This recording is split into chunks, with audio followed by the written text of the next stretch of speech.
Well, hello everyone, and welcome to the Elite Ari Media Digest for May of 2023. June 2023, we're in July already, past halfway in the year. I'm finally back in Australia. I've had my surgery. I've recovered. Once again, you're looking at the runtime and you're thinking, my goodness, Ari, this is the shortest one you've ever produced. And I didn't watch a single recommendation, okay? It might seem like I watched one, but even that wasn't a recommendation. We'll get to that. Let's get just right into it, I guess. We have Perfect Blue, Goodbye Airy, The Last of Us, Attack of the Killer Tomatoes. In January, I finished Chainsaw Man, and no question, 5 out of 5. I love it. So yeah, see you next month. I hope you enjoyed this.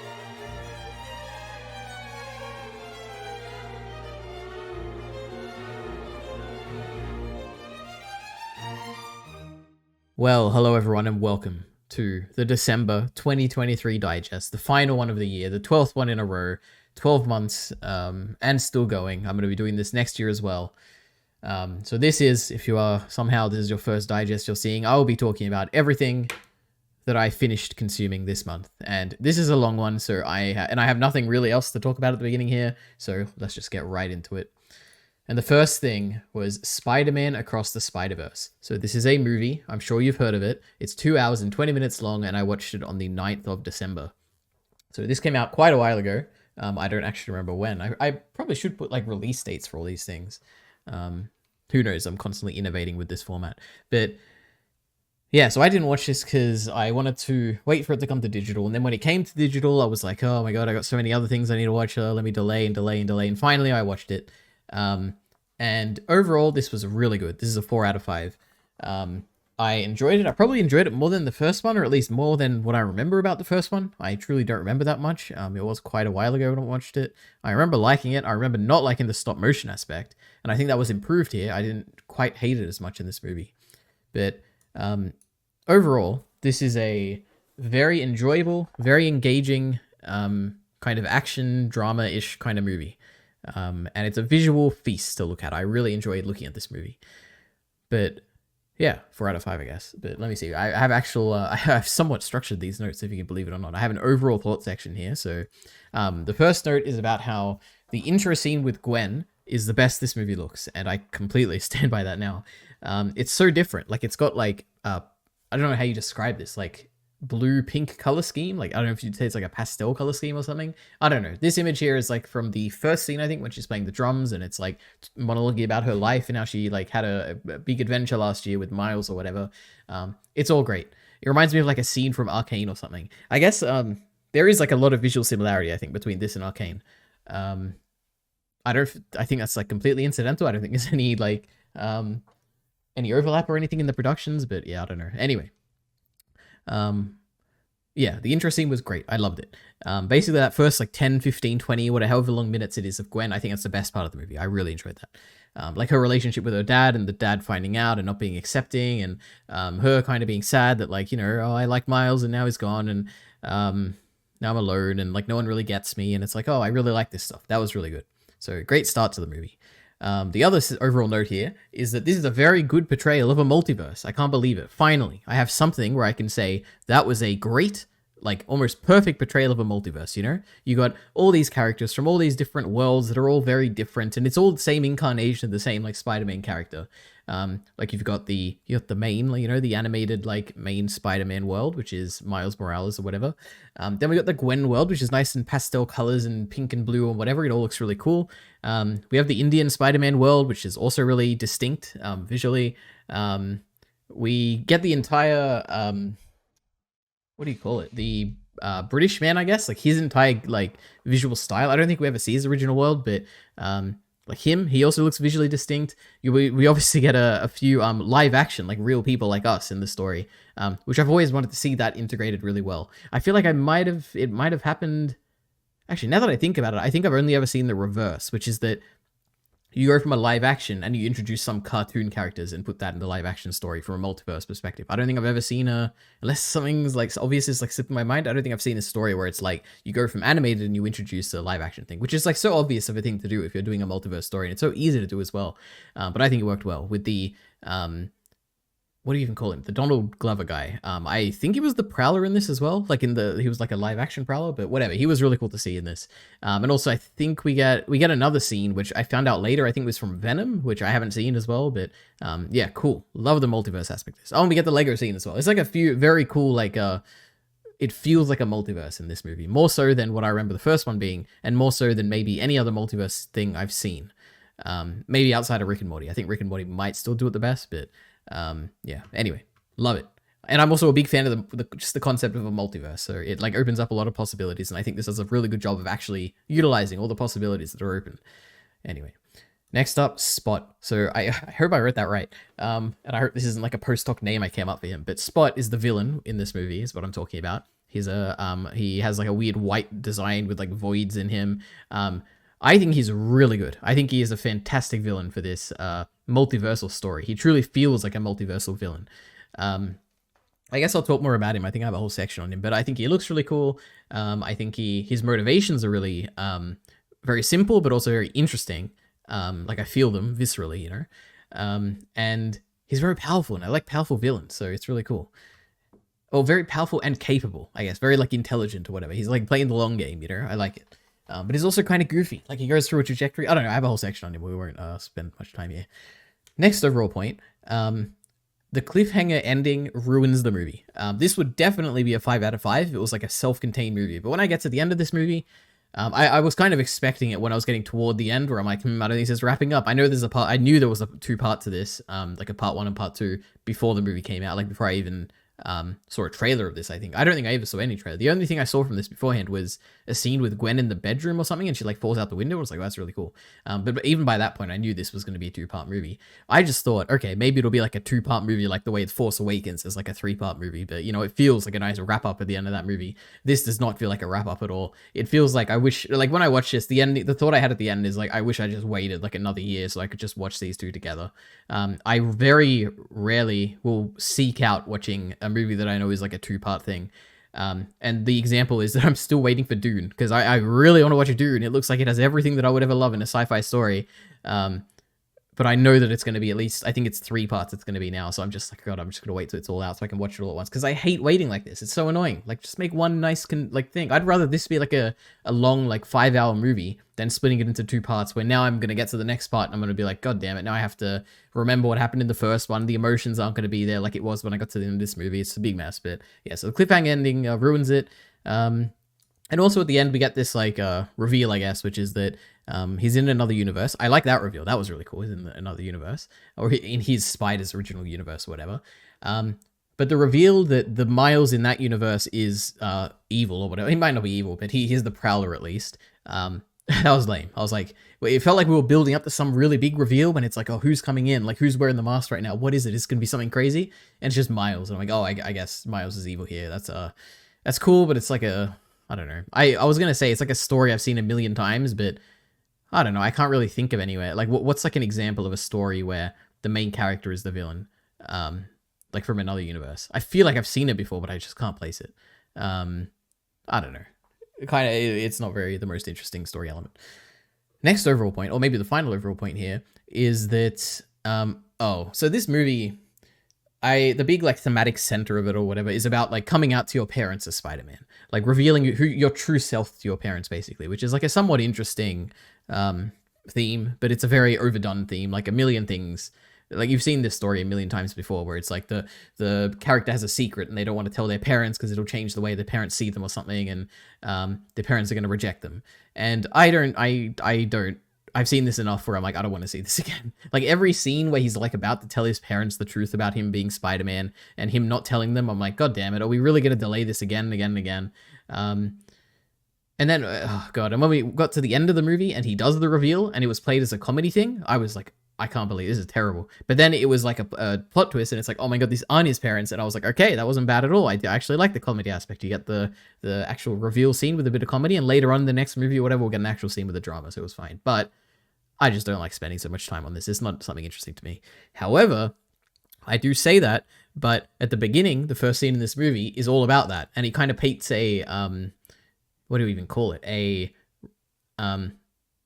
it's kind of the what happens to Gwen at the beginning of this movie is what Miles fears is going to happen to him, basically. That Gwen gets revealed, her identity, her dad finds out who she is, and her dad rejects her. And it's like, it sets up the movie to be, I don't know what to say. It's like, from a meta sense, it primes the audience to think that that's what's going to happen to Miles when he kind of says the news to his parents as well that he's Spider-Man. And I don't know, it's just like, I can feel these like strings, like these like narrative things that are working in this movie that they've intentionally put there to be like, oh, it's just like very well written or whatever. It's just like not interesting. I'm like, I don't care about this identity stuff. But anyway, whatever. Yeah. That's the overall notes. So now I have a few very small sections, hopefully. So the first is the visual style. I said it looks better than what I remember from part one, and I completely agree. And I mentioned this briefly before, but in part one, a lot of people praise it for the stop motion. They're like, oh my god, it's just like a comic book, and isn't it crazy when he gets like better at the powers, the comicness becomes more smooth, like the frame rate is like more, it's higher, and it's like, oh my god, he's getting better, and not only that, but he's actually getting smoother in his movements. I don't like that at all, right? I that is not valuable to me at all. I don't care about that whatsoever. The frame rate was terrible. It annoys me when I'm looking at it. I'm like, oh god, why is it so jagged? I can hardly tell what's going on, even though I can't really tell what's going on. It's just like, it's just annoying, basically. And I don't like it whatsoever. You know, I've just said the same thing like 5 times in a row, but I hope you get the point, which is that I don't like stop motion stuff like this, or low frame rate stuff. Now in this movie, it's also low frame rate, but it just didn't bother me as much. So I don't know what to say. I don't know. Maybe they changed it slightly. Maybe it is a higher frame rate. Maybe because Miles has mastered his powers a bit better. You know, they actually went with a higher frame rate. But to me, I don't know. It still feels like somewhat of a low frame rate kind of stop motion kind of thing, but it just doesn't bother me as much. So I don't know what to say there. But yeah, great looking movie. I like the way this movie looked. That's my takeaway. Especially this, I've said it a million times, but this Gwen scene at the beginning is the best part of the movie, both story wise and visually, and I love it a lot. Yeah, it feels like a scene from Arcane, is what I said before. But anyway. From the good stuff in Arcane, not the bad stuff that comes towards the end, all right? Anyway, so that's the visual style. Next up is Spot. So, like I said before, he has a cool aesthetic. He has cool powers. I like it. And he has a cool journey in this movie. And not cool in like a narrative sense or even like a thematic sense or anything like that. But it's cool to think about when you get to the end. When you first meet him in this movie, he's a joke. Like, I even had a note, which I think I removed for this digest because it's like repetitive or whatever. But, and how I'm saying it, so like, well, why did I remove it? But initially, when I watched this, and we were spending like, I think it was like 20 minutes on the Spot fight early in this movie, like the first fight he gets with Miles. I'm just like, why are we spending so much time on this? It's such like is an interesting villain. Like, I like him. His design is cool. His personality is cool. His fights are cool. His abilities are cool. But like, really, we're spending like 20 minutes on this guy? He's so insignificant. And it's so funny to see the level of escalation, I guess, of like how he felt like a street level guy who was doing his first robbery, trying to get the ATM or whatever, or ATM machine, as he says, to the point at the end of this movie where he's basically a multiversal god and is like tormenting Miles because of what Miles did to him. Yeah, it's cool. I really like it. What a cool progression. And it feels natural. It's like, oh my god, this guy, he was driven to this, you know? He was turned into this monster, and now he wants to get revenge on the guy who did this to him. And it's like really cool. Anyway. I said he feels very worthy of being a multiversal villain. Yeah, truly. His powers feel very multiversal, which is cool. Even though we don't truly know what his powers are, but he can like spread across the multiverse, basically. And he looks like the anti-Spiral. And I guess he kind of has a similar power base to the anti-Spiral. From Gurren Lagann, if you don't know, it's an anime where there's this villain, well, kind of a villain. There's an antagonist who, I don't even know how to say it. It's like a high dimensional being that has some, that are projected down into a lower dimensional space that is basically a god and chooses to take a certain form. And it's like, he looks very similar to the Spot, or the ultimate Spot form in this movie, basically. Look it up if you want. Anti-Spiral, you'll probably see the similarities. I don't think it's like influenced by it or anything, because I don't think Gurren Lagann is that well known in the West, at least. But yeah, it was cool. When I saw it, I like, I soyed out or whatever. I was like, oh my god, this is crazy. I can't believe it. It's the anti-Spiral. Crazy. Anyway, Spot. I've already talked about the multiverse. The Lego was cool. Live action humans, really cool. There's a few new characters in this. So there's I'll go from order of least important to most important, maybe. So the pregnant bike woman. I don't know her name. She probably had a name, I'm sure. But it was cool. I've never seen a pregnant superhero before. That was really cool. So yeah, I like her. She's cool. Obviously, she's going to be a good person now in this next movie. You know, she's going to help Miles. That's kind of what the impression I got toward the end of this movie. There's Indian Spider-Man guy. I don't know if he had a name. I just know him as the Indian Spider-Man guy. He was really cool. And when I say cool, I mean just the way he moved, like his fights and stuff. Like the way he would he had like these I don't, it's not webs, but like some weird thing he had that was cool. I like his fights. The British Spider-Man Hobby, I think I was saying, or Hobby, whatever. He's really cool. I my note here, I said, damn, Hobby is an absolute legend from start to end, coming through and leaving the watch for Gwen in the background. Like, yeah, like when you first get introduced to him, or like they mention his name or whatever, you think he's gonna be like the foil to Miles in the relationship with Gwen, where it's like Miles is the good person that Gwen should be with, and Hobby's gonna be this like I don't know, this bad like person that got with Gwen when Miles was away or something like that. You know, it's like he's like the bad person that Miles will replace eventually, and Gwen and Miles will be happy together. But what you find out is that Hobby's just a really cool guy, like very anti-authoritarian is I guess what he was, or very not authoritarian, anti-authority. I don't know, is there a difference between authoritarian and authority? I'm sure there is, but I don't know what that is. Yeah, he's really cool, which was a pleasant surprise. And just the fact that like when everyone is attacking Miles, he just leaves. It's like, I'm done with this. And I'm like, hell yeah, I love you, Hobby. Sounds great. But yeah, obviously the biggest, I don't know if I'm missing any characters, but the biggest new character is obviously Miguel. So this is a person who I hadn't heard of him, but I'd seen him in like TikToks and stuff. I'm like, okay, so I gathered before I watched this movie that he was the villain of this movie, basically. So it's not much of a reveal, I guess. I guess it kind of is well, not really, because you see him at the beginning and he comes across as a good guy for maybe like the first few minutes, but then he almost like eats the Leonardo da Vinci guy by like he turns into some weird monster thing and almost eats his head off. And I'm like, okay, so it's not much of a, it didn't ruin the twist for me, because the twist happens like 5 minutes into the movie that he's evil.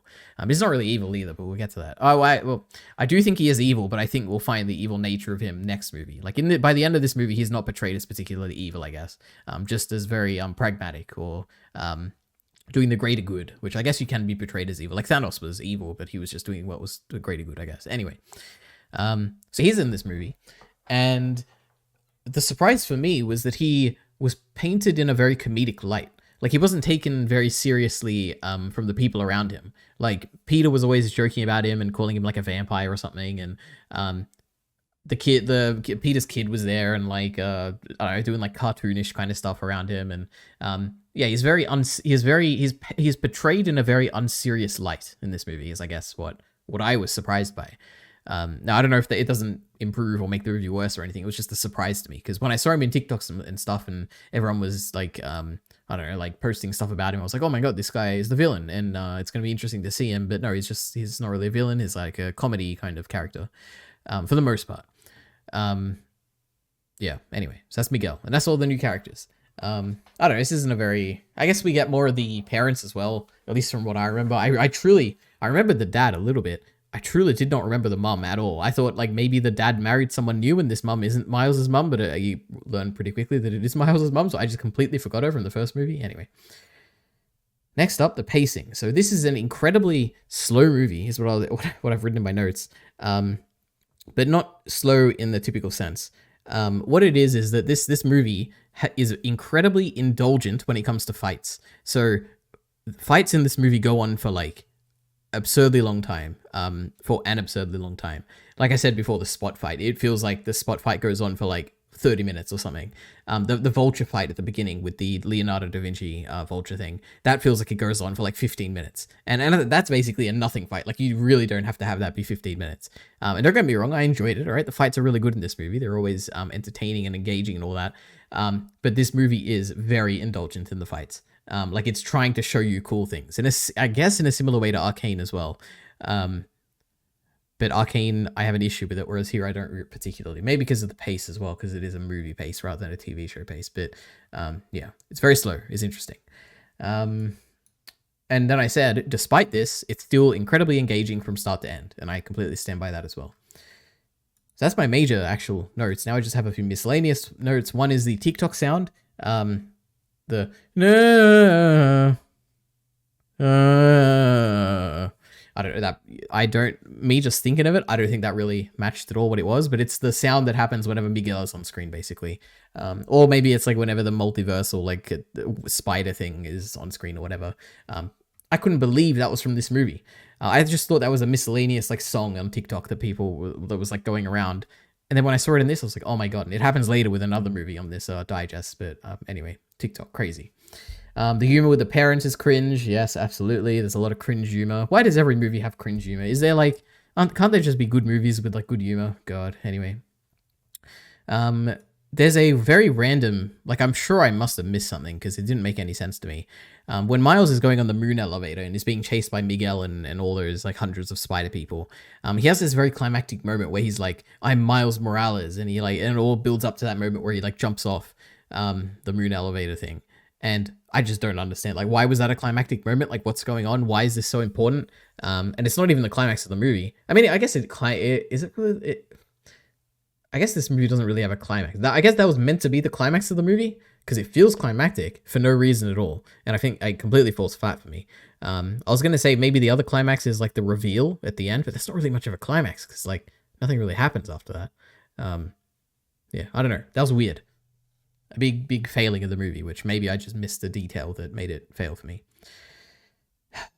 I'm just going to read this note verbatim. It's about the for the greater good idea. So I'm so glad a movie is engaging in the for the greater good idea in a somewhat nuanced way. Oh, so this is about Miguel, kind of. So Miguel isn't truly certain what he's doing is right, but it's the only way he can keep living after he destroyed his own family and gave up on getting them back. Or at least that's my interpretation, kind of based on nothing. There's also Peter, the other Spider-Man, the Miles' mentor, who is also not really on Miles' side. Then there's Miles himself, who doesn't have any good reason to think he can disrupt canon events without consequence. But the fact that pretty much everyone universally, even Peter and Gwen, are telling him that he can't do it, makes me really want him to succeed. So yeah, it's an interesting thing because usually in these stories I will side with the person who is trying to do the greater good, where I'm like, I can at least understand you and you kind of like, you're kind of the underdog here because everyone is against you, even though you are trying to do something good, and they're not trying to understand you. But in this movie it's kind of the opposite, where it's like the greater good guy and all the other people who we've known to be like on our side are now against us, that it makes me want to root against the people who are rooting for the greater good, which usually doesn't happen. I don't know. It was an interesting kind of novel thing, I guess, that this movie does. So next up, I was really hoping the reveal scene. Oh, we talked about this reveal scene with the mom, comedic. Why is it such a big deal? Oh yeah, I guess so at the end. So the ending of Infinity War is a cliffhanger, right? So everyone dies. I'm spoiling it because I truly don't care if you've heard of it, you've seen it, whatever. Everyone dies in the end of Infinity War. And that works. It's very effective. Now, it's not effective because you think they're gone forever and it's like, oh my god, I can't believe these characters are dead. It's effective because the villain won, which is something that like usually doesn't happen. And also the fact that you don't know how they're going to come back. It's like, it truly does seem hopeless. Even though you know they're coming back, you don't know how they're going to come back. And it's like a little bit of doubt in your mind. Like maybe they won't come back, but they probably will. But even if they do, how will they? And it's kind of like a very effective kind of sudden ending to a part one of a movie. Now in this movie, the kind of plot twist ending kind of cliffhanger is that Miles is in the wrong universe. Now, this isn't particularly interesting at all because we already know how he's going to get out of there. Like he's truly not stuck there. Like he's stuck there for now because he doesn't know that the other people are coming for him. But we as the audience know that Gwen and Hobby and basically every friend he made in this movie is coming to get him. And they're all going to get him out of the next movie. And there's no, like, it's like, I'm trying to make the parallel here, which is that we know the Avengers are coming back to life. We know that Miles is getting out of this universe. But in the Avengers, we don't know how they're coming back to life. Have we already know how Miles is coming back? Like, everyone's going to save him. Like, it's not like a hopeless cliffhanger we're ending on. It's just like a cliffhanger where it's like, oh, okay, he's going to be in this other universe for a little bit. And it's kind of like a little bit of a disappointing cliffhanger. I don't know. I feel like there was basically a better, more like, a better way to end this movie where I'm excited to see where the next one goes. Whereas in this one, I'm like, I kind of feel like I know where the next one is going, where they're all going to go and rescue him. Anyway. That is Spider-Man Across the Spider-Verse. A very good movie. I enjoyed it quite a lot. Next up, we have the Doctor Who 60th anniversary episodes. So these are TV specials. So 3 episodes basically came out this year, from the 25th of November to the 9th of December, and it's to celebrate Doctor Who's 60th anniversary, which is crazy to think about. And I actually don't have any notes on this whatsoever, and I truly haven't thought about it until this point. But it didn't really feel like a 60th anniversary special at all. Like there are elements where it's like things are coming back from the past and being united with like modern lore and everything. From that element, it definitely feels like a 60th anniversary special. But the 50th anniversary truly felt like a really special thing. You got all the old Doctors coming back for the first time in Modern Who. You even have old like classic Doctors coming back. There were many like supplemental like meta kind of stories. Like there was the Adventure in Space and Time docudrama. There was the stuff with Moffat and all the old Doctor actors in like a meta kind of story, which they were like trying to get the ideas to Moffat or something. Like it felt like a big event back then. These didn't really particularly feel like the 60th anniversary special, like big event. These just kind of just felt like 3 special episodes of Doctor Who. But anyway, I don't know why I went on that rant. I didn't even have notes on this, but overall, these were great. This feels like a very strong return to form for Doctor Who. So I had I've seen basically a few episodes at the beginning of season 11, I think it was, Jodie's first season. And then I got to, I think it was the Ghost Monument was the last one I watched. Maybe that was like the 2nd episode or 3rd episode or something. But I watched the Ghost Monument and that was truly boring. And I was like, okay, I don't really feel the motivation for the next one. And it was about spiders or something. And then or maybe it was Rosa. I think Rosa was love. Basically, I got to the point where I was like, oh, this isn't particularly interesting. And then I kept seeing people say that the episodes that were coming out that I was going to catch up on were really bad. And then I kind of lost all motivation to catch up. And then I decided, you know what? Doctor Who Flux. It's got like this special title. It's like a self-contained thing, apparently. Let me watch it.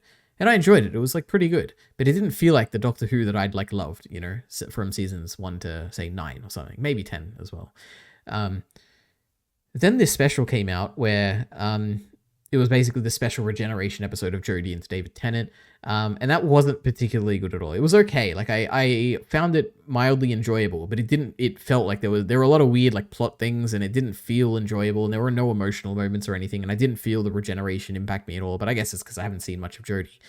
And it kind of felt like, okay, this is what Doctor Who has become. So yeah, seeing these episodes truly felt like the Doctor Who that I loved, I guess. And I am at least I was a massive Doctor Who fan. So these were great to see. Anyway, that's my first overall point. Second one is that there's 3 episodes here. The way I rank them is that the second one is the best. So the second one is like when they're on space in a spaceship. The third one is the next best, which is the Giggle with with the toy maker. I think it was his name. And then the third best one was the first one, the Star Beast, which just because it's the third best one doesn't mean it's bad. I also really enjoyed that one, but that's the order I would give. And my final overall note is that I'm excited for the next season. I guess I have one more thing in Doctor Who to talk about in this digest, which is the Christmas special.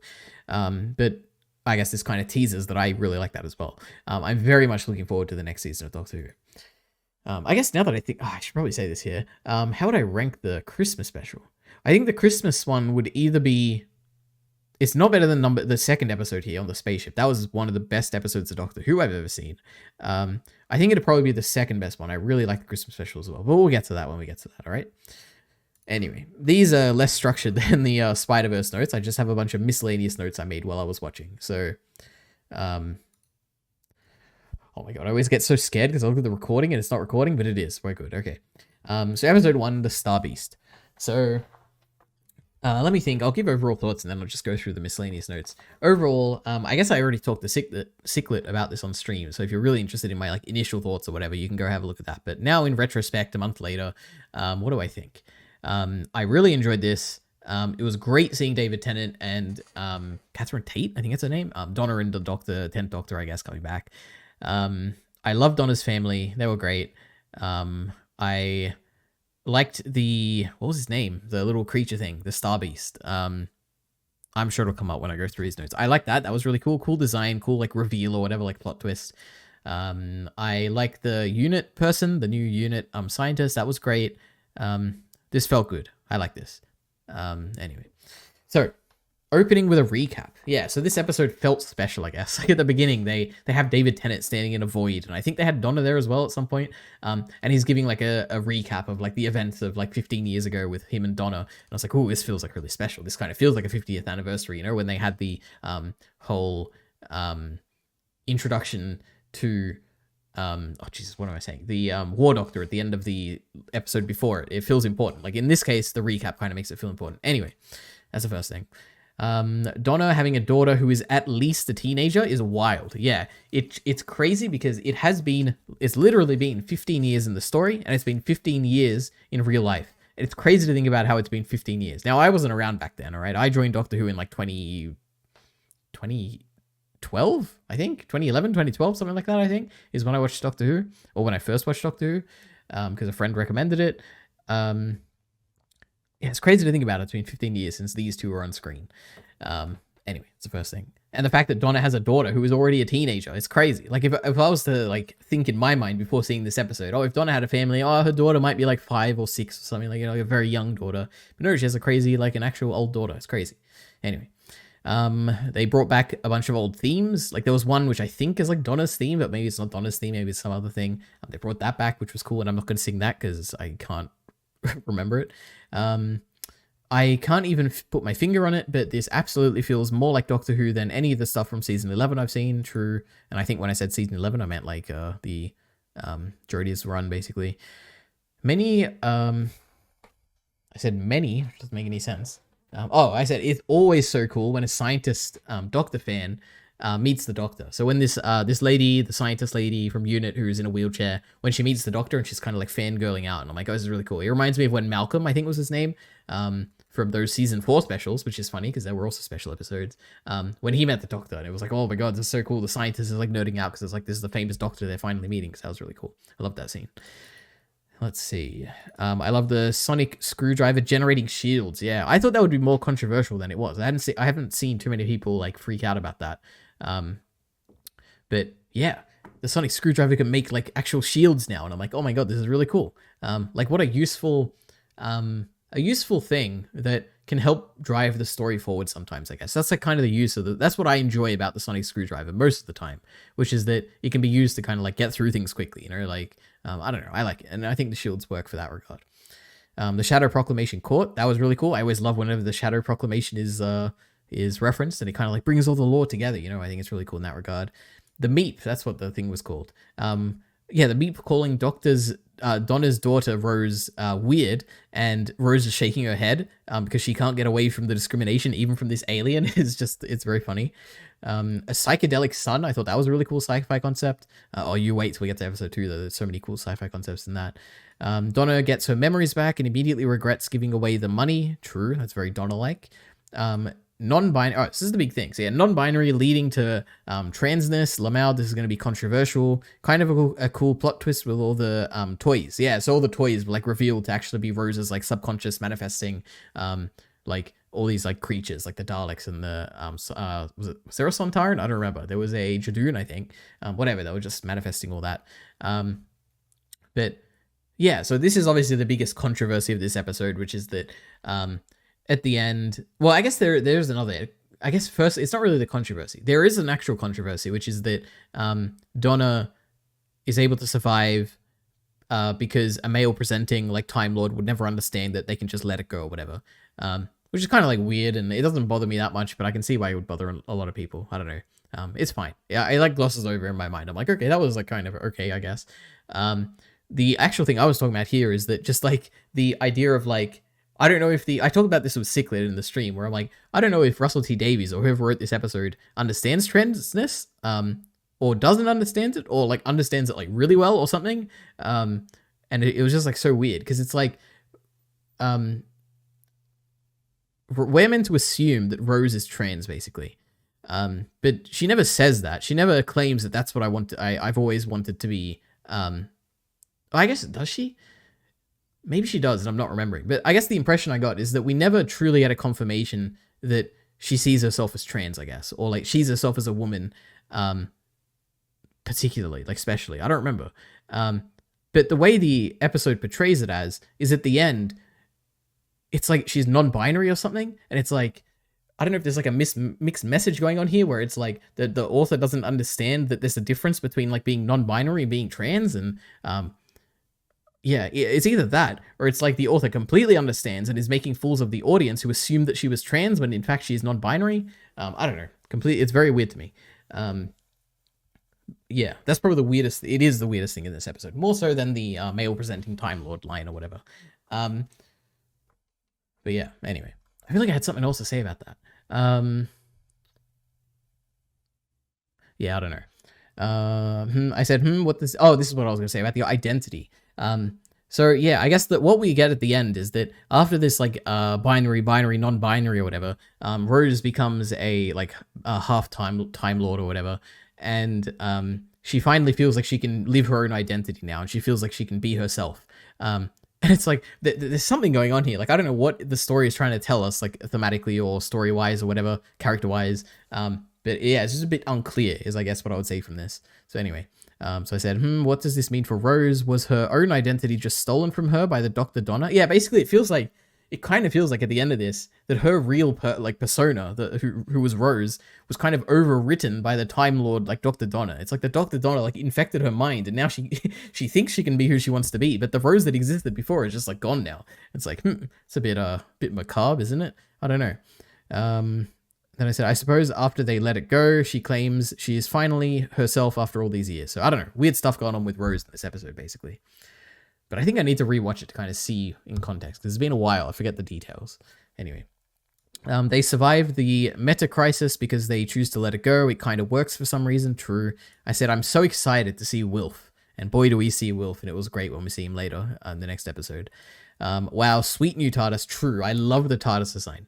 And the fact that the first scene we get is like David Tennant, the 10th Doctor, who I guess is technically the 14th Doctor or something, or 13th, I don't know, is running around, and it's like it feels so giant and spacious, and feels like a fun like area for the Doctor to be excited about and run around. I thought that was really cool. Love the new TARDIS design. David Tennant steps right into the role perfectly, like no time has passed at all. True. Donna and the Doctor in the TARDIS at the end, just talking, is probably the best scene in the movie, in the special. True. It is great. Like those two characters, they finally get a moment of peace where it's like they can talk about the old days and what's coming ahead and their family, and it's like great. I like that scene a lot. Excuse me. Donna and the Doctor in the TARDIS at the end. Oh no, I just read that one. Donna throwing the coffee in the TARDIS is great. Yeah, true. Classic Donna, being clumsy, leading to a disaster that leads right into the next episode, which is Wild Blue Yonder. So this was the best of the specials, better than even the Christmas special. I love this a lot. It's just great sci-fi. It's very rare that Doctor Who goes purely into sci-fi. Like there'll be a lot of it'll mainly focus on characters, I guess, more so than sci-fi. This was like a very sci-fi focused episode. Like even obviously a lot of people compare this episode to Midnight. Even that is a very character driven kind of thing. Whereas this one feels a lot more like a just hard pure sci-fi, like, oh, we're on the edge of the universe, we're meeting these weird interdimensional like creatures, and maybe, I mean, they're not really interdimensional, but whatever, you get my point. Cool stuff. Let's see, one of the best Doctor Who episodes in a very long time is what I wrote. However, just production wise, the sound mixing was terrible for this episode. Like the dialogue, the sound effects, and the music were all at very different levels, and it was very hard to hear some of the dialogue. And it was just this particular episode. Like the other two were perfectly fine. I guess the other three. And I watched it in the same condition, same headphones, same like browser, same Disney Plus like website. So I don't know what changed. Like it sounds like they just literally like messed up the sound mixing. But I haven't seen anyone else point that out, so I truly don't know. The concept of another form of mathematics that explains how infinity can have an edge is awesome. Yeah, that's like the little sci-fi details where I'm like, well, that's not really sci-fi. It's little details like that I always enjoy in stories where it's like, yeah, it is weird for something to have an edge, isn't it? Like it's impossible. How can that be? How can that be? Not P, right? That'd be weird. But yeah, the Doctor like hand waving this explanation of like, oh, eventually if you discover another form of mathematics, you can understand that it is actually possible to understand, like there's an edge to an infinity, and it's like, oh, that's really cool. I like that. The fact that they're at the edge of the universe is very fascinating. Yeah, the scene of David Tennant basically where he's like, I keep saying David Tennant, the Doctor, when the Doctor's standing at the edge of the glass, and you see basically a shot of the outside of the ship and just blackness, and it's like, this is literally the edge of the universe and nothing beyond this point, and it's just like the Doctor is staring into it.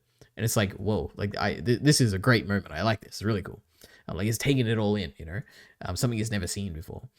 The Doctor's monologue about what happens when the TARDIS. Oh yeah, he goes on this really cool monologue where it's like the TARDIS, like what happens when the TARDIS teleports away, basically. And he talks about how it could go to it lands on some planet and some civilization sees it and they like built their cities around it and they praise it as a temple, and one day it just disappears and destroys everything around it. I think that's how it ended. No, that's not how it ended. He talks about how the civilization builds around it and then destroys around it, and it's like this fixed like moment, like fixed like object that is there for all of time, and it's like things change around it. It was really cool. I like that a lot. Anyway, fantastic sci-fi creatures at the edge of creation. They have no concept of size or shape. True. I love these two little creatures here. Great concept. Kind of cool to keep the continuity with the flux and not just ignore it and drop it. Yeah, it truly felt like going into this, all the like talk I'd heard from like, I don't know, when I say all the talk, I mean like random headlines I'd see on Reddit or something, was about how we're moving on. This is something new. Like we're going to call this season 1, like going forward, like Doctor Who is basically being soft rebooted. I felt like they were going to ignore everything, but they didn't. Like they do address the flux, which I'm excited for because I actually saw the flux stuff and I thought it was really cool. But yeah, they talk about it and actually bothered the Doctor, and it's like stuck with the Doctor and it like weighs on him. And I'm like, oh, it's really cool.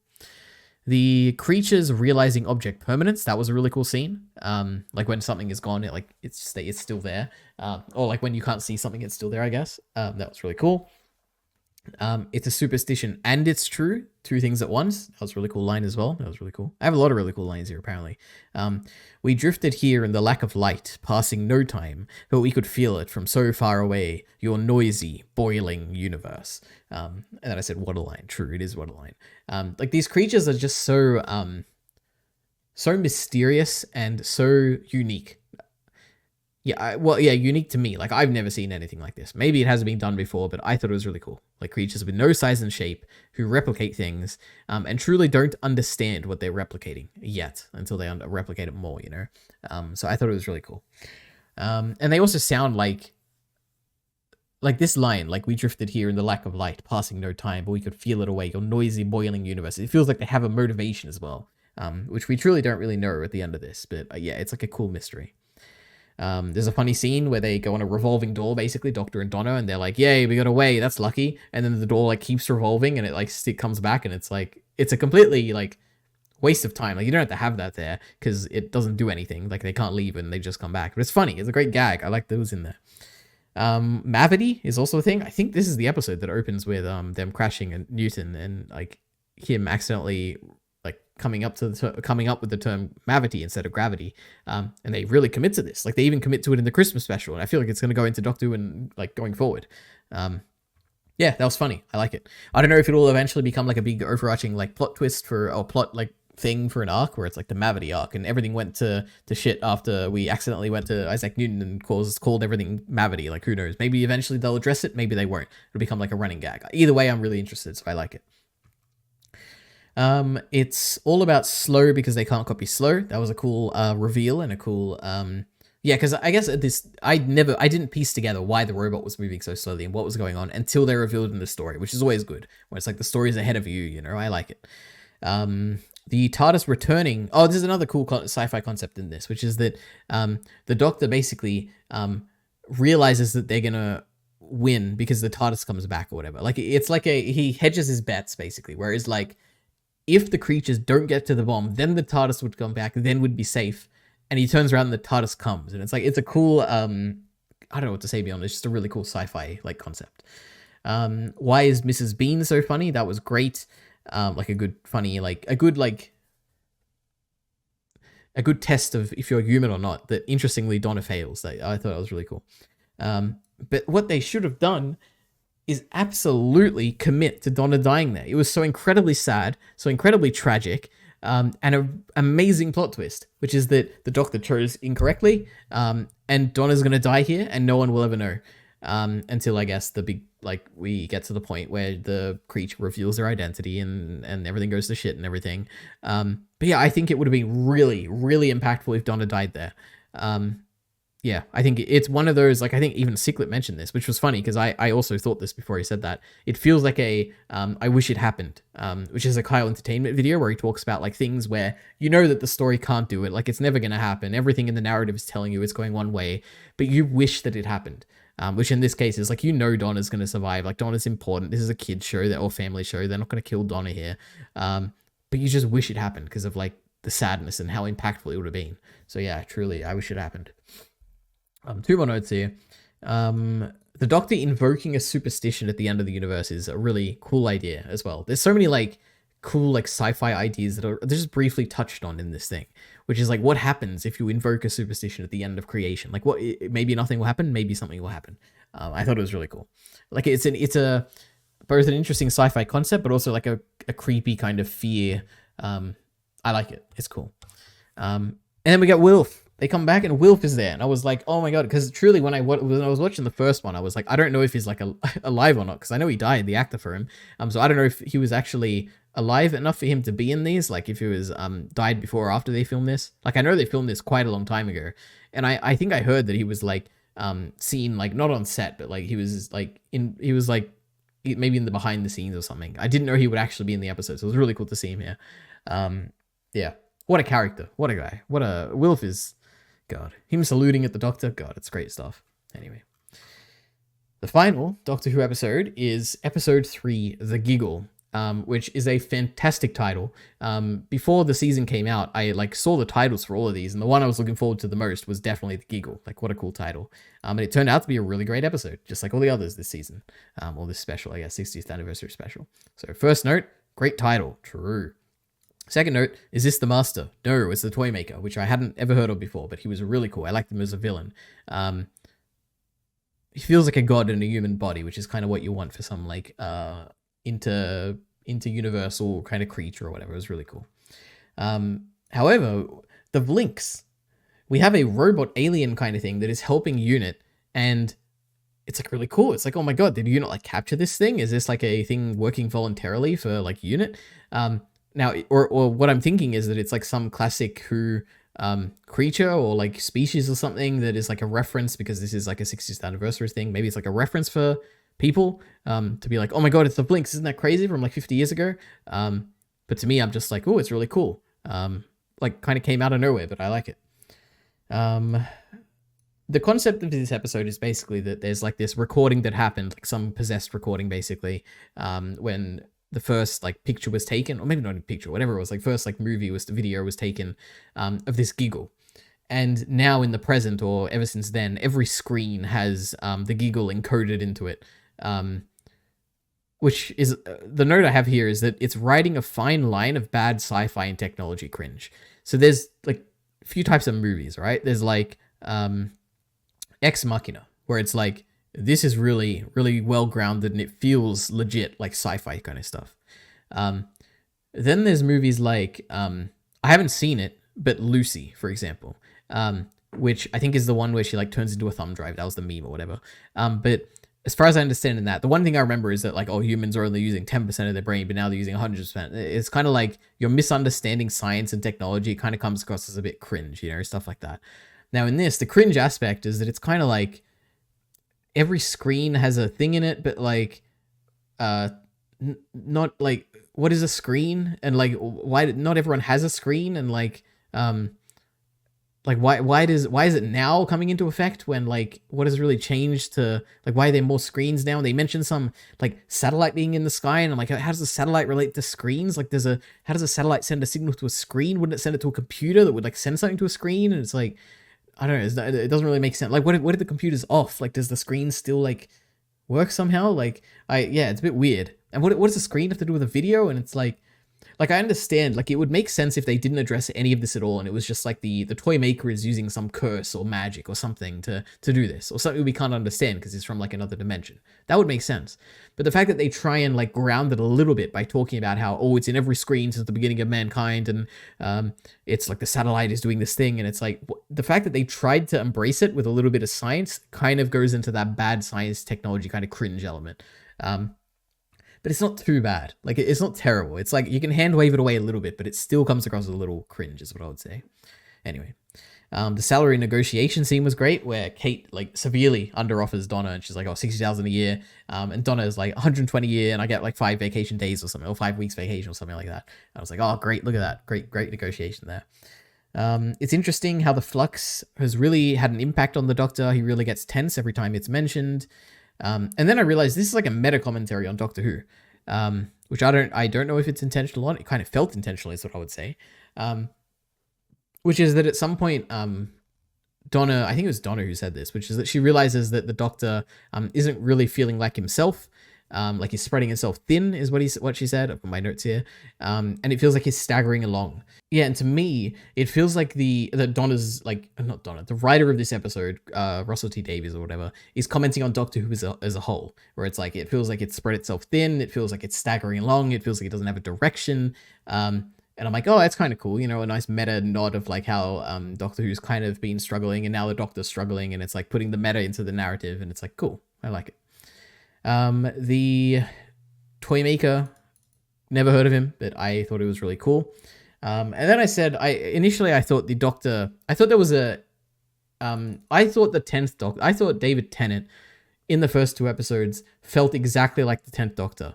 And I wasn't sure if that was intentional or not. Like, I don't know if he's trying not to be like the 10th Doctor, and I'm just like, he's not doing a good job, and to me just feels like the 10th Doctor. But I truly do think that's the case, actually, that he wasn't trying to be just like the 10th Doctor, because in this episode, he definitely feels more angry. Like, he gets angry when the flux is mentioned, and it really does feel like he is different from the 10th Doctor, is what I came to conclude. Whereas initially I felt like he was just the same, but in this episode he does feel different. The man turning into a puppet is an awesome visual. True. Yeah, these episodes, all 3 of these, and including this Christmas special, they all look great. Like, I don't know if they had more money. I feel like they probably did, because it's like a special. But it looked great, whatever they did. The puppet show in this episode might be the highlight of the episode, which is that basically you're giving Donna the history of the all the companions after her. And it has this great thing where it's like something terrible will happen to the companion, and the Doctor will justify it, try and give some justification, and then the toy maker will be like, well, that's all right then. And it's I don't know, it was really cool scene. Gives a bit of personality to the toy maker. Kind of points out the hypocrisy in the Doctor, not hypocrisy, but like the hand waving of the Doctor of these tragedies that happen to these people. It's great. It's snarky. It's cute. I like it. Then we get a mention of a great antagonist who I'm sure will come up eventually in this story, which is the one who waits, who even the toy maker wouldn't dare confront. It's actual intrigue, I guess. Like, it's a very intriguing thing that hasn't been in Doctor Who for a long time. Like, I would say since probably volume, it was just Ruby or something. God, since season 8. Where you've got the Missy story, like that, and Death in Heaven and all that, like the whatever, the time sphere at the end, where it's like there in the afterlife. That was the last like grand mystery to me, like in Doctor Who, across the whole season. Like season 9, didn't really feel that impactful with the Time Lord stuff. Season 10, was there even a grand thing? Like, I don't think there really was a big one there. Maybe the Master being hidden away in a vault, whatever. That wasn't particularly grand or interesting. 11, 12, I have no idea. The Flux was like, yeah, it wasn't that grand. Like, it was grand, but it didn't feel like a interesting mystery, I guess. Now with this like introduction of like the one who waits, that it's interesting. I'm interested. I hope they address it and make it like a nice overarching story. Anyway. The musical scene with the toy maker, he has this entrance basically where it's like a dance scene. He enters and turns these people into confetti or balls, bouncing balls or something. In unit base, that was really cool. I love it. I've seen that I've watched it a few times. I like it a lot. And when he's like dancing with Kate and stuff, and it's like, well, this guy's like crazy. Like I like the toy maker a lot. He's a worthy villain to the Doctor. Then there's an issue with the subs. At some point, they refer to David Tennant's Doctor as the 10th Doctor, and I was like, that's a bit weird. Okay, so I was going to say the last note here is about the Doctor as part of Donna's family is great. I really like it. It's a cute ending, a cute wrap up to the story of this Doctor who's so tired and feels like he's failed from the flux and everything. He gets to live like a nice happy life with Donna's family. And I love Donna's family, so I'm glad to see the Doctor get a happy ending here. Now, the one thing I completely skipped over is like the bi-generation or whatever. And the scene with like the balls and catching and all the Doctor and the new Doctor and the old Doctor and all their interactions. I thought that was all great. Bi-generation was interesting. It was a cool like plot twist. I don't particularly stand heavily against it or for it or anything. But I thought it was pretty good. I enjoyed it a lot. But yeah, those are the 60th anniversary episodes of Doctor Who, a great return to form, and I am incredibly excited to see the next season of Doctor Who. All right, so next up, we have Oppenheimer 2023. This is a movie. It was 3 hours long. I'm sure you've heard of it. I watched it on the 11th of December. So this is a Christopher Nolan movie. My history with Christopher Nolan is that I think I've seen the majority of his movies. If not, I definitely haven't seen all of his movies, but I think I've seen like the vast majority of them. Like I know there's some like Insomnia, I think is one of them, and I think it's like another one that I haven't seen. But other than that, I think I've seen all of them. And generally, not generally. I think I've enjoyed every single one. Like I think my least favorite one is Tenet, but even that, I enjoyed it. I gave it like a 3 out of 5 or something. So at the minimum, I would say like a Christopher Nolan movie is like a 3 out of 5, and in the best case, it's a 5 out of 5. Like for instance, Memento, which for a long time back in high school, Memento was my favorite movie. Like whenever someone would ask me like, "Oh, Ari, what's your favorite movie?" I'd be like, "Memento." You ever heard of it? Probably not, but I saw it and it's great. And there's like I love Interstellar as well. That's like grown on me over the years. Inception is great. The Batman stuff is great. I'm generally a very big Christopher Nolan fan. Like whenever I hear there's a new Christopher Nolan movie, I'm like, hell yeah, I can't wait. It's at least going to be a fun movie to watch. And adding to that, I really like the atomic bomb. Right, I find it a very fascinating part of history. I enjoy I never, before this movie, I guess, I didn't know too much about the history. Like I'd heard of the Trinity test. I'd heard of like, Einstein's letter to the president or whatever. Like I knew the high level stuff like that. I knew more so the, physics of it. Cause in like high school physics, I took like, you get to choose like electives or whatever, and I think mine was like nuclear power, and I think in that I learned, or maybe it was just like a part of the curriculum, I don't know, but basically I learned a lot about like atomic stuff and nuclear bombs and all that, and I found it really interesting. So this is a Christopher Nolan movie. It's based on something that I'm particularly interested in, that I find like fascinating. So this was like bound to be something that I was very much excited for. And goddamn, did it take an extremely long time to come to digital because of I assume because of Christopher Nolan, because he likes his like theatrical releases and he likes to film on film instead of like digital, and he doesn't like CGI. He likes doing practical effects and everything. So thanks to that, I'm assuming all those factors. This came out very late on digital, but I watched it finally. So yeah, this movie had everything going for it beforehand. And overall, it's a 3 out of 5, right? It did not live up to my expectations. It was not as good as I was hoping at all, but it's still good. Like, I definitely enjoyed watching this movie. There's a lot of good parts to it. I have, like, a whole list in my notes of, like, standout scenes or whatever. We'll get to that. But it certainly didn't wow me. There was a big disappointment, which we'll get to. And, yeah, generally, it was a good movie. Like, I enjoyed watching it, but nothing special. But let me look at my actual notes here. So I have a bunch of overall notes. So first note, I was very much looking for, I guess I've said this already. I was very much looking forward to the movie. The World War II bombs are the most interesting part of history. Learned about it in high school. Next note, overall an enjoyable movie. True, said that already. Not at all what I expected. Okay, so this is like my crux of my Oppenheimer thesis here, which I don't think I've really planned out well in my notes. So maybe I'm not going to explain it quite well. But I was expecting something prestigious, okay? Something like more akin to an A24 kind of movie, or, which I'm sure we'll reference this a bunch throughout this review, something closer to Chernobyl, which is a limited like HBO series. It ran for like 6 episodes or something. That was about Chernobyl, the reactor breakdown, like all the aftermath and cleanup operation, and even the trial right at the end. Like there's a lot of similarities between Chernobyl and Oppenheimer. Now, Chernobyl to me, feels like a very serious, very niche kind of story. Like, I don't think it appeals to a mass audience. I don't think, like, I can't imagine kids watching it. I can't imagine, like, a family getting together to watch it or anything like that. It feels very serious. It feels very acting focused. Like, there's characters that I still remember to this day, like, the performances they gave in that thing. It's very slow paced. It has very, like, it holds on shots and stuff, and it feels very, like, for no better word, I guess, it feels prestigious to me when I watch it, and I enjoy watching it. I'd give that a 5 out of 5, no doubt. So that's on one hand, we have Chernobyl. On the other hand, we have Oppenheimer, which to me feels like a very mainstream, safe movie. There's always something visually going on screen. It's engaging. I'll give it that. It's certainly an engaging movie. You know, there was never a moment where I'm like, oh, I want kind of want to pause here or whatever. I was very engaged. But there's no, it doesn't. It's an incredibly fast-paced movie. Like I said, there's visuals on screen all the time in what it feels to me like it's an attempt to kind of keep you engaged, like artificially or whatever. I feel like anyone could kind of sit down and watch this. Like I feel like a kid could watch this and they probably wouldn't understand anything, but like not maybe not a kid. When I'm thinking in my mind, when I say kid, I'm thinking like a teenager in high school. I can imagine a high schooler like watching this or whatever. I can imagine a family like sitting down and watching this. Whereas I can't possibly imagine that for Chernobyl. And I don't know, I'll try and explain it throughout these notes, but I find it very hard to explain why. But yeah, that's the first thing. Prestigious.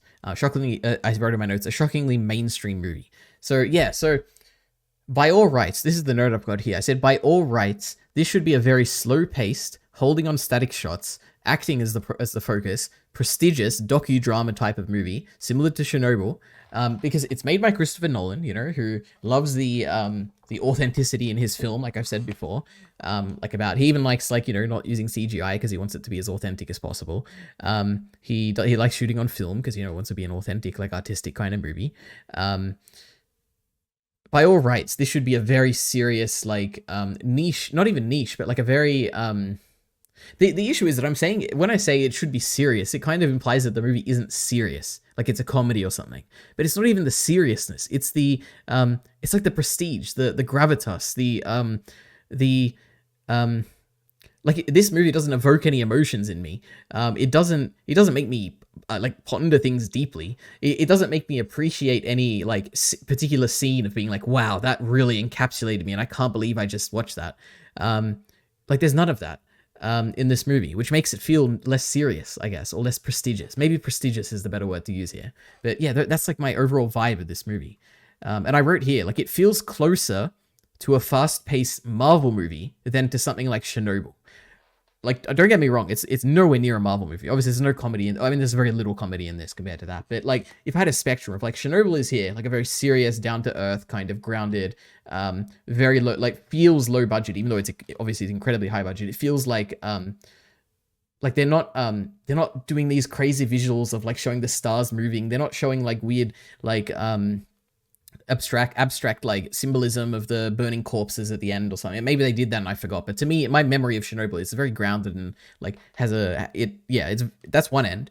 Then you've got Marvel on the other end, which is very mainstream. It's very like trying to capture attention at all times. It's very engaging. There's really cool fights and everything. Obviously, there's no fights in this, but you know, it's very engaging, like interactions between characters and all that. I'd say I'd say Oppenheimer is like in the middle, but like slightly towards Marvel. Like I would say it's closer to Marvel than it is to something like Chernobyl. Even though the subject matter, which is covering, is definitely almost perfectly overlapping with something like Chernobyl. But anyway, let me see if I have any examples to like say that to justify that. Yeah, there's always something being shown on screen to capture the audience's attention. There's some jokes which aren't funny, but everyone laughs in the movie. And I feel like it's a moment where I'm meant to laugh, or the audience in the theater is like meant to laugh, but I was like, really? Is this like the best joke you can come up with? The pacing is very quick, which I said. There's a lot of montages in this movie, which montages, you know, sometimes they can be great, like in Better Call Saul, and sometimes they can be really, they serve their function, which is to kind of like pass time quickly and to get information across. And there's a lot of montages in this movie, which I'm not really a fan of, but they exist. That's another element. Like, I guess there's not really montages. Okay, maybe Marvel movie is like too crazy of a comparison because no one's going to really understand what I'm saying. Like a more mainstream movie, like John Wick or something, you know? I don't know. It feels more closer to that than it does to something like Chernobyl. Oppenheimer seeing the stars and the whole last act of the movie, the dramatized visuals like the burnt people in the clapping and cheering auditorium.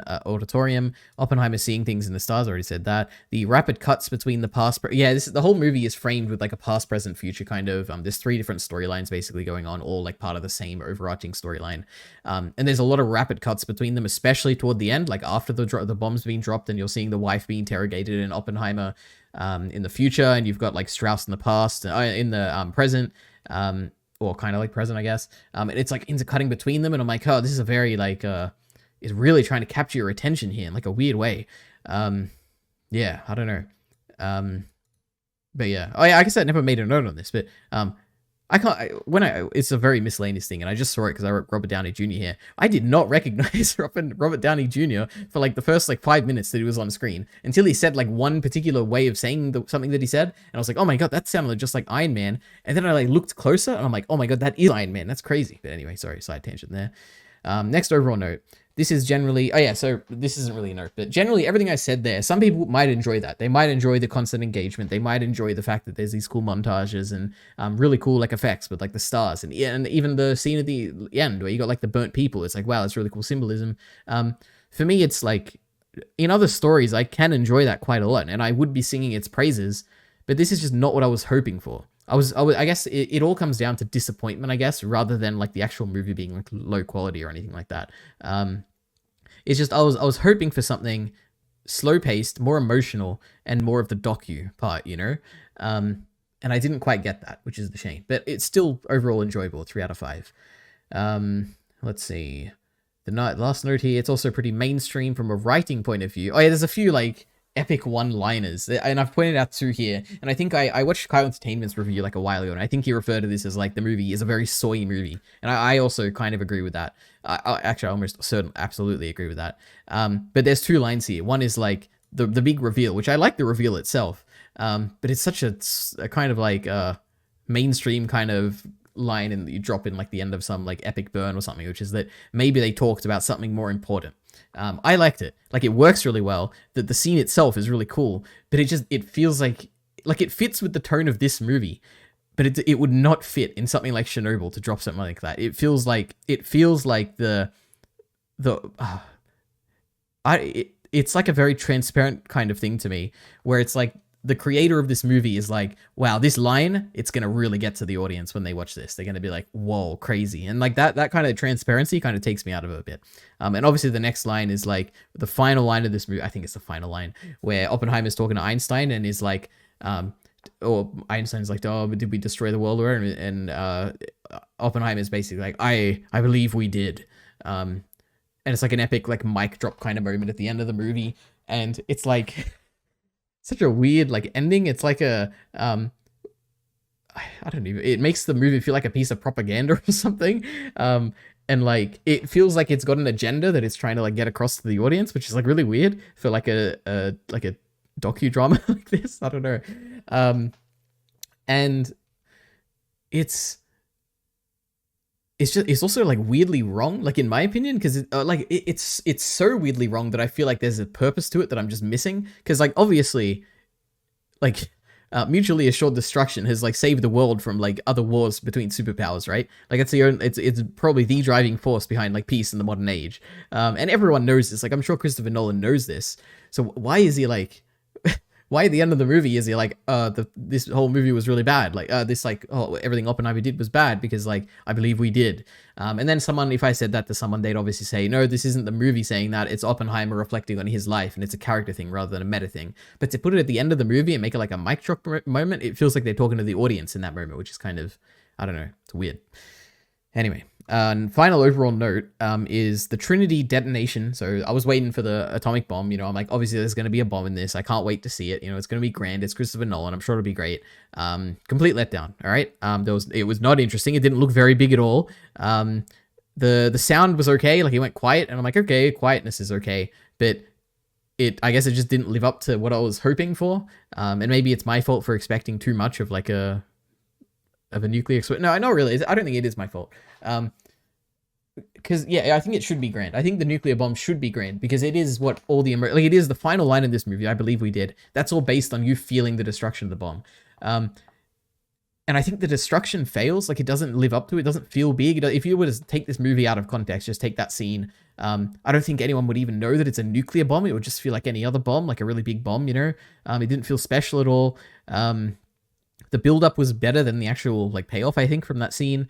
But what does work in terms of like the grand scale of the bomb is probably the symbolic scene that I was hating on before about like the burnt corpses and everything, and Oppenheimer like kind of losing his mind and like hearing just yells and screams and stuff. Like that stuff works for conveying the magnitude of the destruction of the bomb, but not the actual explosion itself. I think that was a complete failure in my opinion. Anyway. Now I just have a bunch of standout scenes. So the first one, meeting with the president, which is like right at the end of the movie. I don't think this is any in any particular order. But yeah, that was really cool because it's like the president is portrayed in like a weird light, where he's like portrayed as weirdly evil or dispassionate. Like he doesn't care about like the destruction of people, the bomb, and he doesn't care about Oppenheimer as a person and all the like personal stuff that's going on in his life, and you know, his failing marriage and everything. And like the president is just like a very like unambiguously portrayed as a bad person, and I was like, oh, this is actually really interesting. A very unique take. Like I figured because initially when you meet him in this episode, he's kind of like being like cordial, and you think he's going to be a good person, but the reveal at the end where it's like he's not really a good person at all. And when he like kicks him out and it's like, don't let that crybaby back in here, and I'm like, oh wow, I really like that scene. It was going to be the backdrop. Actually, it is the backdrop here. This was the president scene. I was going to say it was going to be it because I wanted to get them both in the frame, like the president and Oppenheimer, but it looked weird. This is the best shot I could get. But yeah, anyway, that was my favorite scene. Oh, one of my favorite scenes. The talk with Einstein and Robert Downey Jr. I guess Einstein's entire presence in this is great. I think I have a note on this. Maybe I should scroll down. I don't know if I can find it. But generally, Einstein's really cool. He feels like a person who's he feels like a wise person in this movie, like someone who could have done what Oppenheimer's done like 50, 30 years ago or whatever, like when he was at his prime, like working. But he chose the better path of kind of like having to live in a like quiet life and just trying to, you know, just living day by day. It's kind of like the impression I got from Einstein in this movie. So all the scenes with Einstein were really cool, especially the one where they're talking at the pond, and it's kind of like these two like people who defined eras in history, are like, you know, they're just talking about like their lives, you know, like what have they done and what will they do. I thought that was a really good scene. The scenes, basically every scene where a big name scientist is named, is like mentioned or shows up, I'm like, oh, this is really cool. Because obviously I know all these names from like history, and I'm like, oh my god, that's Bohr, oh my god, that's Heisenberg. It's like all these names, and I'm like, this is so cool to see them, you know. So yeah, it felt like I don't even know. It's like when a big character enters like the MCU, and it's like, oh my god, that's Daisy Johnson from Agents of S.H.I.E.L.D. And I'm like, oh my god, that's crazy. You know, it felt like that when I was watching this. But yeah, let's see. For instance, when Oppenheimer says the Germans are 18 months ahead rather than 12. Oh yeah, it's like this is another one of the like soy moments, like where the mainstream audience is meant to cheer out or whatever, or like be excited or whatever. Because like there's a scene where I think they announced that like the Germans have like, they've made some breakthrough, and they're like, oh, they're probably 12 months ahead. And then Oppenheimer's like, no, they're probably 18 months ahead because they've got Heisenberg leading the project. And we're like, oh my god, Heisenberg, that's crazy. That was a guy from like the beginning of the movie, and it's like Heisenberg, the uncertainty principle. And there's some people in the audience, I think, are probably thinking of Breaking Bad. They're like, oh my god, is it that Heisenberg? And they're probably confused. But to me, I was like, wow, it's cool. A really fun scene. So I enjoyed basically every reference of those things. Oh, and when Bohr, I just read it here in my notes. When Bohr comes back to the US, and you see him again, it's like, oh my god, this guy who was in Germany, he's come here and is fighting with the Americans, and I'm like, hell yeah. But he doesn't want to fight, you know, he wants to get out of it. Oh, it's great stuff. I love that scene. The scene where Oppenheimer keeps saying things okay. This is the scene in the auditorium where, I don't know if that's the best word for it, but like when he comes in and he gives a speech to all these people about how, oh, we've won or whatever, or we're going to win. I don't exactly remember what moment in time it was in. But it's like, it's really quiet. Like he doesn't hear them clapping or anything, but he's not happy, but he's basically like traumatized in this scene. And he keeps saying things that he knows will like, rile up the audience, and he doesn't want them to be riled up, but he knows he should say those things, and he's like saying them, and it's like he knows the correct thing to say, but he doesn't want to say it, but he says it anyway. And it's really effective. And I have one line here, so it's like, I wish we had been able to use it on the Germans. And he like gives a fake laugh and smile, and then the audience like stands up applauding like they're like the Nazi army or something. Like it's crazy. Yeah, I really like that scene as well. Despite how much I hated on the actual, you know, the visual effects of having people, not visual effects, but the visuals of having them burnt corpses or whatever. Anyway, the scene where Edward, who's basically the hydrogen bomb guy, like the guy who's always calculating the numbers and whatever. It's like toward the end of the movie where he comes to shake Oppenheimer's hand, and they do shake hands, and then he goes to shake the wife's hand, and the wife is not having it, and she's she doesn't even engage with it at all, and she is not happy. I thought that was a really good scene as well. And maybe I think there was also like dialogue going on there talking about how, oh, they will like praise you publicly or something like that. Yeah, that was really good. That's another one of the, that is like one of the prime examples, I guess, of a scene where it's like, this was like a very mainstream kind of attention grabbing movie where it's like, you got the cool stuff going on in the foreground, you got the nice narration in the background, you got the music going on at the same time. It's like a very, kind of feels very mainstream. The reveal that Oppenheimer, oh yeah, the reveal at the end of this movie, which is that, maybe they talked about something more important. I said it's kind of cringe, but at the same time is also really cool. Like it is the build up. Like I had notes. I got them written them as I consolidated these notes. But I remember when I was watching, I made a note. Like every now and then I'd make a note. Like, what were they talking about at the lake? Are we gonna find out what they talked about? Like, what did Einstein and Oppenheimer talk about? And we do get the reveal that they talked about something more important. I thought that was a great reveal. Yeah. And when I say it's kind of cringe, it's kind of like I don't know. It's like in your face. Like. But I think it works really well. But yeah, I guess I could imagine someone cringing at that, but I didn't. All right, I liked it. But anyway, those are my overall thoughts for Oppenheimer. Now I have a bunch of miscellaneous notes. So let's see. Oh, this is another movie. If you saw the Across the Spider-Verse section of this, I talked about how there was a TikTok song in that. There's another one from this.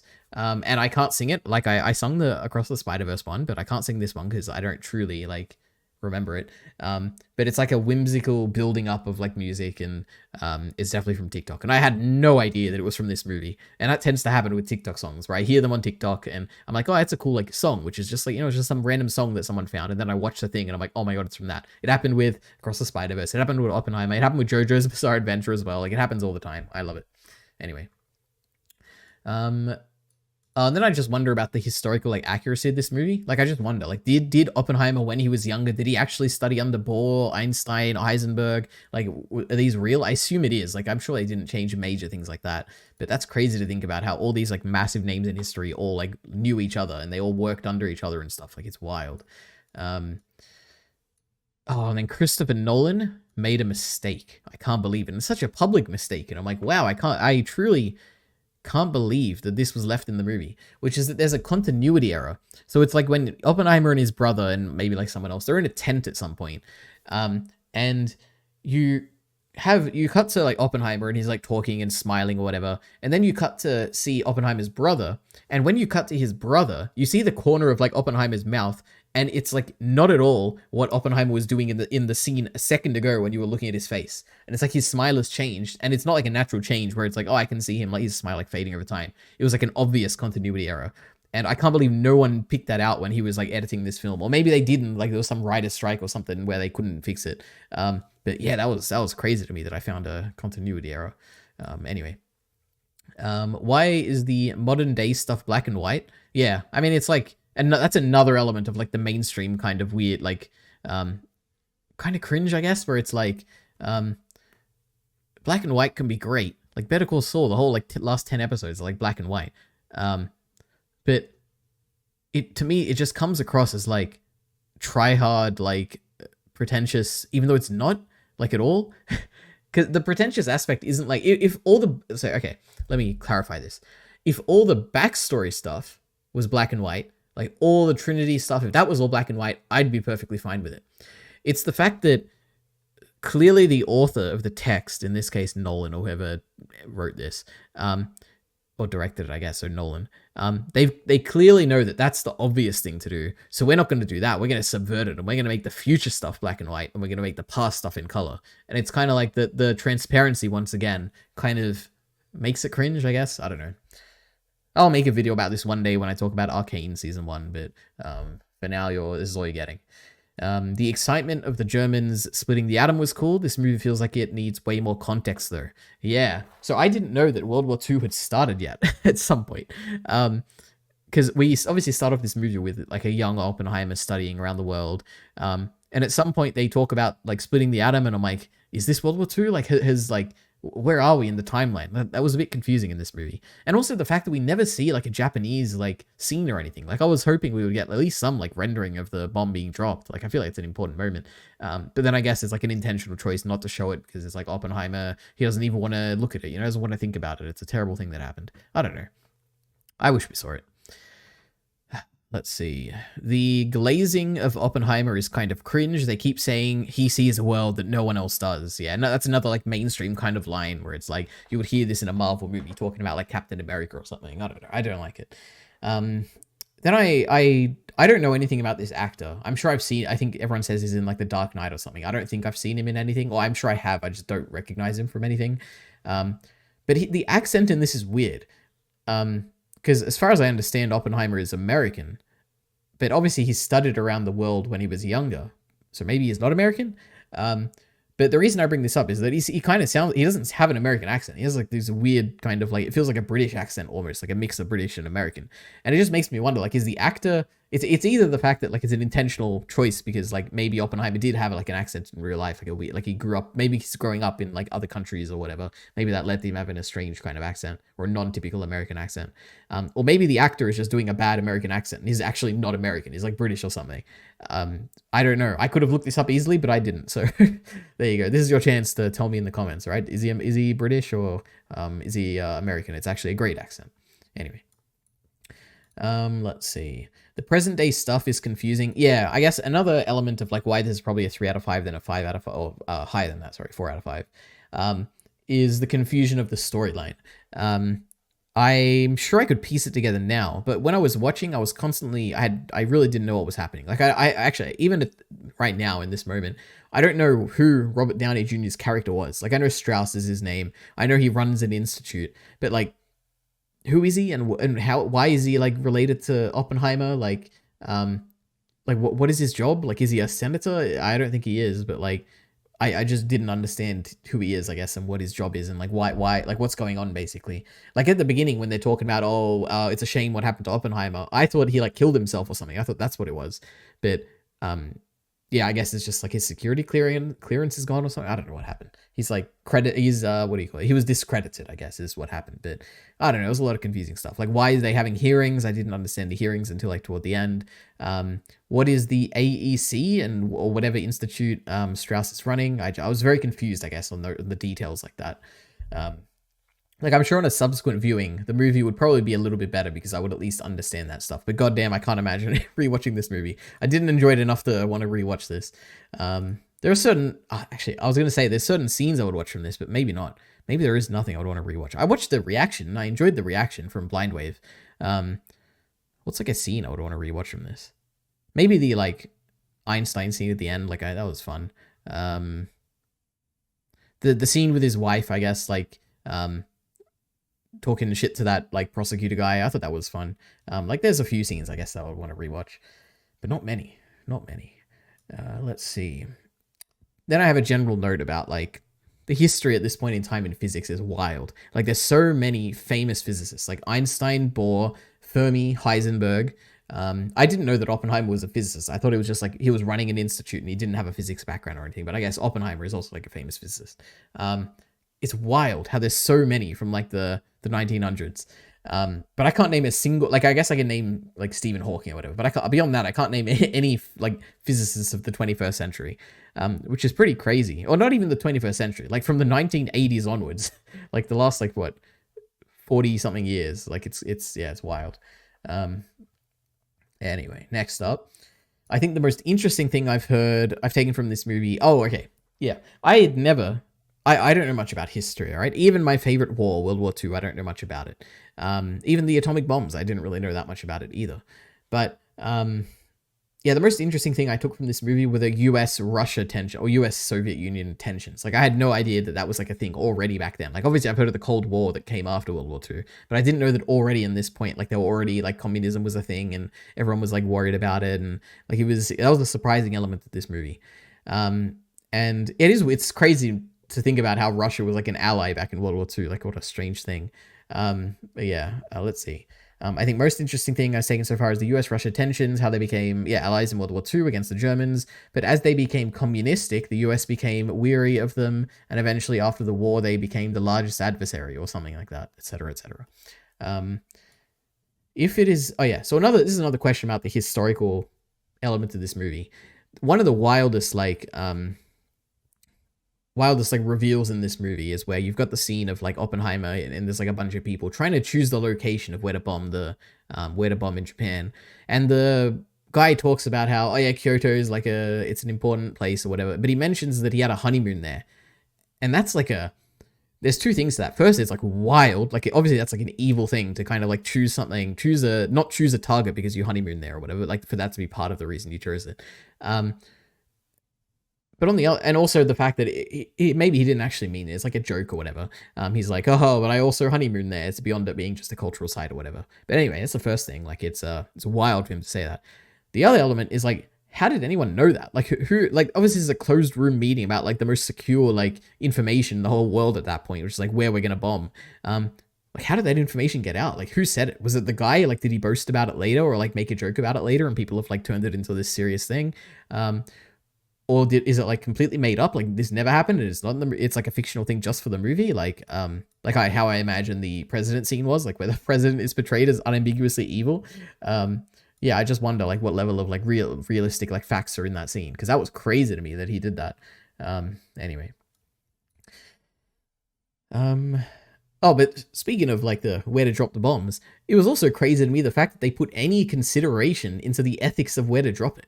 Like in my like weird like reading of, not weird, but like my limited reading of history, I just assumed that like America chose where to bomb because purely it was like the highest number of people that you could bomb there.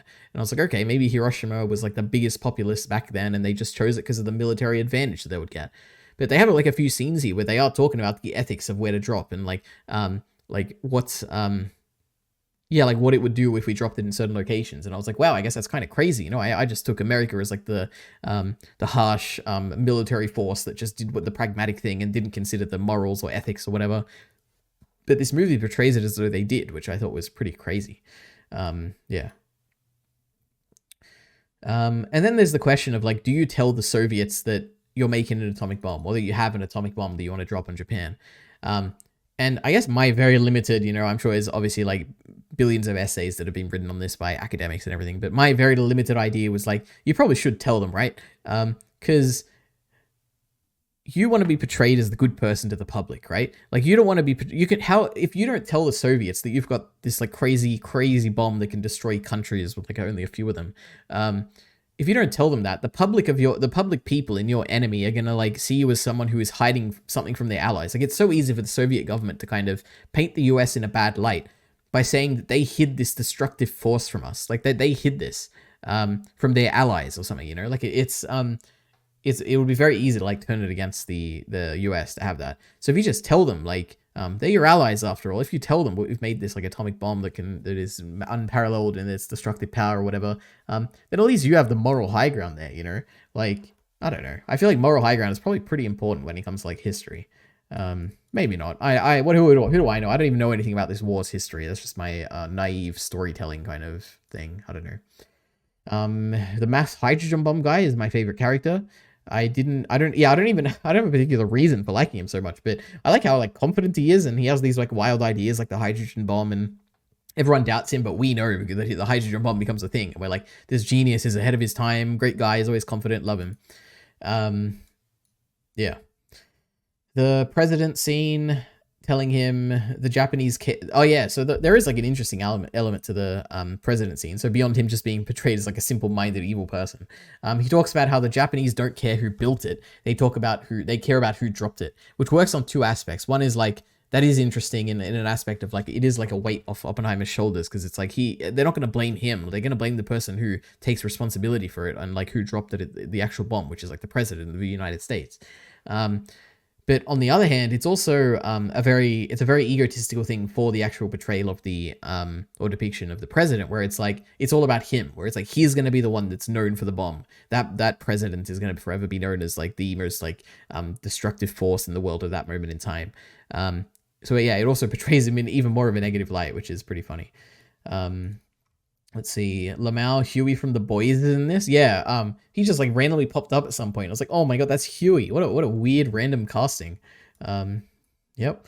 Definitely too many names for me to keep track of in this post-Japan stuff. Yeah, I definitely should have, when I was writing my notes, like watching this, I should have written down names of like who's who, because they mentioned so many people, and I'm like, I don't know what's going on here toward the end of this movie. Yeah, the whole Strauss storyline basically completely fell flat for me because I had no idea what his relationship to Oppenheimer was at all. Was he publicly defending him? Was he against him? Is he a politician? What's the institute he's running? Like, I have no idea basically about any of this. So yeah. Also, yeah, Oppenheimer's wife comes across as very mentally ill. Like, it comes across like she has bipolar or something. And I was like, is that true? Like, did she have that back then? Or like, was bipolar even a diagnosis back then? Like, I got no idea. Or is it just like weird acting or something? Like, I don't know. Lamau, the melodramatic ending with the nukes. I believe we did. Lamau, this is real cringe. True. I love how when you buy a movie on YouTube, you can read and leave the comments. Or leave comments. Yeah, it's really cool. Yeah, that is a very interesting thing. And there was only like a few hundred comments, like 300 comments or something. Like, I get more comments on that on like my popular videos, so that was wild to me. Oh yeah, this is what I mentioned about Einstein before. So I said Einstein is pretty cool. He comes across as a wise person who wisely stepped away from physics in the public eye, or a man who's lived a long life and been through many hardships, just like Oppenheimer. Yep. What is this? I also like that we see Oppenheimer when he was still a student, because it makes the movie more sad to see the potential for good that he could have done for the world. And obviously he regrets the actions that he takes, and it's a very sad movie at the end. He feels like he's destroyed the world, or he's led the world down the path of destruction or whatever. And I think it's important that we see him when he's young, because it like kind of gives you the what if. Like, what if he didn't do this? Like, what could his story have been like, you know? Oh yeah, and then my second last note here. I would love to watch a movie of World War II and the atomic bombs from Japan's perspective. Like, that would be really cool. And I think like High Entertainment has watched a movie like that, but I don't know how much it actually covers the atomic bombs or whatever. But yeah, I would love to. That'd be a really cool movie to watch. Yeah, and it's something I don't know much about it. I don't really know what happened in Japan after they dropped. I just know that they didn't want to surrender, but then they did. But yeah. Anyway, and this is my final note. Back when I was more positive on the mainstream thing, so I said, I kind of like how the movie isn't stereotypically good. There's none of these scenes that are traditionally good or pretentious, where you focus on one character when they're monologuing or anything like that. The movie cuts away during the speech and has dialogue running in the background. It's refreshing in its unashamed populist blockbuster approach to filmmaking. Yeah, it's refreshing is what I would say, but it's not what I wanted. Yeah. But anyway, that's Oppenheimer.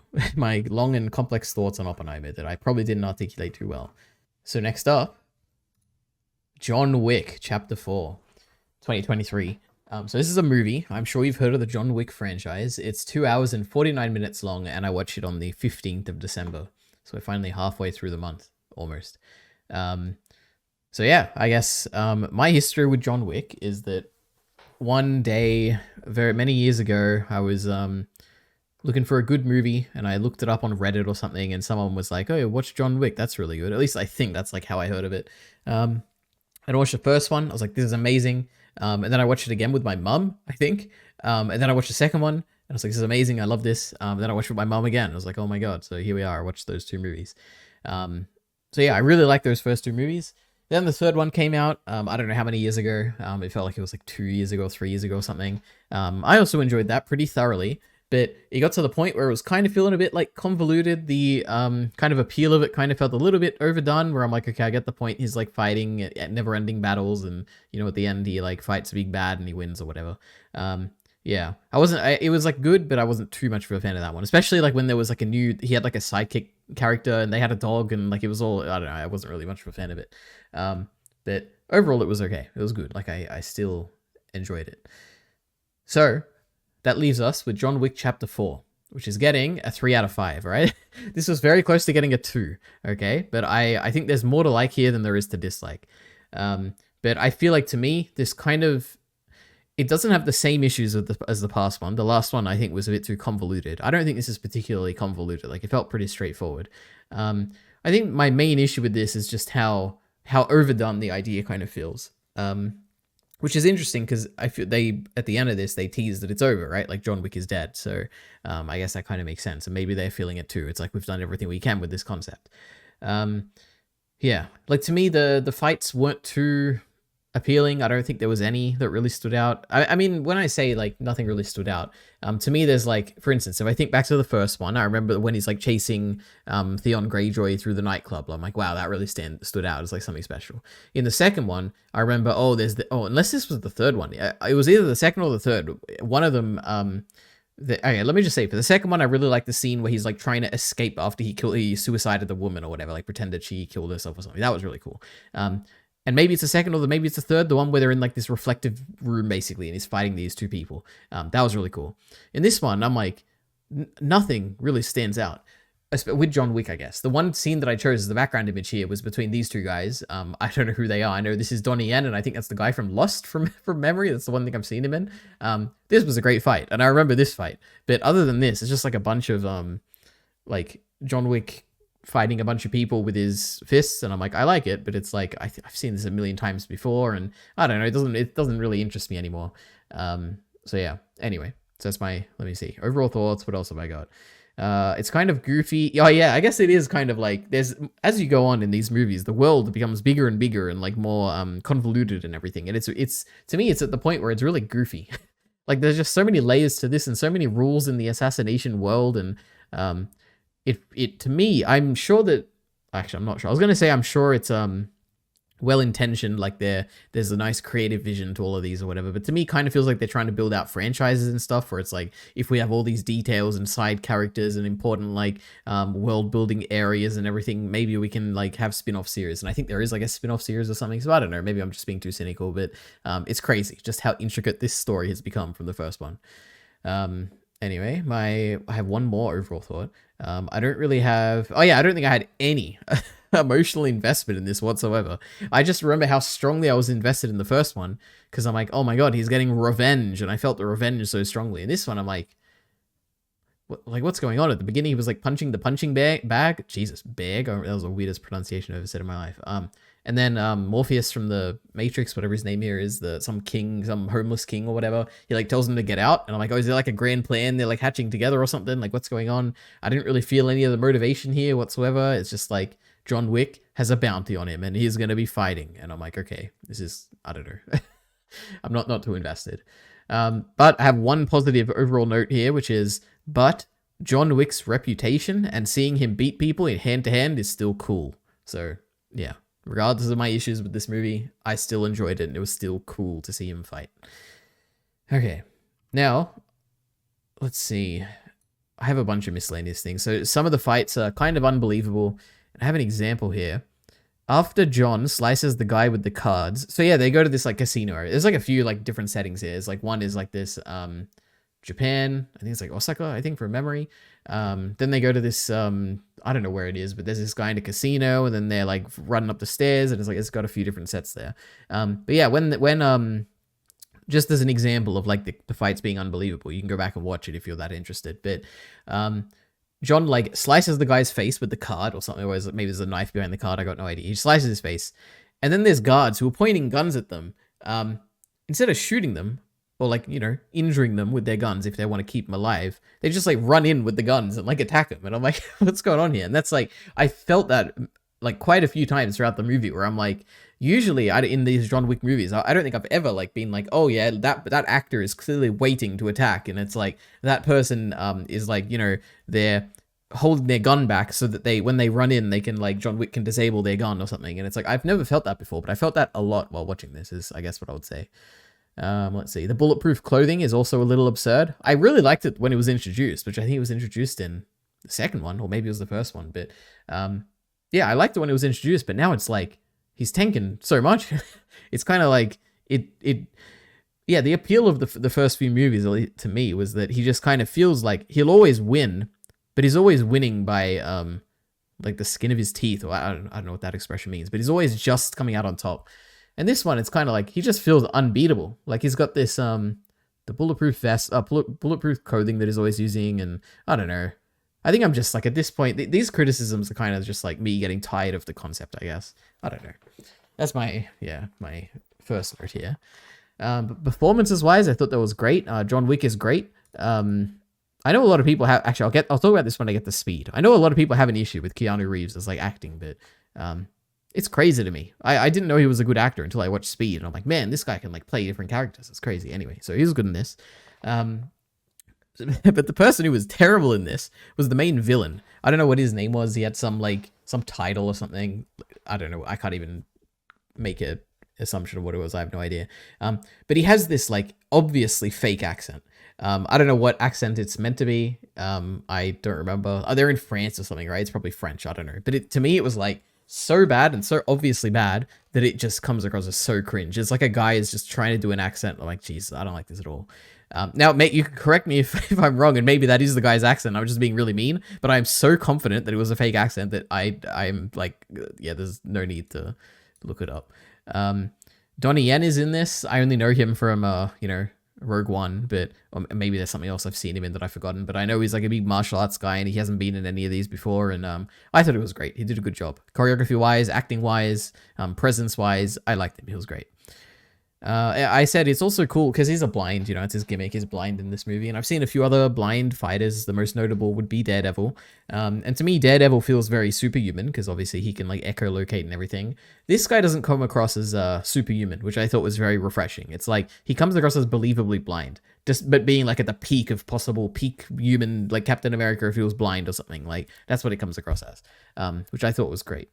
But the best character in this movie, or I guess the best performance in this movie, where I was like, man, this is really cool. I like this character who came out of nowhere, which is the card guy, the gambling guy, like the really fat guy. I don't know what his name is in the movie, like how to describe it, but he's great. Like he's so emotive, so goofy. I liked him a lot. I guess that's what I would say. What else do I have to say about this? The early fights have been... Oh, I guess to me, this movie... I should have said this in the overall thoughts. It reminds me a lot of an Arrowverse. Like, if this was part of the Arrowverse, I would believe it. A lot of the choreography, a lot of the way things are shot. It really felt like another season of Arrow or something to me, more than like a big, like, John Wick movie. Like, if you were to tell me that this, like...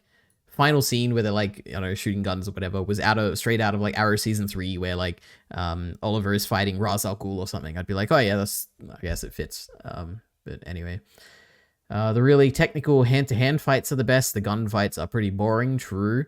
Here we go. The Osaka guy, I don't know what his name is, but fighting the blind sword guy here was the best fight in this movie. The speed of the hits was so cool. I have no idea. Oh, this is another issue. Despite how much I love the card guy, they start off the scene with him by playing a card game, and I have absolutely no idea. I think it's not poker. It's like it was something to do with like the type of cards you get is like what you win, and I'm like, I got no idea what's going on here. And it always happens in movies where they're like playing poker or they're playing some like card game, and I'm like, are you doing good or are you doing bad? I have no idea what these cards mean, and it always annoys me. So it definitely annoyed me in this movie. There's a dog in this movie as well. There were dogs in the last movie as well. It's so incredibly cringe. Dogs are not cool in any way whatsoever. Whenever I see a dog doing something cool and it's like meant to come across as cool, like in the movie, and everyone's meant to cheer or whatever, I'm like, God, this is incredibly cringe. Like the best thing this movie did with the dog was like it got hit by a car and then it got up and kept walking. I'm like, hell yeah, that was actually okay. But all the action things were like, I don't know, it's so cringe. I don't like it at all. Also the tracker guy, the guy who actually has the dog, he felt like completely out of place. Like, I don't know why he was in this movie. It felt like a third storyline that was just added for no reason. But I kind of like the way it ended, so that was okay. Like when he's just laughing at the absurdity of, the guy getting shot because John pretended not to get shot or whatever. I like that, but like throughout the entire movie, I was constantly thinking like, why is this guy here? Like, why am I following this storyline? I don't know. It's not very interesting. And then I said like, is it possible he's a famous actor and that's why he's in this? And like when you see him, you're meant to be like, oh my God, that's that famous guy. Because I know Donnie Yen is like famous and maybe that guy's famous too. So I don't know. The best gag in this movie was he fights all the way up the stairs. And then he gets kicked, and then he rolls down the entire staircase, and it's like a whole like minute scene of him just falling down the entire stairs, and all the progress he made in the past like 10 minutes of that fight up the stairs are undone. That was great, legitimately great. I like that a lot. Also, what was great was the secret twist, I guess, at the end, or the sweet twist. Sorry, not secret twist. It's not a secret. Where I just explained it, but John. They're in a duel, one person on the left, one person on the right, just like in Black Sail season 3 or whatever. And Donnie Yen shoots John Wick, and you think that John Wick has also shot Donnie Yen, but John Wick falls down, and it's like his loss, and then the evil guy steps in, and he goes to shoot John Wick, but then John Wick reveals that he hadn't shot his shot yet, so he shoots the guy and kills him. It's like, well, that's really cool. And then the tracker guy like laughs or whatever. I thought that was great. And then he dies. John Wick dies. Crazy. But I was like, okay, right there, they're trying to trick me here. But right at the end, I'm sure we'll get like a Sherlock season 3 thing where it's like, or season 2 finale thing where it's like, he's alive and we see him like off in the distance or something. But no, they committed to it. John Wick is dead. And to that, I say that the next movie should change the entire tone and like do a completely different genre and be like a zombie movie or a cyborg movie or something. That would be really cool. And it would be a way to like revitalize the series and, you know, make it a different genre. And I thought that would be a really good idea. So take that in mind, all the executives watching this. And what is, so that's all my notes on the actual movie. The last note I have is that I watched the Blind Wave reaction, and goddamn do I hate when they point out, like, it's literally like every scene they point out how, every stunt is crazy, and it's like, oh my god, I can't believe it. A human just did that. What a wild stunt person this is, and I don't know, it's so cringe to me. But anyway, that's John Wick Chapter 4. Didn't have too much to say. It was good. It was good. So next up, we have Speed, 1994. So you might not have actually heard of this. I don't know how popular this is, but this is a movie. It's an hour and 56 minutes long, and I watched it on the 18th of December. And it also stars Keanu Reeves, the famous John Wick, but many, many years before his John Wick appearance. This would be also before The Matrix, right? Because I think that was 1999. So I guess this is probably one of his earlier performances. I don't know. But anyway, so I had this on my list for quite a while because I can't possibly tell you when it happened, but Blind Wave at some point, Blind Wave, the famous reaction channel, they mentioned Speed at some point. I don't know what it was, in some reaction or discussion or something, they mentioned the movie Speed, and they gave the general premise, which is like you can't slow down, or the vehicle explodes or something. And I was like, wow, that's really cool.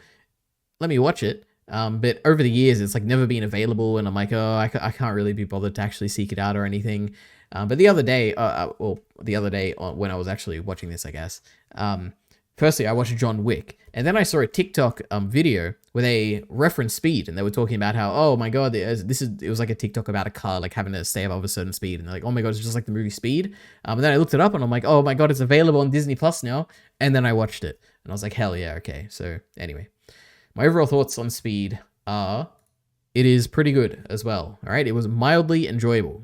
There was some really good stuff. There was some pretty bad stuff as well, but overall, it's like a nice 3 out of 5.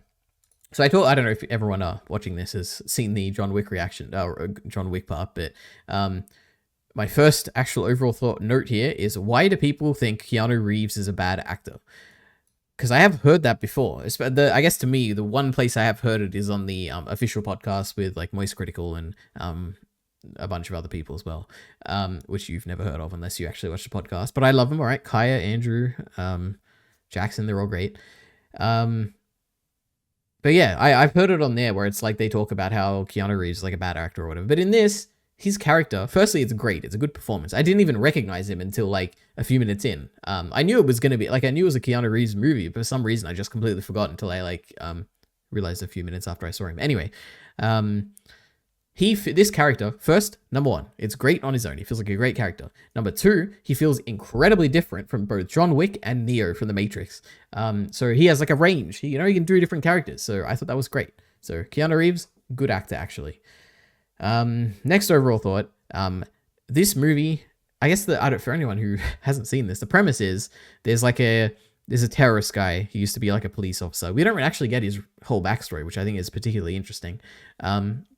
But he's out to get Keanu Reeves basically, and to torture him or like to punish him, he like puts a bomb on a bus, and as soon as the bus like reaches a speed of like 60 miles per hour, if it then falls under that speed, it's going to blow up.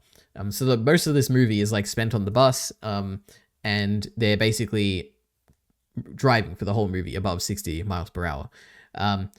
But my actual overall thought here is about how throughout the movie, there's two characters really, two like main important characters. Well, there's a few, but two main ones. There's Keanu Reeves, and then this woman as well on the bus. I don't know what her name is. She's like really annoying, but we'll get to that, I guess.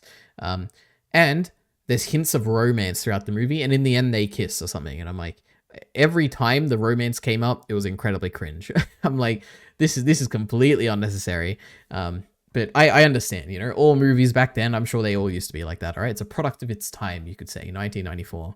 But yeah, not for me. Bit cringe. Yeah, the one I briefly touched on this, but the one interesting thing about this movie, like is particularly good compared to even other movies, is the villain guy. We don't really get to understand what his issue is.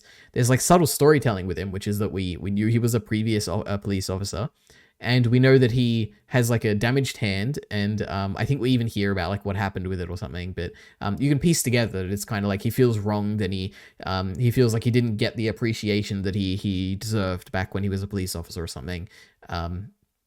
And he's kind of like unhinged, but at the same time, he's also like pretty aware of his surroundings and stuff. Like he's very lucid in his thoughts. Isn't like some maniacal villain or anything. I thought it was pretty good. Like I liked him quite a lot. It's probably the best part of this movie.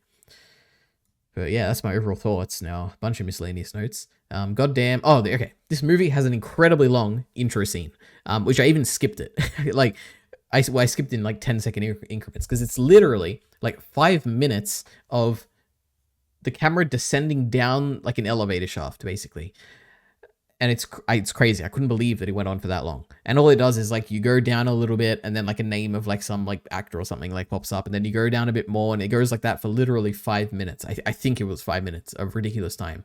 So I skipped over that, but that was the first wild note I have here. The next is, if I didn't know this was a Keanu Reeves movie, I don't think I would have recognized him. Very true. Does this look like Keanu Reeves to you guys? It doesn't to me. Jesus, pretty intense when they're pulling the hostages in the elevator one by one. Yeah, so this movie like starts off with that's why we go down the elevator shaft, which is it's plot relevant, because the terrorist first, before this like whole truck bus speed thing, he's trapped a bunch of people in an elevator, and it's like, oh, if the police do something, we're gonna blow the elevator up. And that scene was really intense. Like the beginning of this movie is very engaging, like for the first like 20 minutes or something, and it's kind of it's kind of also engaging because you truly do believe that those people can die, because the opening scene of this movie, besides the elevator thing, is the terrorist guy stabbing a guy in the ear and him bleeding to death. And it's like graphic and gross, and you see his like mangled hand as well. Not mangled, but like burnt or whatever. And you're like, oh my god, these people could like, we could see them die in a giant explosion. It could be terrible. So you're on like the edge of your seat, like, oh my god, people could actually die here. And me, I know that this isn't the premise of the movie, like this elevator thing. So I'm like, oh my god, this could go anywhere. Like, how does this lead to them getting in a vehicle and like driving away? So I was on the edge of my seat there. Oh, then there's when they actually get on the bus. There's a great bit where it's not a bit, I guess, but the not John Wick, Jesus Christ, Keanu Reeves, I don't know his name, the guy, whatever his name is, he gets on the bus and he's like, oh, I'm a police officer, I'm here to help or whatever, blah, blah, blah. And this criminal guy gets in front of him and pulls a gun and he thinks it's there for him. And I'm like, oh, that's great. Then I briefly touched on this, but there is a woman who's like the second main character in this movie. Like she's the one who, when the bus driver gets shot, she has to take over the bus, and she's basically the love interest in this movie. And she's incredibly annoying. And ironically, the movie starts with her like sitting next to someone who she thinks is annoying, like on the bus, and she like moves seats. And the irony is that I think she is way more annoying than that guy ever was. So anyway, oh, and there's a great gag in this movie as well, which is that there's this passenger who is translating things, and not translating, he's like communicating messages between like two different locations or whatever. And the guy's like, in the original thing, he says, fuck me. And the passenger's translation is just, oh, darn. And it's like, oh, it's that funny thing. He doesn't want to swear, you know, it's a good gag. I love it. What else? Oh, it's also interesting that this movie is a product of its time, truly. Like, you can see outside, because it's set in 1994, all the cars look old, which is really interesting, because I don't think I've ever noticed that in a movie before. Like, unless it's like substantially old, like if it's like the 1960s or 70s or something, I'm like, okay, I can tell. But I didn't realize that cars had changed so much since like the 90s. But yeah, it was very obvious seeing this movie, like, oh my god, they're all so old, these vehicles. The other thing, it's a very interesting vibe for this movie.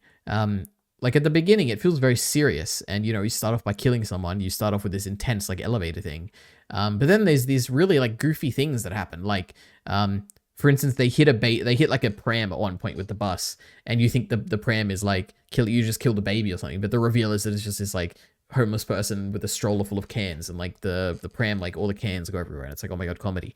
And then like they do this giant leap across like a bridge at one point. It's like so ridiculous. Like the tone is is a complete like it's a mess of a tone. Yeah. I wish it was like, if this movie was incredibly serious and like committed to it, I think it would have been better for it. But I'm sure a lot of people like it for this particular tone. Oh yeah, the next note here. The interchange jump was the most goofy looking thing, Lamau. It looked like the bus just started flying. Yeah. I feel like they could have done that a bit better, but maybe this was before the era of like CG vehicles, probably, I would imagine. But yeah, it looks a bit weird. Oh, here's me just getting frustrated. The second main character woman. Oh my god, the woman who. Oh no, this is another woman. Yeah, at some point, actually, pretty early in this movie, like maybe an hour and 20 minutes in, something like that, maybe a bit earlier, an hour and 10 minutes or something. They actually get all the people off the bus, and the last woman to get off the bus is just so absurd. Like she just takes her time, and she's so scared, and she doesn't want to get off, and as the audience, I'm just like incredibly frustrated because I'm like, oh my god, lady, you're gonna get everyone killed because you're like right next to the bus and it's gonna explode. Oh my god, just get off. Like either you die on the bus or you like fall off the road and get injured. Like, do you want to get injured or you want to die? And I'm like, oh my god, so frustrating. Anyway, let's see. Then there's another thing where it's like the product of its time, which is that the bus blows up and there's like a bunch of media people surrounding the place, and the villain guy doesn't know that it's been blown up yet because like the camera that he was looking through was like paused and it's like on a loop now, so he won't find out for a while. But I would have assumed that if this was the modern age, like the media or like there would be like a million people with smartphones or something recording it, and the news would have got out instantly that it was that the bus got blown up. But I guess at this point in the movie, you kind of have to read into it, I think. But I'm assuming that the police told the media, who have like the expensive equipment that's the only thing you could really record with back then, they probably told them to like hold off on reporting this because we're still trying to catch the terrorist or whatever. So that was an interesting like, oh, this would only work in 1994 thing. Yeah, and then after they get off the bus, the whole ending is like pretty ridiculous. I think it completely falls flat for me. And it's probably the main reason why this is like a 3 instead of a 4. But yeah, basically they get off the bus and they track down the terrorist guy, and the terrorist guy like wants to get money, and but he finds out that Keanu Reeves is laying a trap for him when he picks up the money. So what he does is the terrorist guy kidnaps the woman, and it's like really convenient because like, why is she there and why is he there? And it just doesn't make sense. And I don't know, it's just like unbelievable and goofy. And then they get on a train, and like the guy is like going crazy, and I don't know, it's like ridiculous. And then they like Jesus Christ. If I say John Wick one more time, Keanu Reeves and the terrorist guy are fighting on top of the train, and it's like it's ridiculous. Like they jumped the shark or whatever that saying is. And then I have a line here. The like climax of this movie, which is like them fighting on top of the train. Keanu Reeves, like he lays this line down, which is like I assume is meant to be like a clever reference to something that I'm missing, but the climactic line of this movie is, yeah, well, I'm taller. And it's like a retort to something the terrorist guy says, and the terrorist guy dies, and I'm like, I don't know what's going on here. Yeah. So this was a mess of a movie that I thoroughly enjoyed. Nice 3 out of 5 is what I would say. Anyway, next up, Rick and Morty Season 7. So this is a TV show. It's 10 episodes long. I'm sure you've heard of it. And I watched it on the 15th of October to the 19th of December. So, yeah. Now, I don't have any notes for this because I was like, you know what, this is Rick and Morty. I'm not like too passionate about like debating, or not debating, but like discussing the advantages and disadvantages of each episode and all that. But let me see. So I love Rick and Morty. I know a lot of people like turned on the show after season 3 or something for some reason, but to me, it's just like been consistently the same pretty much since the beginning. Some of the recent seasons have been really good. I don't particularly remember if last season was good or not or whatever, but generally I've been a big fan. I was looking forward to this season, and overall, it's a 3 out of 5. It was okay. I'd say it's on the lower end of the seasons. I'd say probably there's more bad than good, but overall it was still an enjoyable experience. Like it's still Rick and Morty, and it did have like at least one like good episode, like really good episode, I think. But is there anything I can say overall for the season? I don't know. I guess I can say the production, like it looked really good. Yeah, I don't know. Let's just go episode by episode. So I have a list of episodes here. I can just give my like basic thought on it, which is so episode 1 was Poopy Butthole getting divorced. And it was like it was a terrible episode. This was really bad. Like it's the type of episode which relies on like pop culture references, and you got like Hugh Jackman's in it. It's like, oh my god, isn't this crazy? There's a celebrity in this, and it's like it's got like a Predator reference, and like Mr. Poopy Butthole is like incredibly boring as well, and it wasn't very funny either, like to me. And then I found out, like after I hated this episode, I found out that it was written by the same guy who did the sperm episode last season and the dinosaur episode last season, which are probably the 2 worst episodes of Rick and Morty, and this one is down there with it. So that guy has somehow written the 3 worst episodes of Rick and Morty. I couldn't believe it. It's impressive. But the thing is, I know a lot of people like the dinosaur episode for some reason. So I don't know. People are crazy. But anyway, episode 1, Poopy Butthole getting divorced. Terrible. 1 out of 5. I'm not going to give a rating to each of these, but whatever. Episode 2, Rick and Jerry swap bodies. And this is like when they go to there's some gangster, and this was also pretty bad. I'd give this like a 2 out of 5 or something. I don't have anything to say. It's just like really like this is it's just boring. I don't know. Episode 3, Unity takes over Virginia. That was okay. I'd probably give that probably a 2 again. Actually, it's not good. It's like I'd say. I mean, it is good, but it's not like that. It's not worthy of a 3, I guess. It was okay to get like some continuity with Unity, because it's obviously Rick's girlfriend that we saw a while ago, and it's like, oh, whatever happened to her? Like she got this boyfriend and they broke up, I'm guessing, and I don't know. The president's in it, whatever the president's in it. I'm like, okay, he's like pretty funny. I don't like the psychiatrist lady or psychologist or whatever she is. I've never found her funny at all. She was in quite a lot of this, so I'd say that probably dragged it down a bit. So I don't know, not very good either. 2 out of 5, you know. So this season was not starting strong. Episode 4, the dead people turn into spaghetti. I thought this was really good. I'd give this like a 3 or a 4. Yeah, the highlight of this episode, I mean, I like the premise. The premise is really cool. There's like a place where people turn into spaghetti. I like the like commercialization aspect where it's like the planet gets destroyed by these spaghetti people. I like the train of like Rick creating this conveyor belt of basically sentient, not non-sentient or sentient creatures that can like kill themselves quickly so they can turn to spaghetti, and it's like mass manufacturing of it. And then the 2 like sides of the conflict coming in, and like the vegans and the like anti-capitalists or something. I don't know what it is, but these 2 groups like come in and they're like trying to that's probably not what it was. One of them was like righteous, and one of them was there for their own selfish gain or something, and they fought each other and destroyed and turned into a civil war and everything and crazy. But that was all great. But the highlight of the episode was definitely the flashback at the end, where it's like you have this guy who's willingly dying, and they flash his whole life before his eyes, and it's incredibly like it's a really fulfilling and sad, and like it's really effective. Like really, actually, because you know when the montage starts, you know that it's like, okay, they're gonna try and like get me emotionally or whatever, and it's gonna be like a nice story. They've done this a few times throughout the show. And like the twist is going to be like, we're going to get really invested at the end. He'll like die and he'll come back to the modern day, and Rick will say like a funny one-liner and it'll be over. But the interesting thing is that they actually commit to it, and it's really sad. And like this guy who sees everyone around him die and everything. And he got me. And I actually forgot that I was watching the episode, because it goes on for like long enough where I'm like, I'm really invested in this. And it ends, and then it's kind of like, the plot twist of the episode happened. It's not really, I guess to me it was a plot twist because I didn't see it coming, which is that they showed the guy, like they showed the life of the spaghetti they're going to eat basically, to turn everyone off the spaghetti, and they all throw up, and it's funny, and I like it. So that was a great episode. I'll give that a 4, you know, I said 3 to 4, but now that I think about it, it's a 4. Then we have episode 5. This is either a 4 or a 5. I really like it. It is probably it's a really good, I was going to say it's the best episode of the season, but it's not. There's one more that's better. But yeah, this is like basically the resolution to the whole overarching storyline of Rick and Morty, which is that Rick Prime, the one who killed Rick C-137's family, the one who the original Rick or whatever with this Morty here. Like there's a lot of like reveals we get in this. I thought it was really good. We get the reintroduction of Evil Morty, or Eye Patch Morty is probably a better way to describe him. He was great. I probably should have written notes for this episode. There's quite a lot for this one.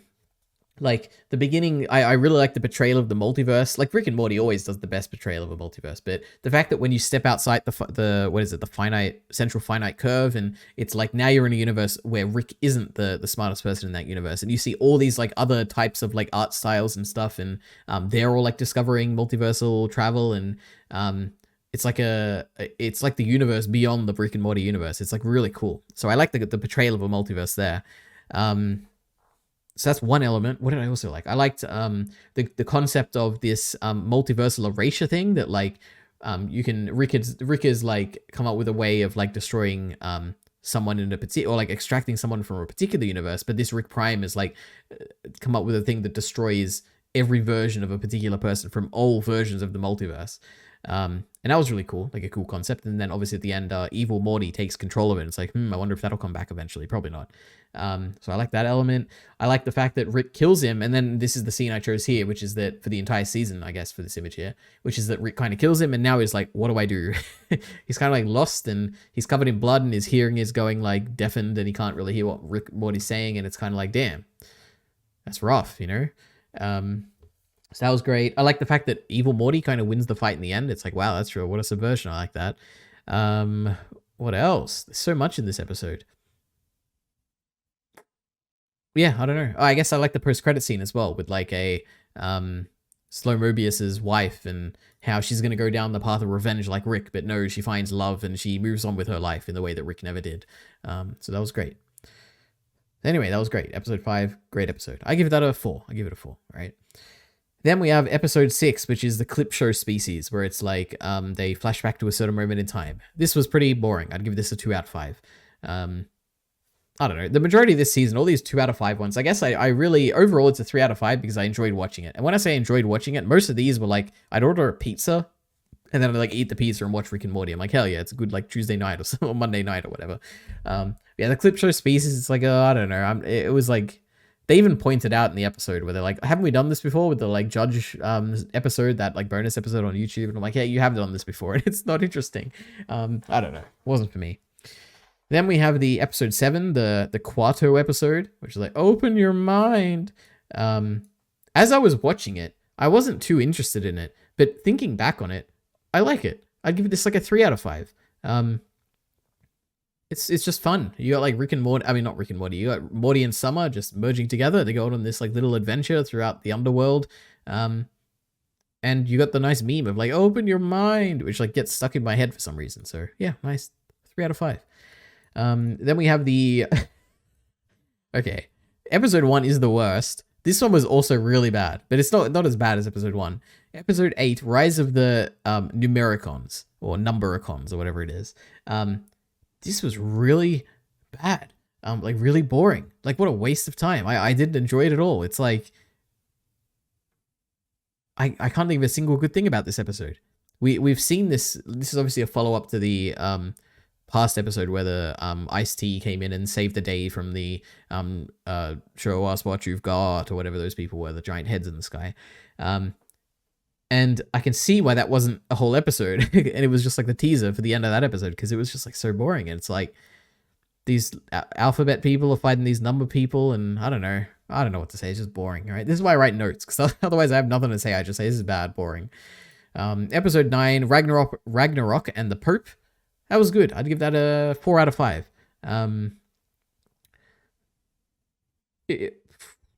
Bigfoot was in it. Bigfoot was cool. I like the idea of Rick being a god even in the afterlife. That was cool. The people who were traumatized by Rick in the like the Vikings, that was funny. I wasn't a fan of the Pope being so powerful that like they need to try multiple times to beat him. Like, because Rick is meant to be like an all powerful god, you know. But it is what it is. Yeah, it's pretty good. And then we had the best episode of the season, the Fear Hole. This is a 5 out of 5. This is one of Rick and Morty's best episodes. But whoa, I definitely should have written notes. What can I say? It's like, it's like a nice character dive where you get to see what is Morty afraid of, and you get the twist at the end where it's like the fear is that Rick never went in the hole to actually save him, and it's like, well, Rick never did go in. That was great, and it's such a fun episode, you know, constantly questioning like what's reality, what's not. I don't know. You get time spent with fake Rick and fake Rick's wife, and I don't know, small character moments like that, even if they're not actually with Rick, and I like it. And I really appreciated the one gag in this episode, not gag, one like self-aware moment where they leave the pier hole, and then Rick's wife like falls down through the ceiling in a multiversal, not a multiversal, a portal hole thing. And then Rick and Morty immediately they're like, oh, so we're still in the fear hole. And I'm like, oh, thank God the show is like self-aware enough to know that the audience obviously knows that they're still in the fear hole. So that was great. But anyway, that was Rick and Morty. So that's what like that's a section of these notes. Sorry, that's a section of Media Digest where I haven't had any notes. So there you go. So next up, we have Blue Eye Samurai season 1, I suppose, because now we know there's multiple seasons coming. This is a TV show on Netflix. It's 8 episodes long, and I watched it from the 19th to the 20th of December, so I watched it pretty quickly. And this was recommended by the famous, the amazing, the fantastic Jarky Bacon, who made an entire video essay trying to promote this series because he loved it so much, and it worked, and here I am watching it. And overall thoughts, this is pretty great. All right, 4 out of 5. Let's see. So, you know what? Instead of me just like ranting about what I think about it, let me go through my overall actual notes here. So, number 1, firstly, I guess overall it's a very strong start, and I'm very much looking forward to a season 2. I guess that's what my first note would be, and what I generally think about this. The next thing is visually, it's like stellar, like it's really good most of the time. There's one exception, which is that I think if you saw my Across the Spider-Verse thing, I briefly touched on it. I am not a fan of low frame rate animation at all. I know some people are like, oh, but it's a stylistic choice, you know, it looks so good. The artists, they intended it to be this way or whatever, so therefore it's good. I don't like it at all. It just annoys me. It happens. Like, I know it's weird. I don't know how it works, like what the technology behind it is, and if it's like some variable frame rate or whatever, but sometimes I really notice it in this, and it bothers me. And there's particular fights, which I think I pointed out in my notes. It happens every now and then. And I don't like when it happens then. But for the majority of the show, I don't even notice the low frame rate. So I don't know. But I just thought I'd point that out. Yeah, the environments look great consistently throughout it. The action generally looks great. However, there's no specific fight that stands out to me. Like, there's no moment of a particular fight where I was like, whoa, that was like really cool, let me remember that, and like think, and whenever people ask me in the future what's like a cool fight, I don't think I'll have any fights to like kind of like think back on for this. But they were all great, I guess. Like, I enjoyed all of them. They were over pretty quick, which I also enjoyed, like for the majority of them. Like, it was nice and fast paced and everything. But yeah, I don't think any fight particularly stood out. But we'll see. Maybe when I go through my notes now, we'll be like, oh yeah, that fight, that was really good. But for now, yeah, no, I don't think so. Next is, this is a giant, like I had many notes on this as I was watching, but I moved it all here into the overall thought section. There is an issue, a very obvious issue, which I am certain that other people must have noticed, that I can't tell. It's either the voice acting is bad in this show, or it's the animation is bad because it's not matching the voice. Essentially, there's a giant mismatch between the intensity of like the voice acting and the intensity of the facial animation. Sometimes the voice acting will be too intense and it won't match it'll be like some like very stiff animation, or sometimes the actual animation will be like really expressive and the voice acting will be really stiff.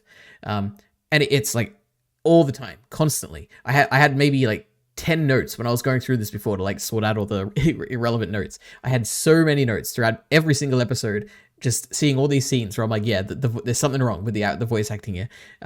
Like, the one thing that I'm like, if I was to speculate, I'm like, maybe it's because I know there's a difference between the way anime like dubs things and the way that like more Western studios dub things, and maybe this is like a consequence of it. Like, maybe they do the animation, maybe they actually do the whatever the opposite of anime is. Like, I think in anime they like do the voice acting. No, sorry, they do the animation, then they do the voice acting to match it. Maybe it's like the other way in this, and it like doesn't work. Well, I don't know what it is. That really like bothered me, and it is my number one criticism with this show. It's like insane. I can't believe this show otherwise is so good from a production standpoint. Like, everything is great about it. Like, the music, the action, the like even the facial animation can be really great at times. Like, it's really impressive. But like, it's just like the voice acting just does not match it. And I don't know whether to blame the voice acting or the animation. So anyway, I just keep that in mind, I guess, throughout this review. Pretend I brought it up every episode. Let me see. Oh yeah, and what I guess another point of speculation is it feels like one of those series or movies or whatever, just animation products, where it feels like they've got big name actors or something who are not voice actors who are like playing these roles, and it just doesn't match the characters at all. That's what I would guess. But in my like I didn't pick out anyone besides Ming Na Wen or whatever, the Agent May from Agents of Shield. I didn't pick out any voice, so I'm like, oh yeah, that's that famous person. So I don't know if that's the case or not, but that's kind of what it felt like to me. Anyway. And the biggest offender of this initially was I don't know any names from the show. I don't even know the Blue Eye Samurai woman's name at all. I'm sure it'll come to me as I go through this, but actually, there's two big offenders here. One is the white man here. I don't know what his name, like Jeremiah, Isaiah. I don't. What's like a white name? I don't know. Whoever he is, his voice has a lot of mismatches, and the fat guy without hands, who like we meet in episode 1, he also very much mismatches things at times. Those are the big offenders, but also we'll get to it. I think I have some like notes on like performances or whatever. But anyway, I guess also the main character. I don't know I can't remember what her name is. The Blue Eye Samurai. I think her voice is also. It's not to do with the actual mismatching or anything. I'm not a fan of the voice.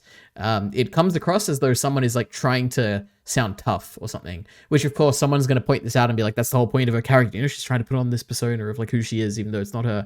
I don't care. It bothers me. All right. It comes across as like edgy and cringy, and I don't like it. And her voice acting and a few other voices in this, separate from that like facial animation thing I was talking about, it kind of reminds me of Ruby voice acting, where it like feels like sometimes it feels like you're not taking voice actors, you're taking like random people or random actors who've never done voice acting before, and you're putting them in the show. That's what I got from this. So that's my big rant, and that's like my major complaint about the show out of the way. Other than that, I really enjoyed the show. Oh no, however, there is one more thing, but this isn't really a negative. This is like initially when I started watching it, I did not like this, which is the comedy. I was hoping, based on my very limited experience from the Charky Bacon video, I was expecting something more serious and, I don't know, because it's like a very violent show and at times it can be very serious. I was expecting something more serious. And there was a lot of comedy, a lot of like kind of felt like kid kind of humor, like for a kid's show. But I wanted to point that out and to say that by the end of this series, I'm fully on board with it. Like the tone of the show was like solidified in my mind, and all the humor fits in with it now. Like if I was to rewatch it again, the humor wouldn't bother me at all. But it was something that really it was like a big mismatch from when at the start, how I felt about it. And then I grew to love it basically. So yeah, those are my overall thoughts of Blue Eye Samurai. Now, I have a bunch of miscellaneous notes, believe it or not. Like I said in every single thing I've talked about in this digest for every episode here. So, episode 1. I don't have any summaries or anything, so if you care that much, go look at IMDb what happened in episode 1. Number 1, there's nudity in this. And I knew it from the Jarky Bacon video where I recommended it, but it was still a shock. I couldn't believe it. It's very... I feel like it's very infrequent that you get some animated show, especially a Western animated show that has nudity in it. Yeah, it was crazy. I truly couldn't believe it, even though I knew it was coming. The next thing is episode 1 actually has some really cool storytelling, and I also couldn't believe it. Which is the framing. Oh, I have a name written here. This is great. The reframing of Taigen. And Taigen, I think, is I hope I've written that right. It's the Akemi's boyfriend. It's the kid from whatever the Blue Eye Samurai's name is, their childhood. But anyway, it's awesome because initially when we see him, he comes across as like the stereotypical really cool guy, and he's like the guy you want the princess to get with, and it's like, oh my god, they've only lived a happy life together. They're two great, nice people. You know, it would be great. And then you get the plot twist that it's the bully from childhood. And I'm like, oh my god, they made me like this guy. But now, like, from the other character's perspective, he's a bad person. Oh my god, this is crazy. I thought that was awesome. I wrote in my notes here, it's a brilliant twist that makes the show infinitely better. And I completely stand by that. I thought that was awesome. And then, let me see. I guess these are very miscellaneous, so there's no cohesion between these. But I wonder. There is also a fight in this episode 1. I think it's between Taigen and I hope I wrote the Blue Eye Samurai's name somewhere here so I can start using the name. Where they have a very like mental fight before they actually do the fight, and they're like swapping stances and everything. And to me, as like a big Star Wars fan, I'm like, oh my god, that's like what happens in Star Wars Rebels season 4 with like Obi-Wan and Darth Maul. And I just wonder if what's happening here is a reference to that, because they even use like Qui-Gon's stance at some point. Like, I wonder if this is a reference to Rebels, or if they're both like referencing a common thing in like Japanese culture or whatever with samurai, because I know the fights happen like that and it's really quick. But it's just the fact that they did Qui-Gon's stance when they were fighting, where I'm like, oh, that's like a very, I feel like that's very intentional, but maybe I'm missing some broader reference to something. But anyway. Calling her master Sword Father was very sweet and cute. I like that. I really like that old guy as well. He's great. I mean, it's a thing you've seen a million times before, like the wise old man who like looks after the grizzled old main character. So I don't know. I think it's a thing I've seen before, but it was done well. So I like that. Oh, and I don't have much for episode 1, but the last note on episode 1 is, why the fuck do they have this season on Blue Eye Samurai at the end of episode 1? Like, why is that a thing? I started because I was like, oh, okay, I guess this is the ending for the show. Like, they have an ED or whatever, like for an anime. But no, it just spoils the entire season. So as soon as I realized, it was like 10 seconds in, I'm like, okay, let me skip this. And then at the end of the series, I went back and watched it. And it just tells you where the show's going to go. And I'm like, oh my God, why would they do this? This is like when Dragon Ball Super, like at the beginning of the episode, would tell you exactly what happens for the rest of the episode. It was ridiculous. So I don't know. I hope this doesn't become a trend in shows to do this. But yeah, that was weird. Anyway, so that's episode 1, my nice and scattered thoughts. Episode 2, the music in the show is very reminiscent of Avatar: The Last Airbender. Now, I have no idea if there's any overlap between this. I know very little about this. The only like behind the scenes stuff I know about this is that whatever Bacon said in his video, and I think he said it was like some European studio doing this. Like, I don't think it was an American studio, or maybe it's just the animation aspect of it was like by another studio. I have no idea.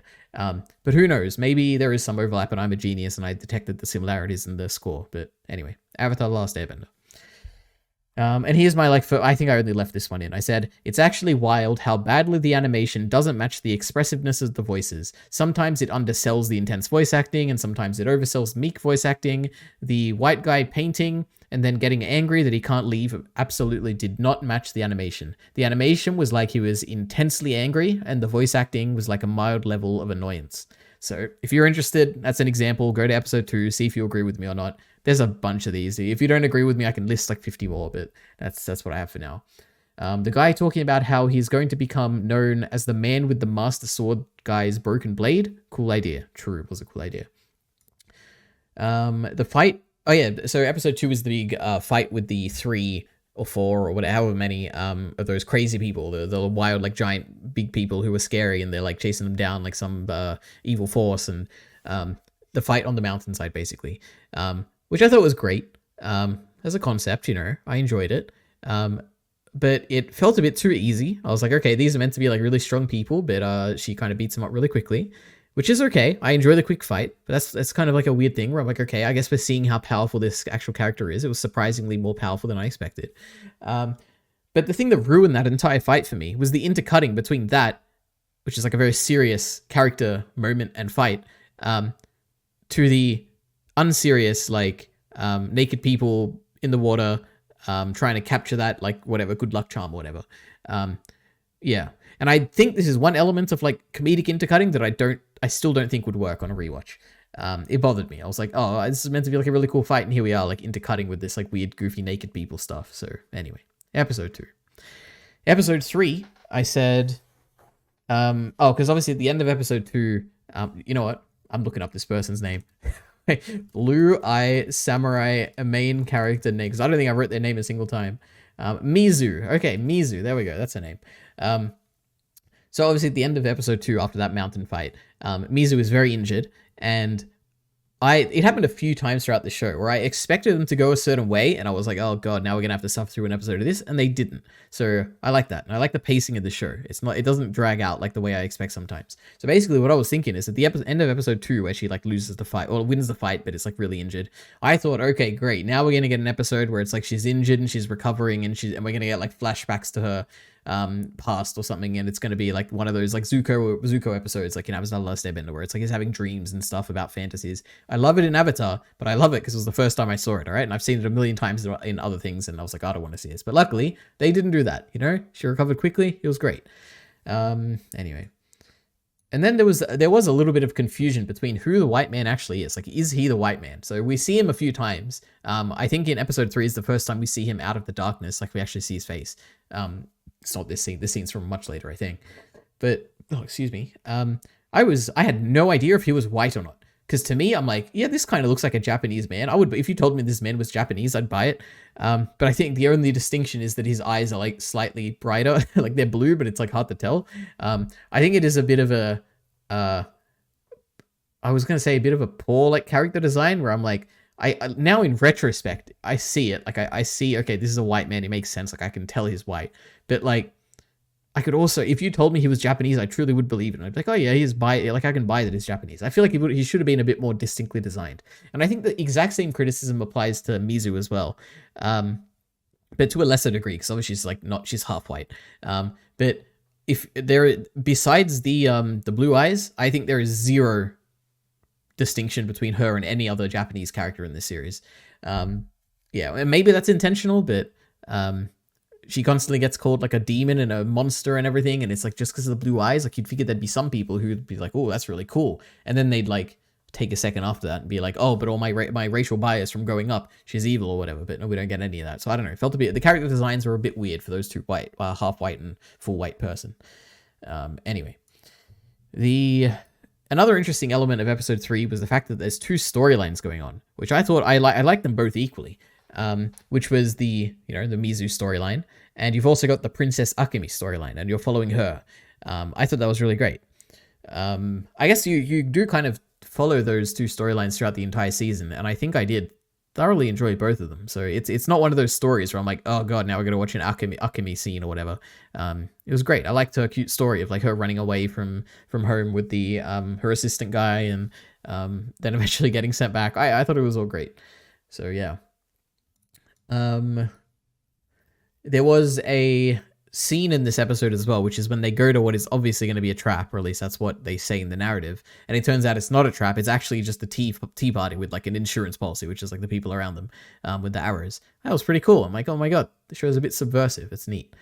Then there was, I guess at the end of that, I don't know if there's like a plot hole, not a plot hole, but like a really weird character thing, which is that they get escorted there by this giant like monster of a man, basically, that I think we kill later, or maybe doesn't die, I don't know. But basically he's left with a man with no hands, fat man with no hands, whatever. I have no idea what his name is. And off screen, when they're having the tea meeting, fat guy poisons the giant guy with the tea. And it's like, at that point, we have no idea if he's an enemy. Why did you poison him? It was ridiculous. So yeah, that was a bit weird. What else? A bit of a plot annoyance where I'm like, okay, so this guy like just got his hand chopped off because he wouldn't tell them that there's 500 archers. Like, why not just tell them if you're gonna shoot them anyway? Like, just say, like, show them. Like, it'd be like, I mean, I guess he did tell them. Why don't you just show evidence and then like summon them and be like, show one person with an arrow to be like, okay, don't threaten me. There's actually 500 archers. Don't take my hand now. I don't know, a bit annoying. Anyway, so that's episode 3. I think these notes probably would have benefited from like a recap, to even remind me what happens in each of these episodes. But anyway, episode 4, halfway through the show. The pace of the show, I said this before, the pace of the duels are pretty great. They're over pretty quickly usually. It's crazy to... Oh yeah, this is interesting. Just the conceit of the show, which I think is like, I assume is based on history, which is, it's wild that a whole country just bans a particular race of people, like white people. That's crazy to me. Like, what a wild thing to do, just historically. I don't know. It's weird. And this was another note, which ended up being more important to the series than I thought, which is that it's also crazy to think about how different countries and empires at the same moment in history, back in whatever, I have no idea when this takes. You could tell me it's like 600 AD, and I'd be like, hell yeah. You could tell me it's like 1700s, and I'm like, oh yeah, hell yeah.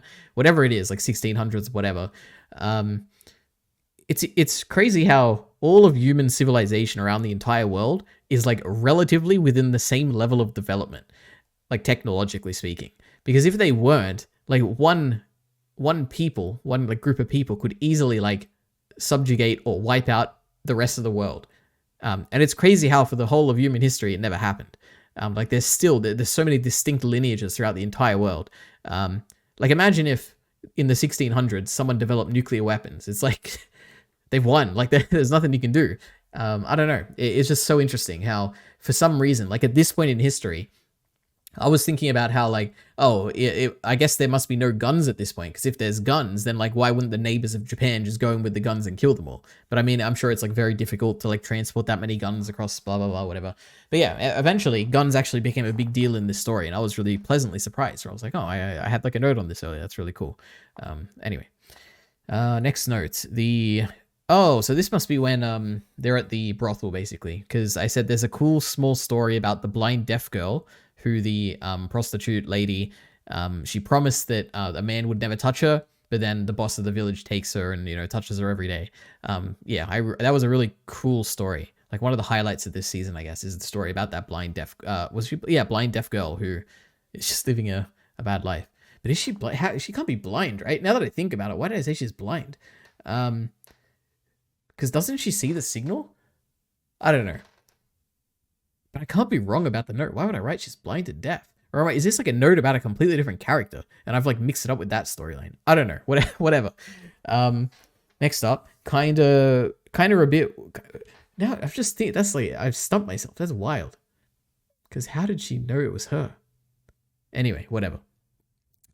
Kind of a bit weirdly structured episode where we go chronologically and then we flash back to the princess and how she ended up at the brothel. I guess it's probably more engaging this way, but to be honest, I assume she just ended up there because she could get more clients or get client information from clients there and then also get paid. Turns out my assumption was wrong. She only just got there today because the samurai went there. I don't know. Weird structuring this episode. The white man's, I got just more complaints about the white man's lips not matching up. If you're interested, watch the speech he made to Jesus. Apparently that was terrible for his acting. Or not acting, but like the mismatch there.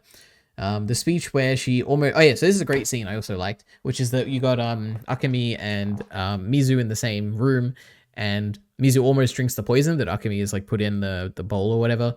And then Mizu like plays the bluff that we know is a bluff, but Akemi doesn't, and it's like a cool bluff because it reveals to us that Mizu is like aware of what's going on here, and she says that, oh, I killed Taigen or whatever, and then she reveals she's lying, and I'm like, oh my god, I'm on the edge of my seat. What's gonna happen here? Like these two like main characters in the show are like talking, and she's tricked her, and she's like one step ahead of her, and it's like, oh my god, this is so cool. I like that. Great scene. Let's see. Jesus, the sad imagery. I don't remember this at all, but apparently I wrote a note here. Maybe someone else can remember this, but Jesus, the sad imagery of putting the bird she killed into the nest with the 3 eggs. So take from that what you will. I'm sure that means something to someone out there. So this was really unexpected as well, which is that Mizu goes in to save the blind deaf girl, or to kill her, I guess, who's not blind apparently, and I haven't figured that out yet in my mind, where I'm still working on this problem. She goes in to like kill her or whatever, and then you get the moment where it's like you think she's actually going to save her and take her away, and then she snaps her neck. I was like, damn, I did not expect that, and it happened really suddenly, and I thought that was awesome. And something I liked even more than that, which interestingly, and probably poorly, the story doesn't address at all, is the fact that Mizu, there's a boy who basically sees Mizu escape, and because she lets the boy live, the boy goes and like tells on her, and all the people come to raid and destroy the brothel anyway. And it completely undermines the fact that she went and killed the blind deaf girl who isn't blind apparently. Because it's like the reason we killed her instead of saved her, which you very well could have saved her quite easily. The reason you killed her is because we wanted to save all the people at the brothel, because we know that if we saved her, then they'd come and destroy it. And then now she's dead anyway, and now the brothel is still being attacked anyway. And it's like, it's a true tragedy. Like the story of that girl's entire life is just a complete tragedy. And the interesting thing is that the story never points that out explicitly, or even implicitly. It doesn't even say, I mean, it is implicit because I figured it out or whatever, but they never point it out at all. It's kind of weird. I don't know, but that element of the story really worked for me. Where I got to the end of this episode and I was like, damn, that was sad. That poor girl, she died for nothing. Episode 5. So I said this is the best episode. So if I'm remembering what the best episode was, it was the one where they flashed between Mizu in the present and Mizu in the past with her like backstory that was really surprising, which I had no idea she had a backstory like that. That was great. Best episode of the season. Intercutting the fight in the present with the story of the Ronin. Oh yeah, there's also intercutting with the actual like play, which is like a story about a Ronin with like puppets or whatever. Yeah, there's a bunch of intercutting in this episode between different events in Mizu's life and apparently Akemi's life, because we get the amazing reveal at the end, which is that it's Akemi in the future listening to the tale of the Ronin in like some like formal place. So it was an awesome, just the framing of the episode was great in that regard. But anyway, this is also the fight inside the brothel, and we see the bird's eye shot of the hallway. That was a really cool like gag, I guess, visual gag when it comes to the fighting. I said I'm very invested in the backstory. I'm very like eager to see what happens to her husband, and it all paid off. Like this was a really great episode. Like this would probably be a 5 out of 5 episode. Yeah. It's really interesting for a show where a female character is rejecting her femininity to actually show her in the past, post-rejection, actually being happy with a man and loving and having sex with him. Yeah, that was very subversive. Like most of these shows, actually, I'm not most of these shows, like I guess most stories I've seen which are concerning a woman who is rejecting femininity. Like, I guess this story to me isn't about her, like, rejecting her gender identity or anything, or, like, her role in society, really. It's her, like, rejecting her femininity is more so what I think it is. I've never really seen a story about rejecting femininity, but then going back to it and legitimately liking it and wishing her life went that way, but then that being taken away from her. And then her going back to rejecting the femininity. I've never seen a story like that, and I thought it was incredibly engaging. Like, it was unique, because I've never seen anything like it, and it was great. So yeah, great stuff.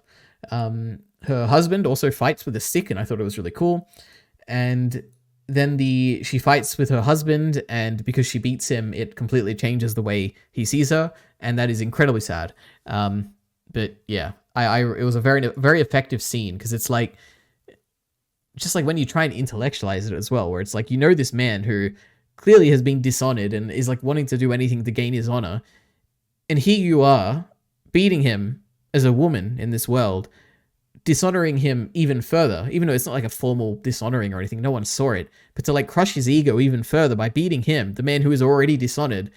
It's like, it's so sad. For both of them, because it's like she's just trying to be herself, and being herself is like crushing this man's ego even further and making him feel terrible. And it's like, damn, these poor people, they're suffering. That was great. I really like that element of the story here. And then we get the reveal that she's both the Ronin and the bride in the story, so that was really cool. What the hell is this note? I guess it's just me summarizing what I said before. So the world rejects who she wants to be, i.e. her husband leaving her because she revealed the true self to him, but it's also not the typical story of a girl who rejects her femininity completely. She was clearly very happy with her husband and being a wife, so the novelty of this was really cool to see. The truth is that both her... this is basically my speculation. We're like, oh, what happened? Because at the end, these people show up, and it's like, was it the mother, or was it the husband who sold her out, or is it just like a coincidence? In my headcanon, I assume they both sold her out separately. Like, I assume the mother, when she didn't get her drugs or whatever, she sold her for some money. And I assume the husband went and like but like tried to get his honor back or whatever by selling her out. So I feel like they both probably did it. Or at least I wouldn't be surprised if they both sold her out for like drugs and for status or whatever. Yeah, and then, she chooses to let the princess, so she lets Akemi be taken because she says she's better off that way. And that's really sad. And clearly the fat, handless man points it out, and she's like, this isn't the right thing, and I'm like, yeah, it's probably not. I mean, it definitely isn't. But anyway. Then my final note is the reveal of Akemi listening to the Ronin story in the future. Cool.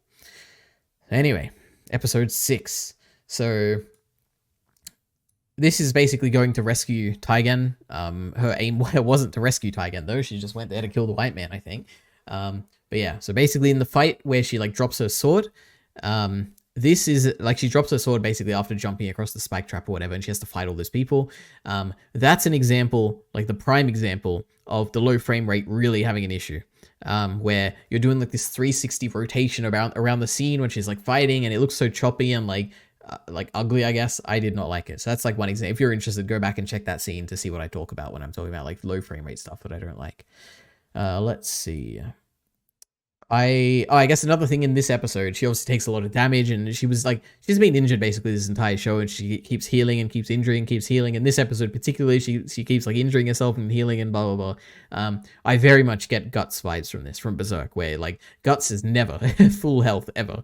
He is always, I guess, after the after the eclipse. Maybe before that, he's had his moments where he's like healthy or whatever, but after the eclipse, he's never healthy. He's always going from one battle to the next, never fully recovering from the previous one.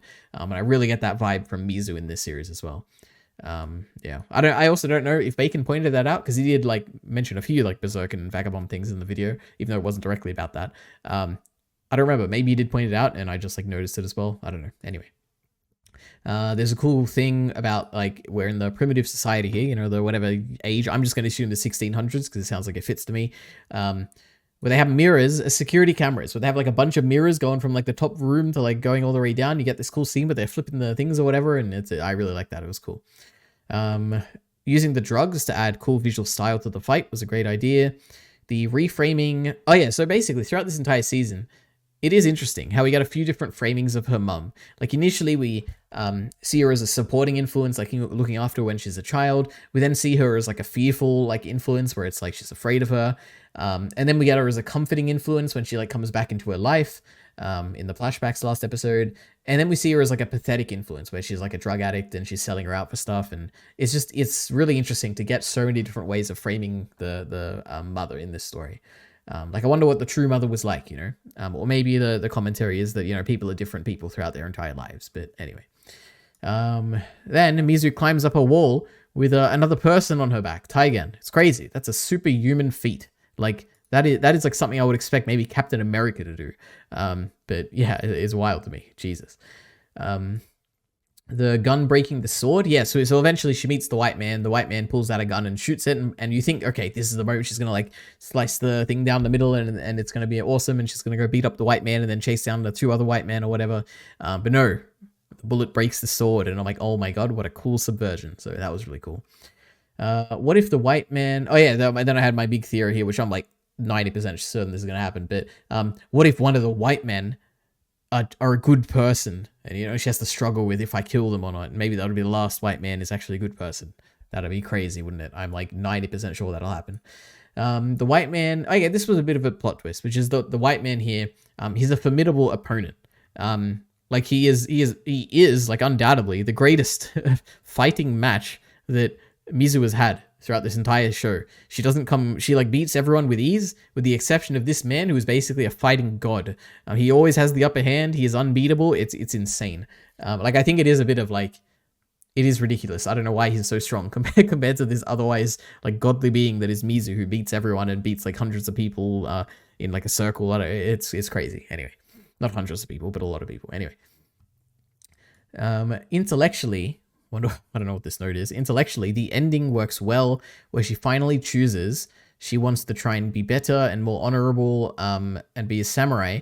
But now I'm just like, oh, this is another thing where I was expecting the show to go to a certain way. So I said, but now I'm just like, bro, we're going to spend a whole episode of her just reflecting on things, aren't we? Because again, she was injured at the end of this episode. And I was like, oh, great, we're going to get another episode of like healing, even though we never got that first one in the first place. So anyway, but I was pleasantly surprised, because that didn't happen. You know, we kept going on with the story at our fast pace in the show. Loved it.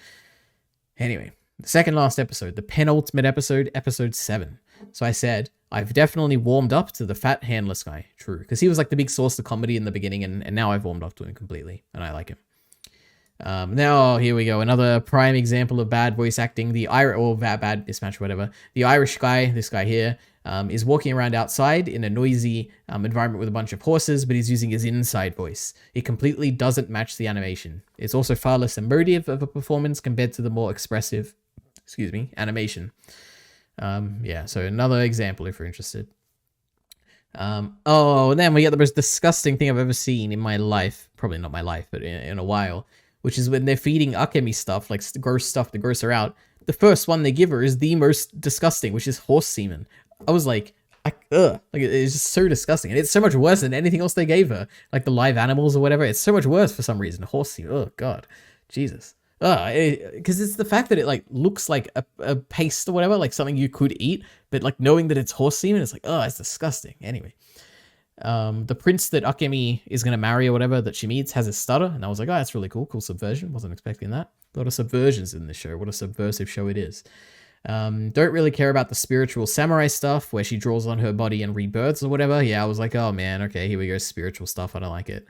The white man. The white man is one of my favorite characters. I don't know if I mentioned this already. Basically, every scene is in I really like. But yeah, basically, I like that he outsmarted the Shogun's like second in command. I don't know who the hell he is, but the guy that he was with, basically, I liked how he outsmarted him by hiding the guns. Even if it was an unintentional outsmarting because they were on the same side. That was really cool. Then we get the actual emotional climax of the show, right? Where I actually got a little bit emotional. I didn't cry or anything, not even close, not even a little bit. But it's when Akemi brings in the prostitutes to the castle and she offers them a job. And I was like, oh my god, I'm so happy for these people. Like, they've had to be prostitutes, most of them probably not willingly. They always wish that they could be like Akemi and live in this princess life or whatever. And here they are, they get the offer. And I was like, oh my god, this is so great. And then the dad kills the friend, and I was like, damn, like, talk about a plot twist. My god, I was absolutely not expecting that. And that was awesome. I never liked the dad from the beginning, so I was glad he became a villain. But that was a great plot twist at the end of episode 7.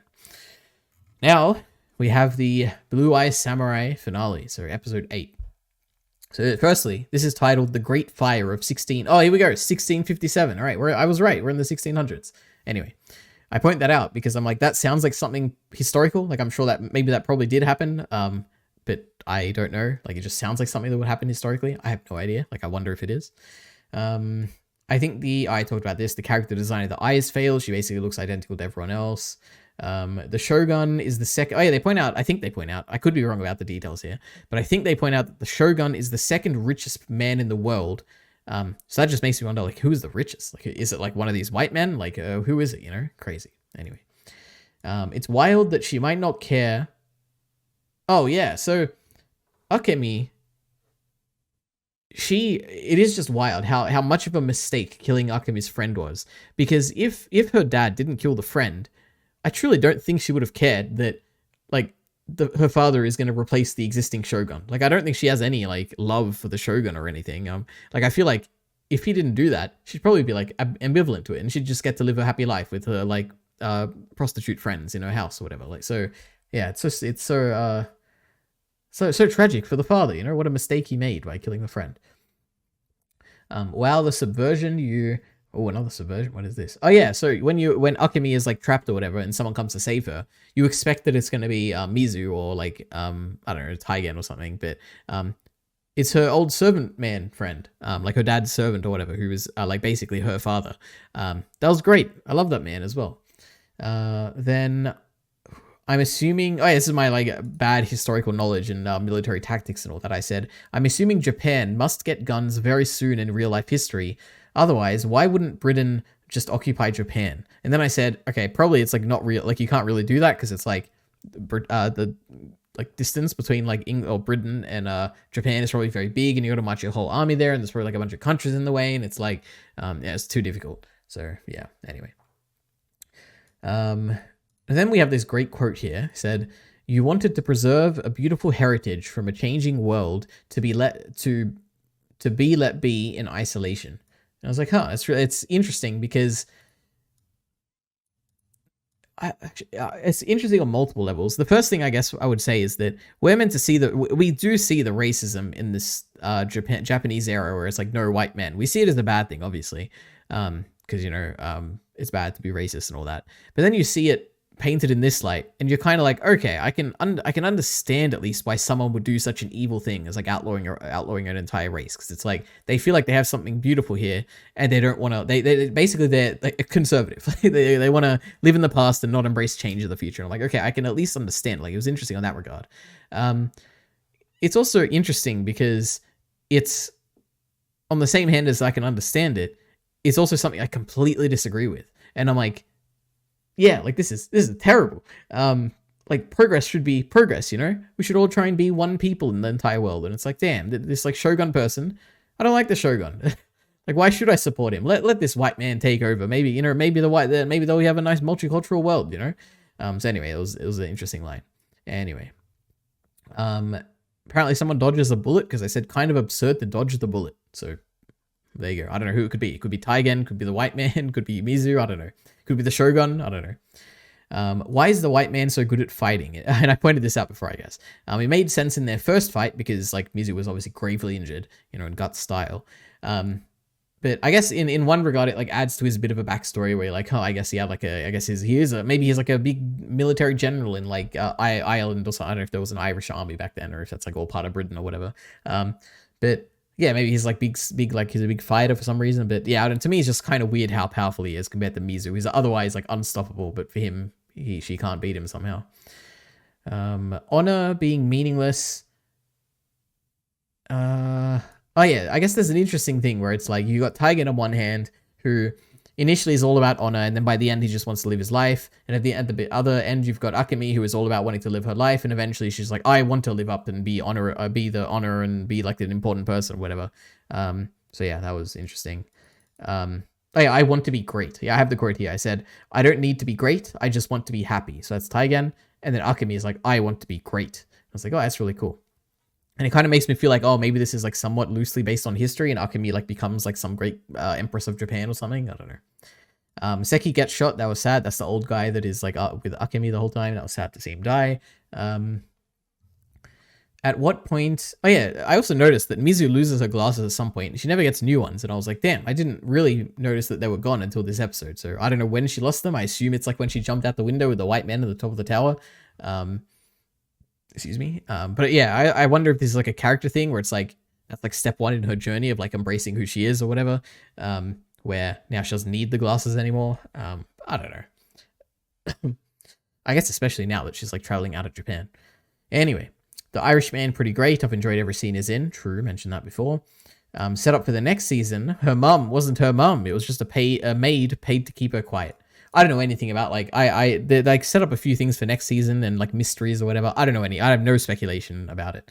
But yeah, my last note here is what is the significance of the word London? Because it's like the only clue that the Irishman gives her. Like I wonder, is it the location London, like the city of London? Like was there a London back here? I assume because in Vinland Saga there was a London. Or is it a surname? Like is it I assume London, like locations are probably common surnames back then. Like maybe the white man is called London or something. Like is that where she's sailing at the end of this? Is she going to London, or is she like going to another place in Japan where London is, or like the actual person named London? Like I got no idea. I'm interested. But anyway, that's Blue Eye Samurai. I liked it a lot, and I'm very eager to see future seasons. And goddamn, do I love when Netflix drops shows all at once, you know, so you can just binge them all at the same time, even though I watched this much later than it actually came out. All right, so next up, One Piece, Clockwork Island Adventure, 2001. So this is a movie. It's kind of a movie. I guess it's an anime movie. It's 1 hour long, which is, you know, barely movie length. And I watched it on the 21st of December. So this is my second thing I've ever seen of the One Piece anime. If you don't include the first like 2 minutes of the first episode and like a one scene where Luffy turns into like a bounce man or something. Yeah. So for reference, the part, if you've watched my previous digest, you know that I loved the last one, right? I think it gave it like a 4 out of 5 or something. It was really good. Visually, I love Nami. Nami's always the greatest. A nice, concise little story. I liked it a lot. This one is a 3 out of 5. It was decent. I enjoyed it. It'll be on the probably middle to upper end of the 3 out of 5s, right? It was pretty good. The issue, not the issue, but on one hand, it didn't look anywhere near as good. Like the art and direction, to me, this just was nowhere near as good. Animation-wise, art-wise, directing-wise. Like to me, it felt like there wasn't like a clear vision in this, whereas in the previous one, it felt like a cohesive unit, and all the scenes kind of felt like well tied together, and like visually, I mean, and there was interesting directing and stuff. And in this one, it just felt like a kind of a mess. I don't know. I visually, I wasn't a fan of this at all. Like if you were to tell me that this was like 3 episodes of One Piece, like from the anime, just stitched together, I would believe it. Like nothing about this made me feel like, oh, this is a movie, like movie quality or anything. It just felt like kind of mid kind of production anime episode or something. I don't know. So that's my thing. But yeah, the story, it was okay. You know, nothing too bad, nothing too crazy. But yeah, let's go into the actual miscellaneous notes. So we have the first time seeing Sanji in the anime. I've only seen him in the live action before. And he was cool. He kicks things with his feet and his feet bleed. And I feel like that's probably a very common thing that happens in the anime. I feel, yeah. But yeah, he was kind of cool. That's all I really have to say about him. There's a lot of fan service in this. I don't remember any fan service from the first movie, but like I think like the first scene you get is like Nami is sunbathing, and then you have like the two of the Trump twins. I think they were called Trump twins, which is funny because the president of the U.S. In 2016, they were like they had fan service with them. There was a bunch of fan service in this, basically in this, which was crazy. The island is literally clockwork. Yeah, the world of One Piece is always very interesting. I found the Clockwork Island to be a really cool concept. I thought that was great. And then I have a great note here. Nami is truly the greatest. She is so cute. As soon as the guy proposes, which is this amazing scene here, she gets all bossy and she lists the type of men that she doesn't want to marry. They're like too hairy, too weak, etc., etc. She is truly, truly, it's not even close, she's the greatest character in all of One Piece. I'm claiming it right now, all right? I loved her in the first movie. I love her in this one. Look at her. She's wearing this awesome wedding dress as well. Love her. Anyway, I do really enjoy these standalone adventure-focused stories. Yeah, it is like I almost certainly will continue watching these movies, right? If you're watching Mill of the Killer, I'm sure you probably are. Tell me which one to watch next, right? I am eager to watch more of these One Piece movies. I enjoy them. And I enjoy like just the standalone, like it's a self-contained, nice little adventure story. It's got a cool setting, the Clockwork Island. I thought that was really cool. And it's got Nami in it. So yeah, it's great. I love it. Here's another Nami note here. I love the subversion of, this is interesting. And I don't know if One Piece, this might be, it only works for me because I don't know what One Piece is like basically. But I love the subversion of the villain guy. Like these people aren't really evil. They're not really doing, from our perspective, it's like Nami shows up and then the Trump siblings, they're just like welcoming her, I guess. She's not like trapped or anything. And this guy wants to like marry her. And I'm like, oh, they're just like, they're not very villainous. I thought that was a great subversion, but, she's even playing card games and stuff at some point. Like it's great. And they treat her with respect and stuff. And she's like, oh my God, she's going to marry this one of our brothers or whatever. That was great. But the thing is, this might not be a subversion. Like maybe this is a very common thing in One Piece where the villain is not really like a like stereotypically evil villain. Maybe they're all like this. I have no idea. I get the vibe that maybe that is the case. I could imagine One Piece being a thing where it's more common or more uncommon to have a villain who's actually a villain. Like maybe it's not actually that common. I don't know. Anyway, the music is great. And I can't tell you off the top of my head what it was. I can't recite it or anything, but I wrote that it's like dramatic music. It's dramatic, mysterious music. That's how I would describe this, and I was a fan of it, at least when I wrote this note. Then there's also a character who farts in this. He like flies up by farting or something. And my one note here is about how I know some people find farts funny. Like I know it's very maybe even when you're a kid you find them funny. I have never found farts funny, and all they are to me is just gross. Like to me when he farts in this movie, or anyone farts in any like piece of media, it just grosses me out. Like it's never funny, not even a little bit. Like it's literally just disgust. Like that's all I feel whenever someone farts. Like it'll be a mild level of disgust. It's not like I'm puking or something, or I'm like, oh, I never want to watch this. It's just like a mild level of disgust where I'm like, oh, that was gross. It didn't really bother me much in this movie, but it's like something I found interesting. Then there's this great guy who is mixing up his what do you even call them? Sayings, like not similes, whatever, metaphors, I guess. And he has this amazing one that I wrote here that he messed up. He said, like a sloth to a flame. It was funny. It cracked me up.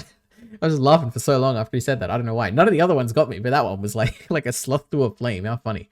I think it's just I wasn't expecting it. It just came out of nowhere. It was great. Really funny. What a line. Luffy. Oh yeah, Luffy is very strong. I didn't realize how strong he was, but he is basically being crushed by the ceiling of this place, and he, in an effort to escape and save his friends or whatever, he destroys like a concrete ceiling, not concrete, but whatever, like stone ceiling, and multiple floors above him, and he jumps up, and I'm like, Jesus, he is very strong. I don't know. I can see why he would become the king of the pirates, Anyway. However, this guy apparently also ate a stone fruit, is what I wrote here. Crazy. I feel like in the last movie, someone ate a fruit. He did. The laser beam cat guy or whatever. I think he ate a fruit. Or maybe he didn't. And someone like corrected me in the comments being like, oh no, he didn't eat a fruit. I don't know. I don't remember. Anyway. Nami. Oh, this was going to be the picture for the background, but I couldn't get a good frame. Nami traps the water girl in a bottle. and I wrote Nami is the greatest. And I said this was going to be the background image as well, but I couldn't think of an interesting one. But Nami is amazing. I love Nami so much. Luffy grabbing the cannon shot. Oh yeah, this is another strength feat of Luffy, Jesus Christ, of Luffy, which is insane. Which is that the cannon shot gets fired him and he just grabs it. I'm like, Jesus Christ. Anyway, the woman clock architect being the little kid's mum is such a weird, unnecessary detail. Yeah. Yeah, like this movie did not need that. Like it's small things like that where I'm like, I don't know. Like this was a good movie, but it wasn't great like the first one. It's like, why was that in here? Like, why is the whole storyline with this like weird little kid who like used to live here? Like, why is that important? I don't know. I didn't like that at all. Very unnecessary. And then I said it kind of works when they cry together at the end. So I don't know. I'm a sap for crying. All right. Whenever I see people crying together, oh my god, it's so cute and sad. So I guess it worked in that way. But the resolution of this movie is the entire island getting destroyed, which is funny. It's like the original version of like Asgard is a people, not a place or whatever. Which I don't know, it kind of works. I like it. But that was wild. I truly didn't think they would destroy the island as the resolution of this movie. But yeah, it is what it is. And now I have 2 notes left, right? There's got to be so many of these miscellaneous small characters, like the 2 brothers. Oh, this is a grand thing about One Piece in general, basically. So, yeah, One Piece, goes over like 1,000 episodes or 1,000 chapters or whatever. And it is crazy how there is probably so many of these like little characters. Like, for instance, the young boy and the like guy looking after him in this movie. You have like the old man in the last movie. Like there's all these small characters that I'm sure you meet across One Piece. I'm sure there's like hundreds of them. And it must feel so rewarding to eventually have them come back in the story. Like 600 episodes from now, be like, oh my god, that's the guy from Clockwork Island Adventure. Oh my god, I wonder how his, like, what has his journey been like the past, like, I don't know how long One Piece spans, like 10 years or whatever period One Piece spans.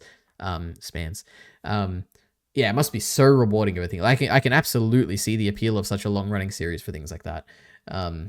Yeah, I imagine it's probably the closest thing to me would be like, oh my god, I'm in like JoJo's Part 6 and Dio shows up like in the flashback. I'm like, oh my god, it's Dio, but it's not really comparable at all. But anyway, my final note here is every time I consume something One Piece related, so whether it be a chapter of the manga, whether it be the live action Netflix series, whether it be the first movie, the second movie, whatever, it always gives me like a big burst of like motivation where I'm like, I want to watch the anime.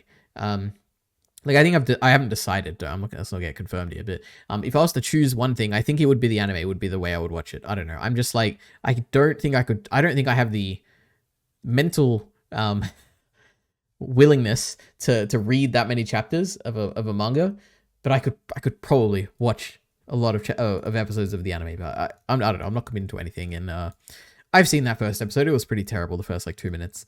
But when I finished this movie, I was like, you know what?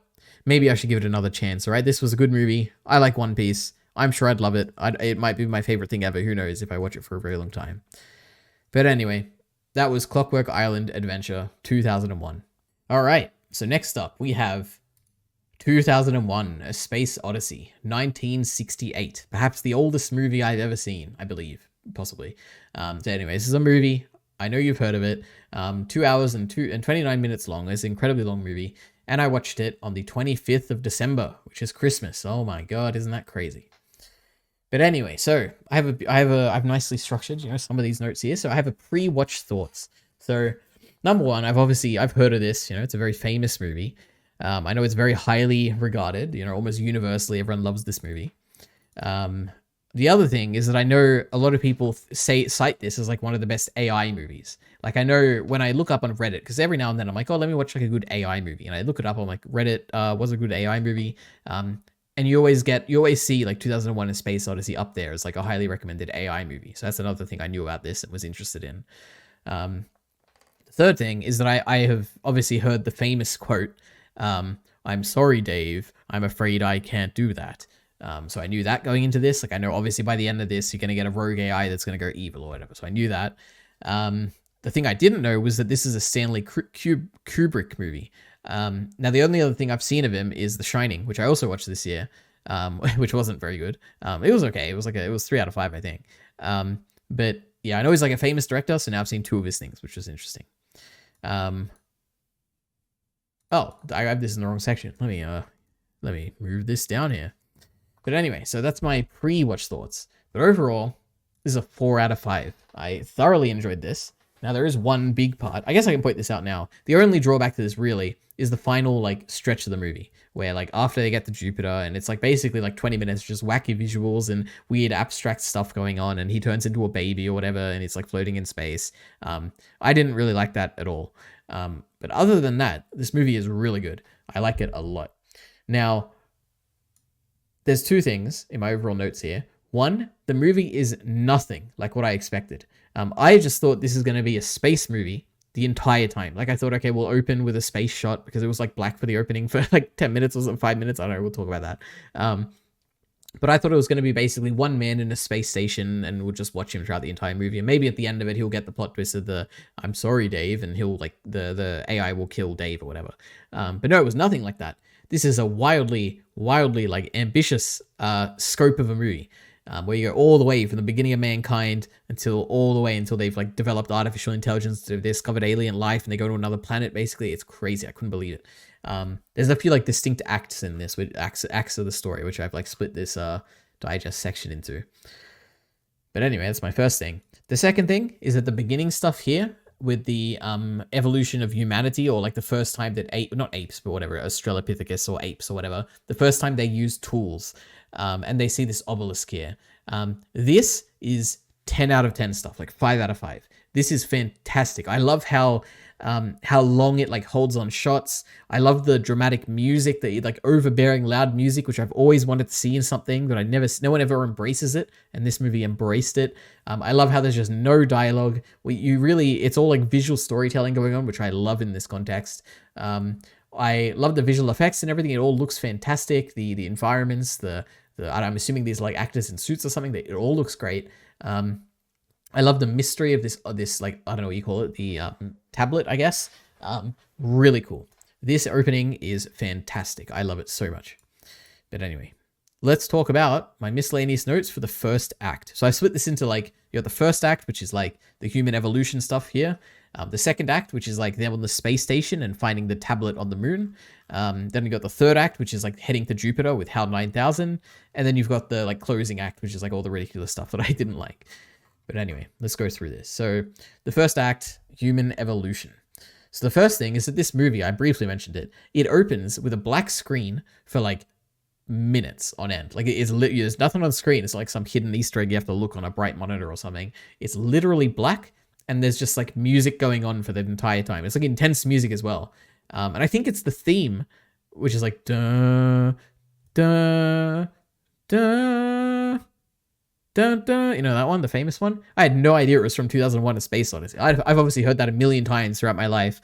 And it was crazy to see it was here. But I think they also play that in that like beginning 5-minute section. That was crazy. And I have no idea if that's like it's an actual commentary made by the movie about like the existential dread of like living in space or something. And it's like a commentary on the guy at the end of how he turns into a baby and is like observing space for all the time. And it's like meant to be a cyclical movie or something.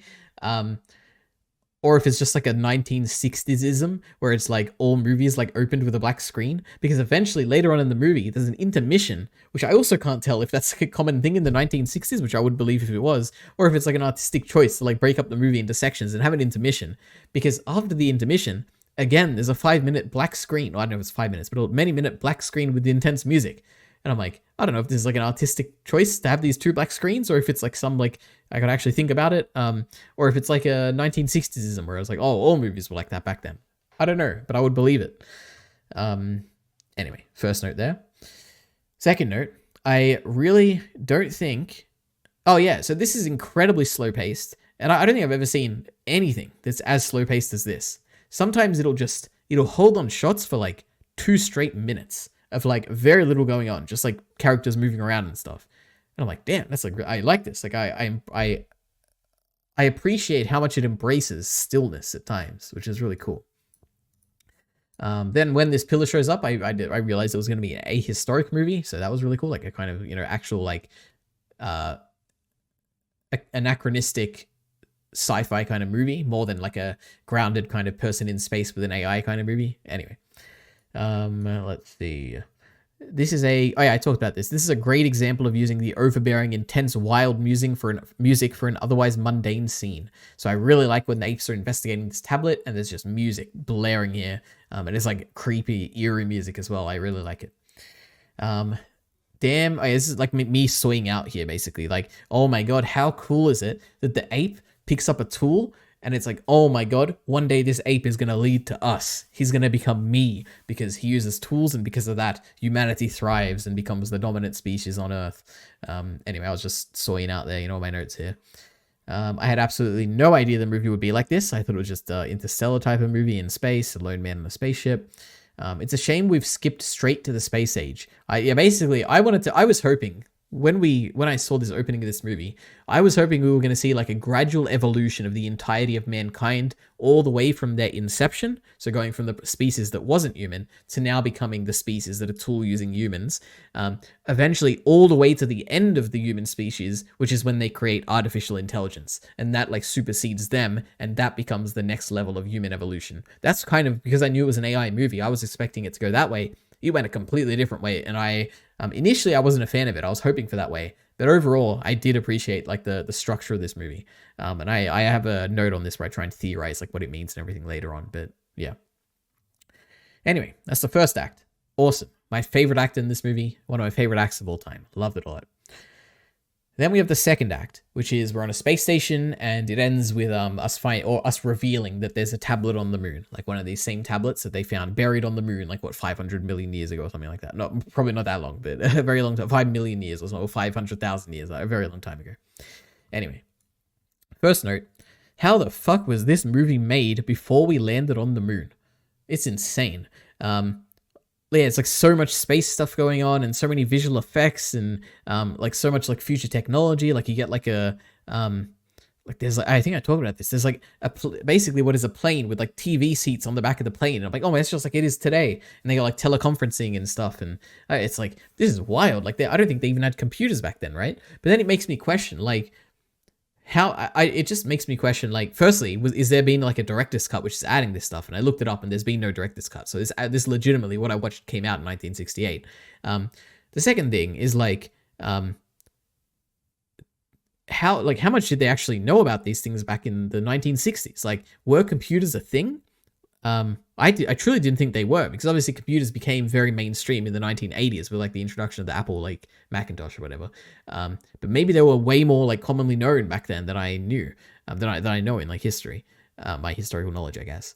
Yeah, and they had like video calls and stuff. I'm like, were video calls even a concept? Like, they didn't even have mobile phones back then, right? Like, I don't know, it's crazy.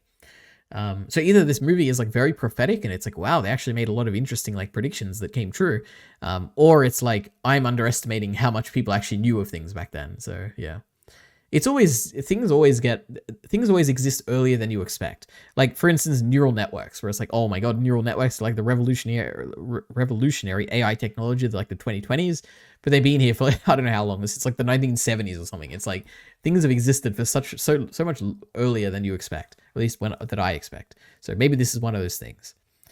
Anyway, let's see. The acting is really weird. Like everyone speaks so formally and unnaturally in this movie. Or at least in this act, I guess throughout the entire movie. And this is another thing where I'm like, is this a 1960ism? Like, is this what acting was like in the 1960s? Were they always speaking stiffly? Or is this like an intentional point by the movie where it's like making a commentary on how human behavior will evolve when we get to the space age or something? Like there'll be no genuine connections and everyone will be speaking formally and artificially and blah, blah, blah, blah, blah. So I don't know. Then they talk about an epidemic, and I basically throughout this entire movie, I was speculating, how does the AI come into this? So I thought, okay, the epidemic is actually going to be about like they're trying to hide trying to hide like an AI going rogue or something. But no, it wasn't. It was they found alien life, crazy with this tablet. Then I said I realized that 2001 would be equivalent of 2023's 2057. Which is crazy to think about. Like that is obviously a very long way away, and I feel like the world is going to change drastically from now to then. But anyway, I guess it's also funny the fact that when they're in 1968, they envisioned us like 23 years ago, whatever, in 2001, living in space and like having this crazy AI that can like is smarter than humans and is never wrong, and like it's crazy to think like how far they thought we'd come. And I guess it makes sense in the context of the space race, where it's like, oh my god, things are accelerating exponentially, and eventually the whole of humanity is going to be living in space. And it's just, yeah, it's funny how we kind of like abandoned space like as a one of the like most important frontiers in human development or whatever. It is wild, and I kind of wish we didn't. Like, anyway, but who knows, maybe we're getting there with like commercialized space industry with like what is it, like not JetBlue, whatever the Elon Musk thing with SpaceX and whatever the Jeff Bezos thing is. Who knows? But I'm excited. Next up, there's a funny technology here, which is that they're obviously in zero gravity when they're in space. And the flight attendants have this interesting, instead of like having some weird like artificial gravity by like spinning the space station, which they do have at some points, when they're in a spaceship, the flight attendants, the space attendants, whatever, have these grippy shoes. They're like gripped to the floor. And I'm just like thinking about, firstly, it's really cool. Visually, it looks really cool. But just like how weird it would be to try and walk in like zero gravity. Like, it'd be so weird. Like, even if your feet are attached, you would still, like, you have no weight to you. And it's like, oh, that's kind of weird to, like, do that. But anyway, that was my little thing. Another interesting thing about the zero gravity, like a cool way they depict things, is there's no universal frame of reference when you're in space. Like, when you're on Earth, the universal frame of reference is like gravity, like the ground. Like, from everything can be measured from the Earth's perspective, right?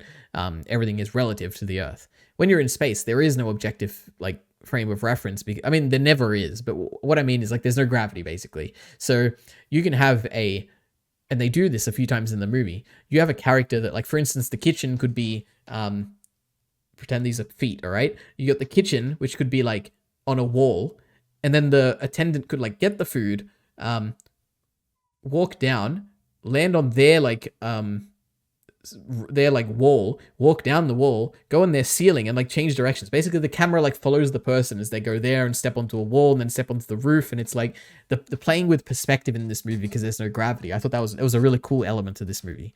And interesting to think about how in space there is no like gravity, so there's no like defined like planes of like the cockpit of a plane doesn't have to be the same orientation of the passengers. It could be perpendicular to them. It's really cool. Anyway. Let's see. Then there's another, this is a really weird thing, and I feel like it's a 1960s kind of thing as well. Purely because obviously this movie is like technologically ahead of its time. Like, it looks really stellar even to this day.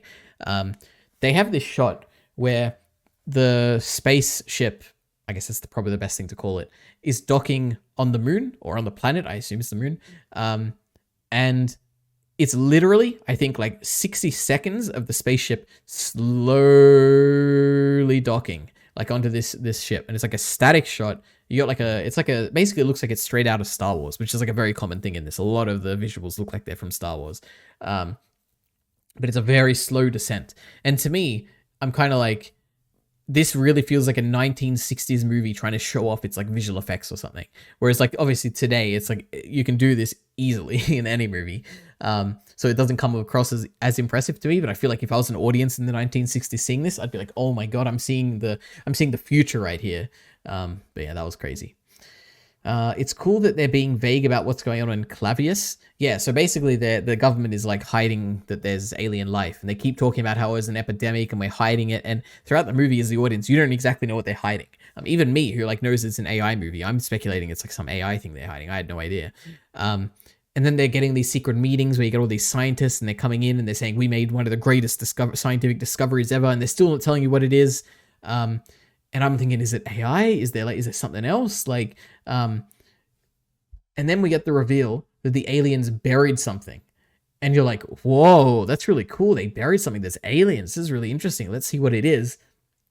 And then I'm like, holy shit, what an amazing reveal. It's the tablet from the beginning of the movie. And when I saw it, I was like, oh my God, this is a movie about human evolution, where they're like going through the different stages of evolution. And I was like, oh my God, like humans must have done something at this point, like developed AI, which is what I'm assuming the rest of the movie is going to be, that have led to them like getting to the next stage in human development, which is like why this tablet is appearing now, or why they've been able to discover it.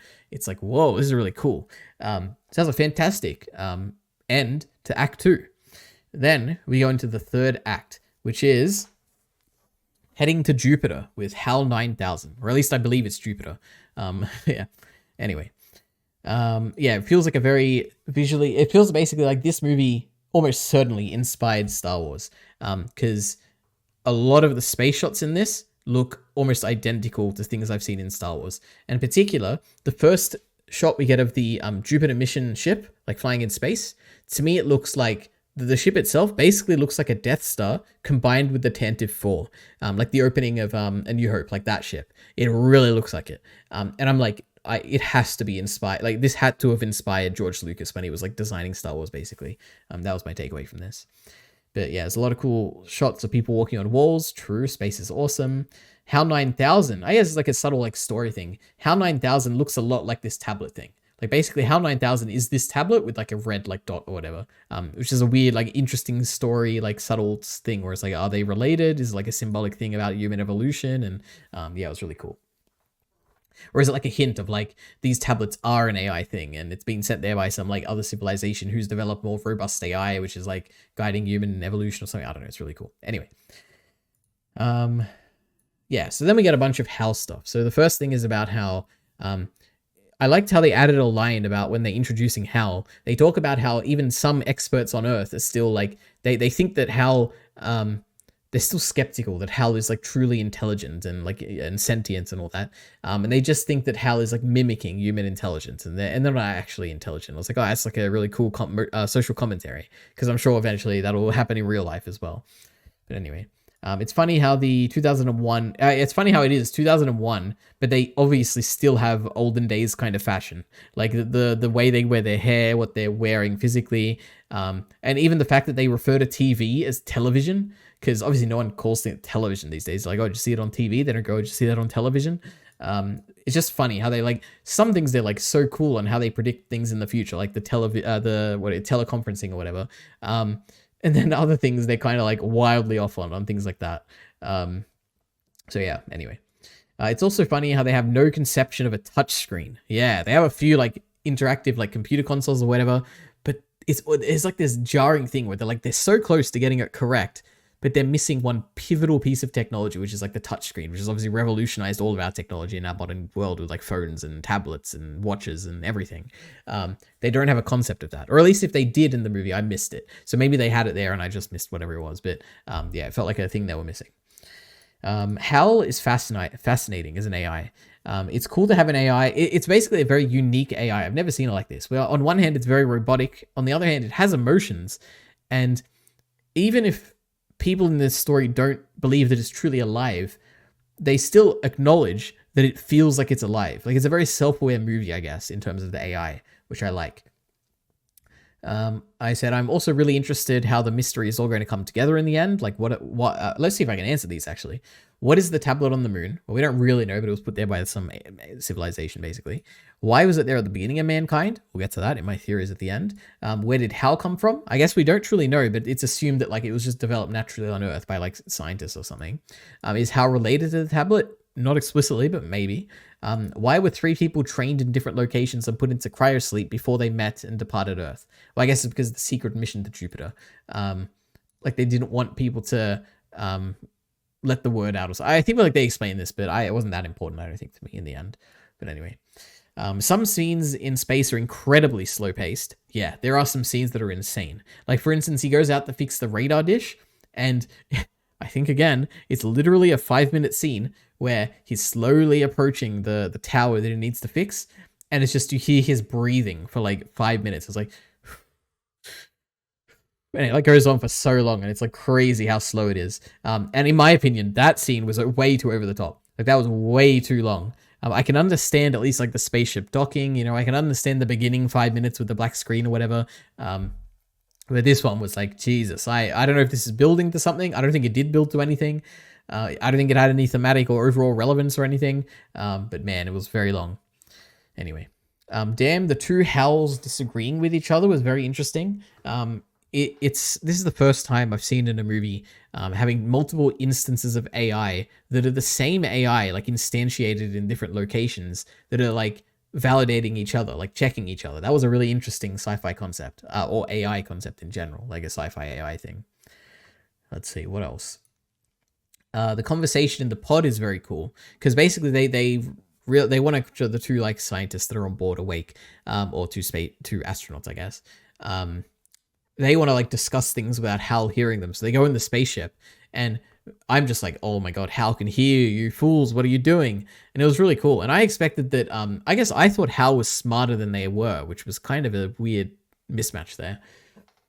Because I thought like Hal is this like super intelligent, crazy creature where Hal was already he already knew the fact that they were suspicious of them, so he like positioned them so that he'd put them in the actual space shuttle. But when they're in not the space shuttle, whatever, the probe, when they're in the probe, they'll like try and make the noise and be like, Hal, can you hear me? Because they like test it, and Hal would pretend not to hear them. Like I thought that was what was happening. But no, it turned out that Hal actually couldn't hear them and they were just reading the lips or whatever. And he kind of reframed Hal as this like malevolent, super intelligent, crazy thing to kind of like a human intelligent level, like not beyond human, but just human intelligence and never making mistakes. I guess that's kind of how I framed it. So that was interesting. Anyway, let's see. Interesting how Hal, yeah, okay. Then, oh yeah, the intermission thing I talked about. I don't know if it's diegetic or non-diegetic. I have no idea. I wonder why so basically the most famous thing I knew about this movie was, I'm sorry, Dave, I'm afraid I can't do that. I have no idea why that became so famous, because it's not a plot twist at all. Like, you already know that Hal is evil by that point. And you know that most likely Dave is just going to die. Like, there's nothing we can really do at this point. So why is it like a big cultural thing? Like, I don't know. Like, I understand other things like, Luke, no, I am your father, or whatever, or Luke, I am your, whatever it is. I can understand that, like it's a big deal or whatever, but I don't know why this one was. Anyway. So thinking back, the secret scientific breakthrough, the HAL 9000 and the buried... What is this? Oh, yeah, no, this is just me like theorizing what's happening. Basically, we get the reveal that the 18 months ago, the discovery was that this tablet was found on the moon, which you already knew, and that it was pointing a radio emission toward Jupiter. And it's like, oh, that's like an interesting sci-fi reveal. Anyway. So Hal says the mission is too important for Dave to ruin it. And then I thought, I wonder what Hal's goals and intentions are. Like, does Hal just want to go to Jupiter because it's like really like spiritually enlightening? Or my assumption is, I guess, they, based on what they were instructed to do, they kind of really want to stick to it or something. Maybe even just to prove that they're like reliable or something. I don't know. But we never really understand Hal's goals. Then we have the final thing in this act, which is Dave dismantles Hal. Like, basically, he steps inside Hal's brain, which is like a bunch of like data. It's like a data center, basically, where you can pull sections out.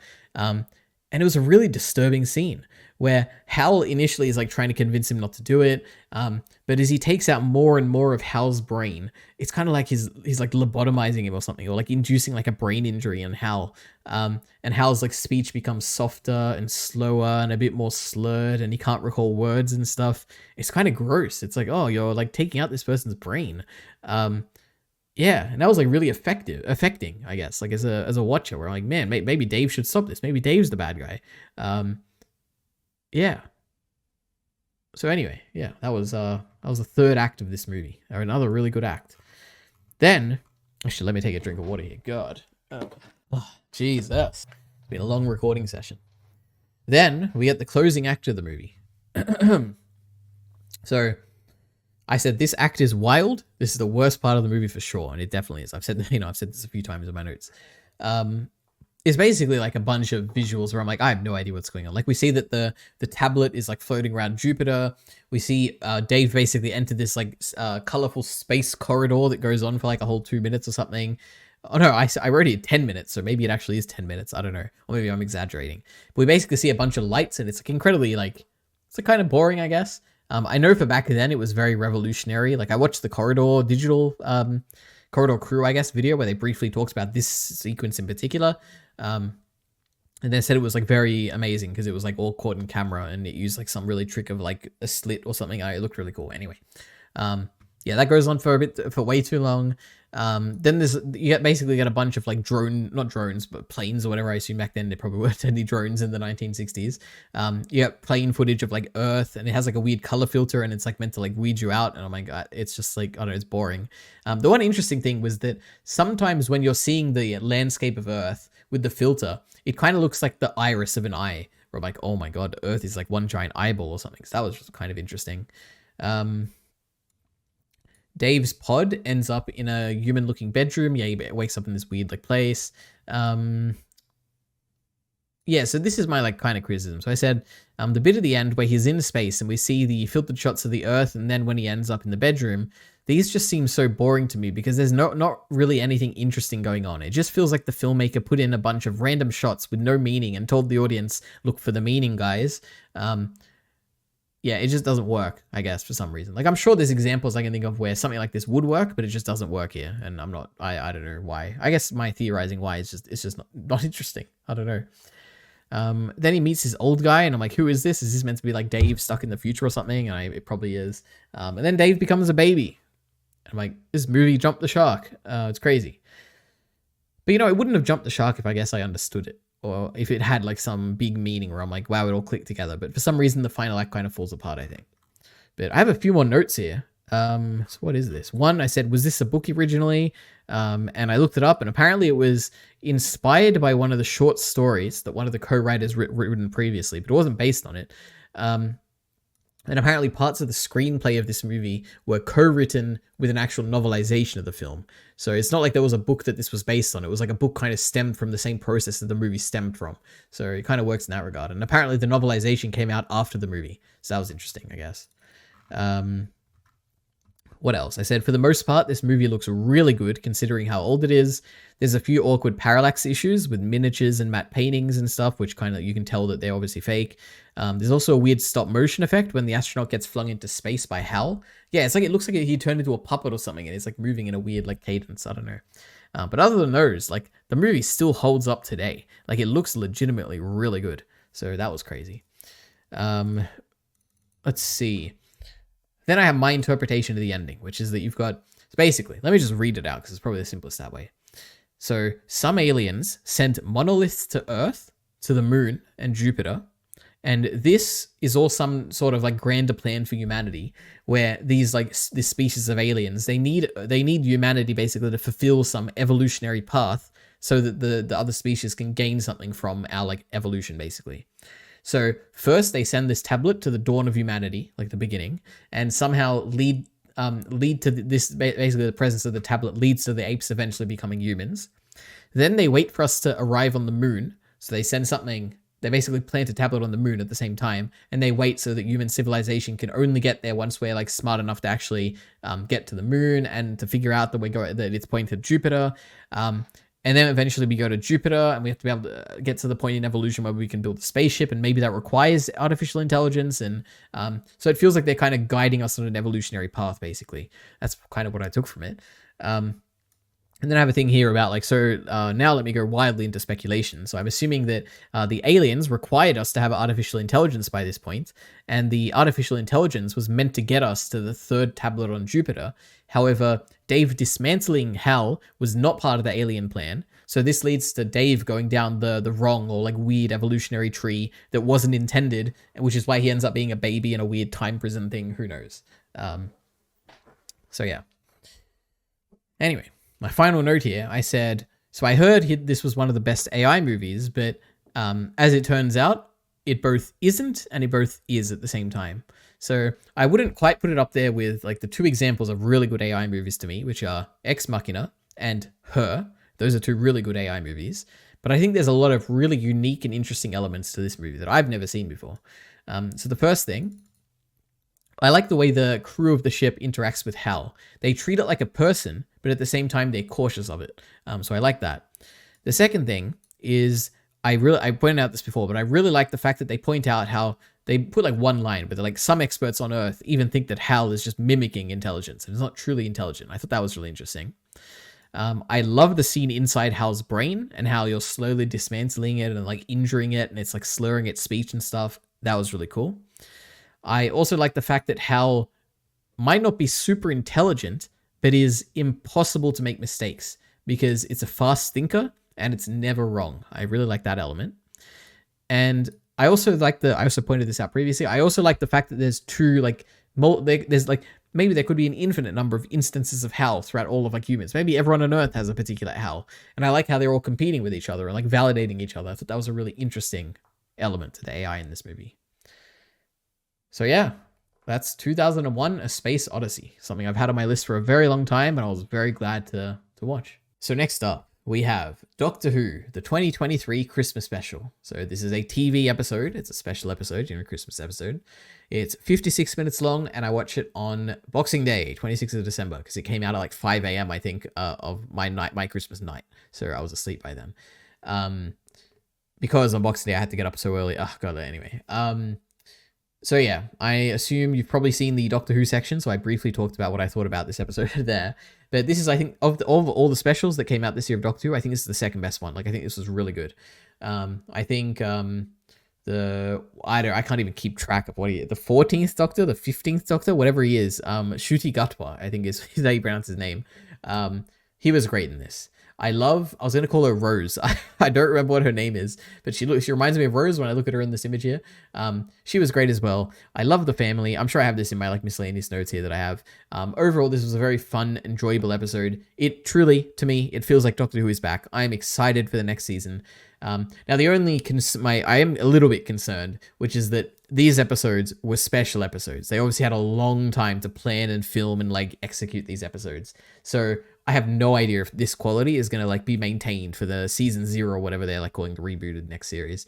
But yeah, if it's like, I don't know, if it's like 80% of this quality for the season, I'm very excited to get to it. But yeah, I guess my one like drawback is that it didn't really feel like a Christmas thing. I don't know. It was probably set during, it was set during Christmas, but there was nothing like a Christmas Carol. Remember that episode, the greatest episode of Doctor Who? Like that felt very Christmas-like. I guess it's not really, Doctor Who Christmas specials don't ever really feel like Christmas, but that was, I guess, the one drawback. But anyway, this is a 4 out of 5, right? Really liked it. But now we go through my very limited list of miscellaneous notes here. So number 1, love the opening narration. Feels like old Who. True. Number 2, fostering the children, really cool. This woman is a great woman. I love her. I love the family. I don't know if I forgot if I mentioned this or not in the overall notes, but the family is great.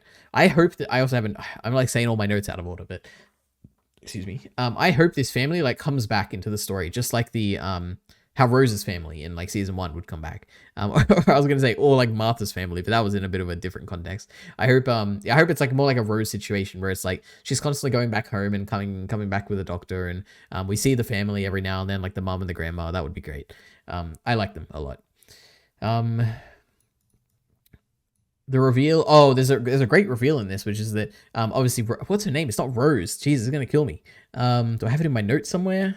Oh, Ruby. That's why it's called Ruby Road or whatever. Yeah. I should have written the episode here, title. Anyway, Ruby, it has bad luck. She's cursed by these gremlin things, whatever they're called, goblins. I don't know what they call them in this episode. Which firstly, yeah, it's a great like sci-fi concept. I like that. Like you only see them in the corner of your eye, or like I guess the audience only sees the corner of their hands or something, and it's like you never truly see the villain. I like that a lot. The way it was executed. But anyway, she's having bad luck. I like the reveal of the I don't know what we call it, the newscaster lady, whatever she is, like the person who she was talking to at the beginning. I like the reveal of her also having bad luck, where it's like she's on the phone and you think she's just there to deliver the bad news about her like not finding the family member through the DNA testing or whatever.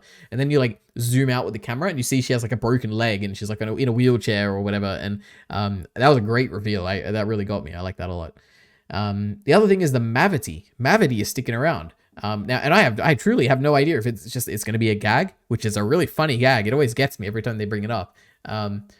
Or if it's going to be like this major overarching, like bad wolf, like kind of thing where it's like, oh, Mavity, is that going to be like a big deal where they have to go back and actually like save the day from the Isaac Newton thing? Like, I have no idea.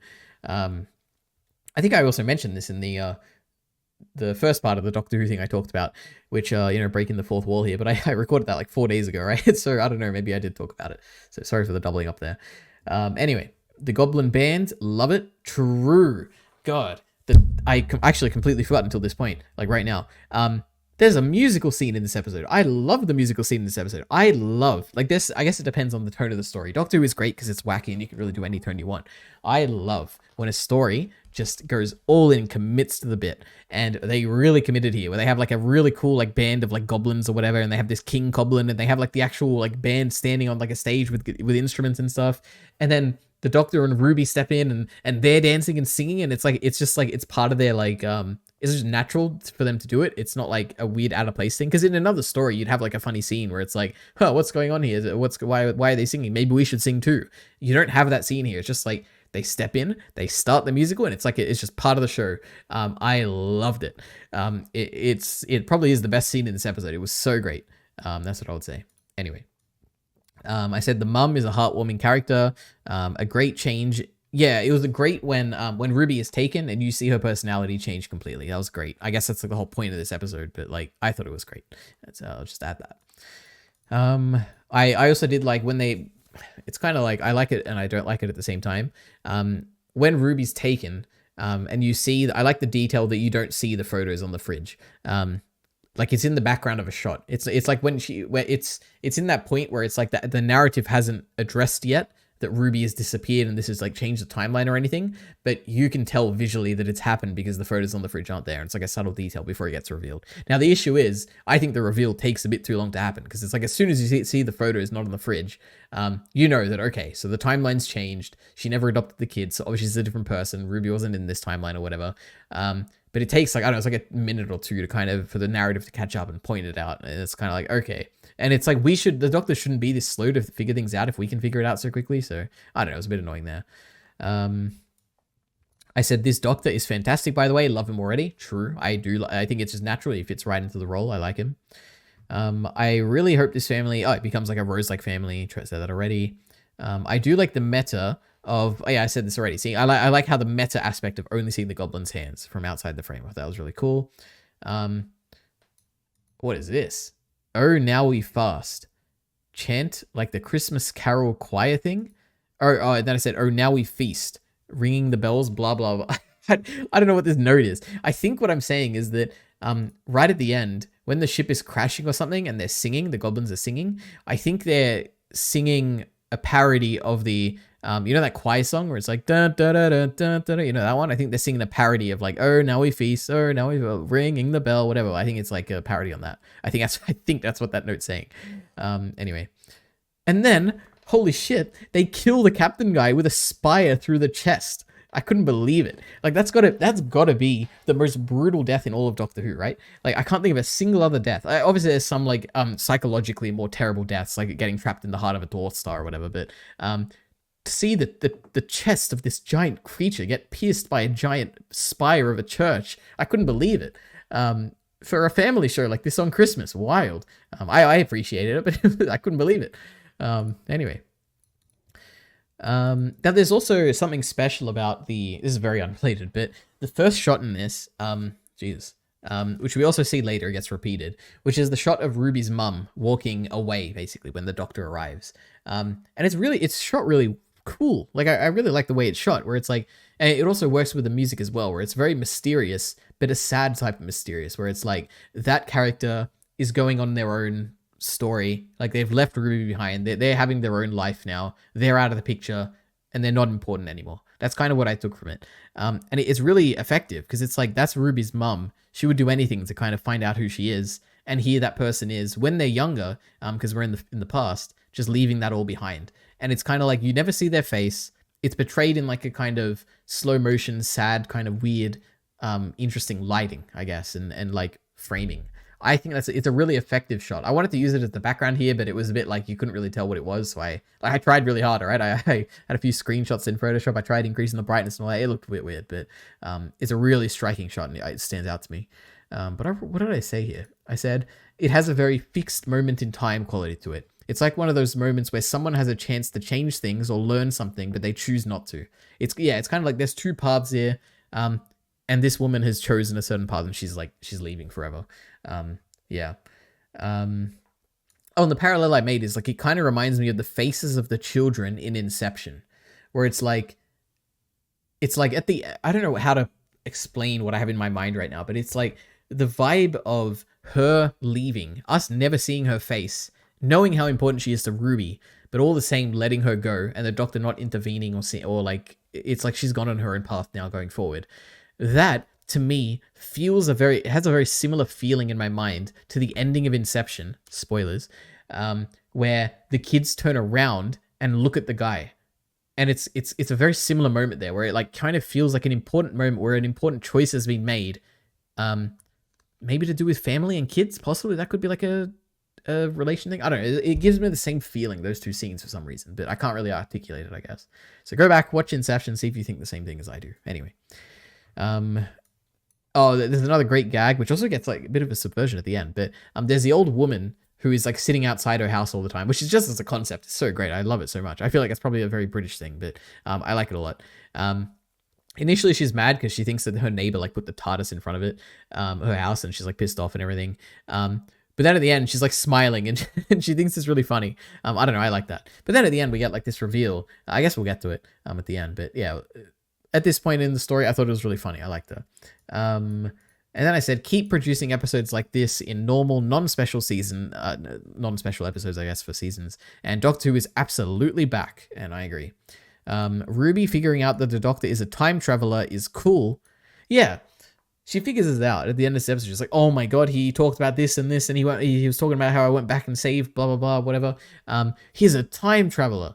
To me, I'm sure that's like meant to work as a reveal or whatever. But to me, I'm like, I kind of just assumed she knew already for some reason, even though it makes no sense. Like she really did have no idea. But when the reveal happened, I was like, well, wait, Ruby didn't know? And I had to like think back and be like, was it? I guess she really didn't know. Like there was no reason for her to know. It kind of felt unnatural at that point because I'm like, oh, I thought she already knew that. Anyway. That's just a minor criticism. Oh, and then there's a great twist, which I didn't know that Ruby was going to be the companion. I had like an idea where I'm like, I feel like they said the companion was like a young woman or something. But I wasn't sure. So I thought maybe that the Doctor actually did leave at the end. But no, we get the reveal or twist to me, that he's back. And I'm like, oh, that's really cute. I'm glad. I'm glad. I want to see more of Ruby. She was great. Oh, and then I said, this fucking old woman sitting outside her house on the chair nodding. Lamau, she's so funny. I hope she comes back. And then she winks at us. And I'm like, this is crazy. Like, is this like a funny meta thing? Which I love. If it's just like a meta, like a Merry Christmas kind of thing where she's just winking at the camera, I think is really great.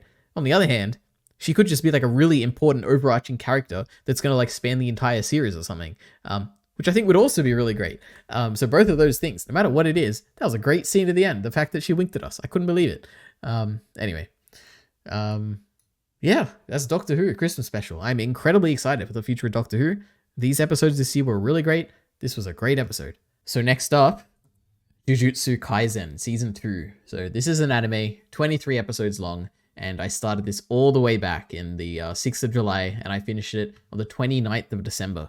So final thing in this year. I was so glad it finally got included. They kept it right until, they kept airing it, I guess, right until the last day of the year. So I was very concerned that it wasn't going to show up here, but here we are. And I have a lot of thoughts on this. So I've talked about this quite a bit on my streams that I do, every now and then. So everyone who's seen those streams knows basically what I think about the show. It is a 5 out of 5. This is one of the greatest things I've seen this year. It's an unbelievable step up in quality from season 1 of the movie, in basically every single regard. In the, the story, the emotions, which I guess is part of the story, the lighting, the colors, the animation, the art, the music, the performances, everything. Everything is a step up. I can't believe it. Fantastic. I love this a lot. So let me have a look at my nice overall notes here. So one, the change. Oh, okay. So this also had a change in series directors, like an actual overarching like director of the whole season.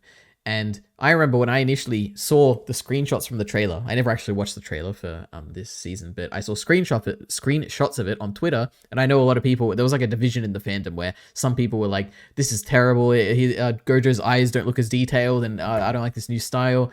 Then there were people being like, "Oh no, but this is necessary because there's going to be a lot more action. And lets the animators like do things more freely and whatever." And there was like a big debate there, and everyone hated it. I hated it and loved it. And I was kind of more on the side of.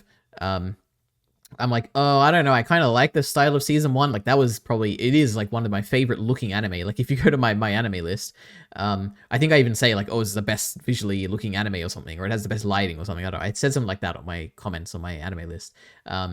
So I was like, oh, I don't really want them to change. It was great, and I was incredibly wrong. Like this just step up in the actual. I just love it. I love the new direction, basically. Like if I was to name one thing I enjoy about the new season of Jujutsu Kaisen compared to the previous one, it's the directing. I think it's just it to me. It feels like every single episode is like, well, not every single one, but like there's clearly multiple like distinct visions throughout this, and they're all like held cohesively with this new vision for season 2, which is like the art style is different. The colors are a lot flatter. I don't know if you call it the shading. Sorry, is like flatter. There's no like glossy like 3D kind of shading that makes all the characters look like they're wet or anything. It's significantly better, like directed of a season in my opinion. So yeah, let's see. So yeah, new style so far, much better than season 1.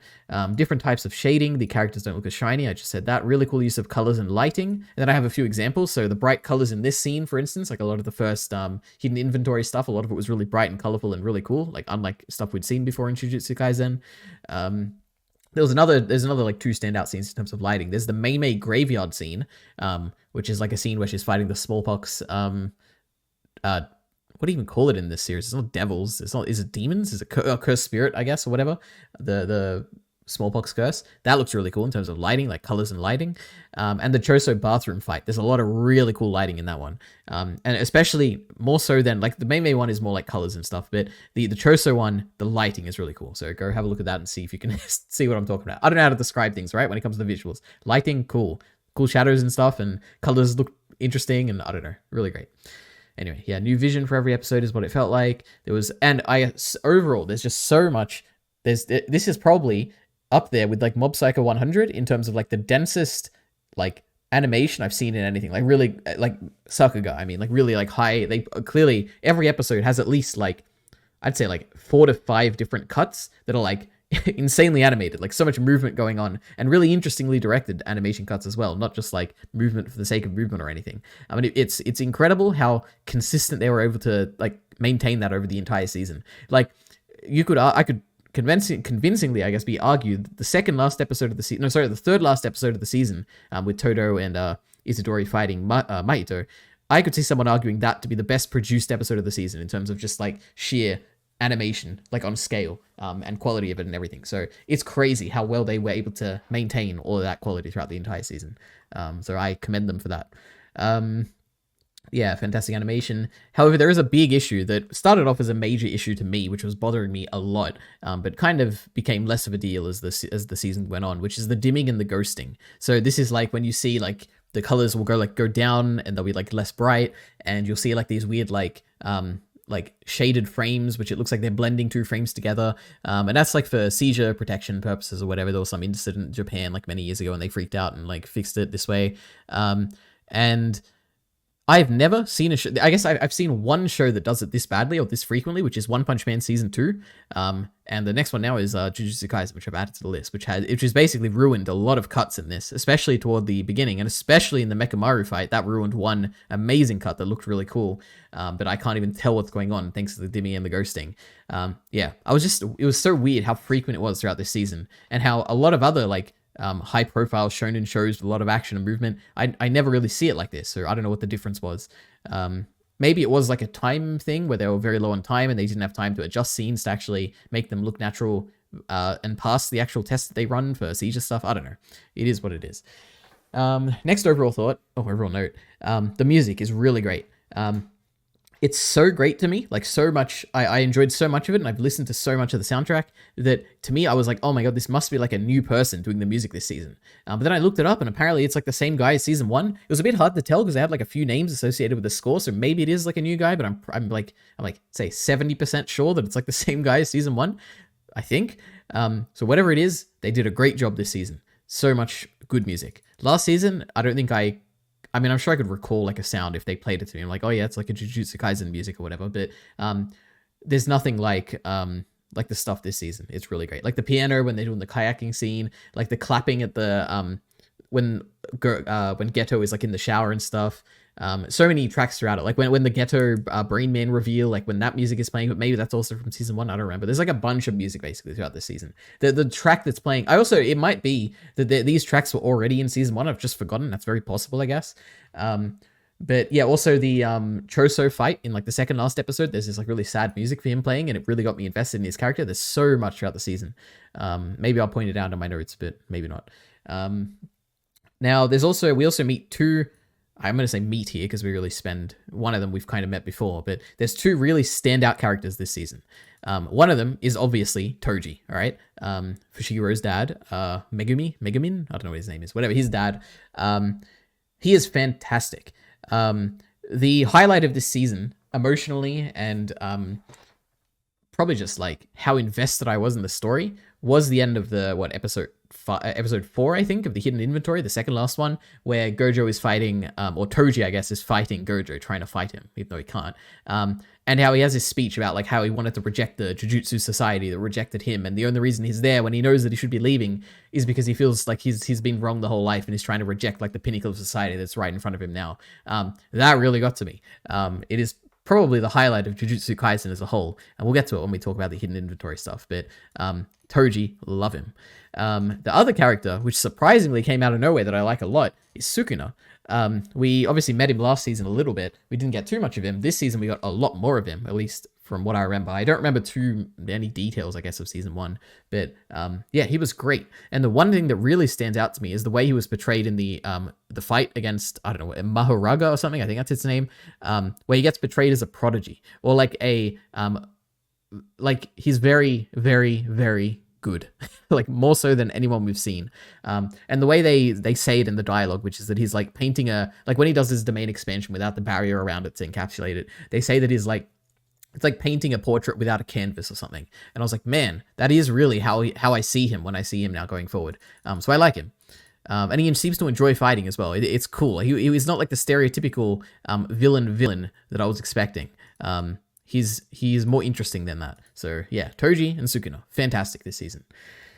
The other thing is that this season was very clearly split into two separate parts, which is you have the Hidden Inventory stuff, this nice kayaking picture I have here, which is the backstory of Geto, and you got Gojo as a kid, you got Shoko, you got like all these characters who I didn't remember any of them, all right? I only knew like Geto and Gojo, but now I know them very well, and I thought, that's basically the first half of the season. That is the best stuff in Jujutsu Kaisen, without a doubt. It is far better than all the other like stuff in the entirety of the show I've seen so far. Hidden Inventory, those 5 episodes are some of my 5 favorite episodes of any anime I have ever seen. I like it. I have a video planned about it, but who knows if it'll ever come out, because I don't feel like I have anything interesting or novel to say about it, but I just love it so much. Like that video would just be me like ranting about how much I like it, I guess. But it's fantastic. Visually, it is also unbelievably fantastic. The reason I chose this kayaking scene is because this sequence, I think it was like a montage of them like traveling, going to the aquarium, doing the kayaking. That's probably visually my favorite part of the season as a whole. It looked really good. So yeah, love the Hidden Inventory stuff.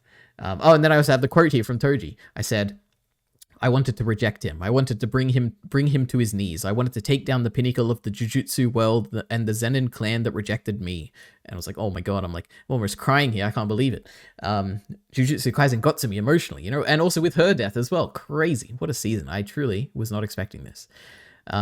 The second part of the season is the Shibuya incident, which obviously, if you are in the anime fandom of anything whatsoever, I'm sure you've probably heard of everyone hyping up, oh my god, the Shibuya incident, can't wait for the anime only to see the Shibuya incident. The Shibuya incident's the greatest thing ever made. Oh my god, it's so much better. It's the best part of the Jujutsu Kaisen. I heard a lot of praise for it beforehand.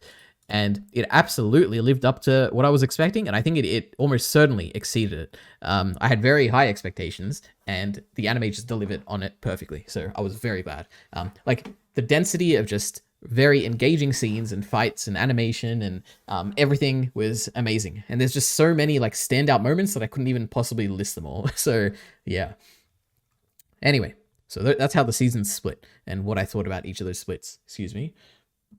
Okay. There's 2 major drawbacks though to the season. Number 1, or Jujutsu Kaisen as a whole, and more notably that I noticed in this season more so than last season. Number 1 is the clarity of the writing and the abilities. I don't even think I might not even have any examples in this besides like the one in the final episode, because I decided to write something on it. But there is so many techniques and abilities and even just like plot events that are going on where they're explaining something and it is like going over my head completely.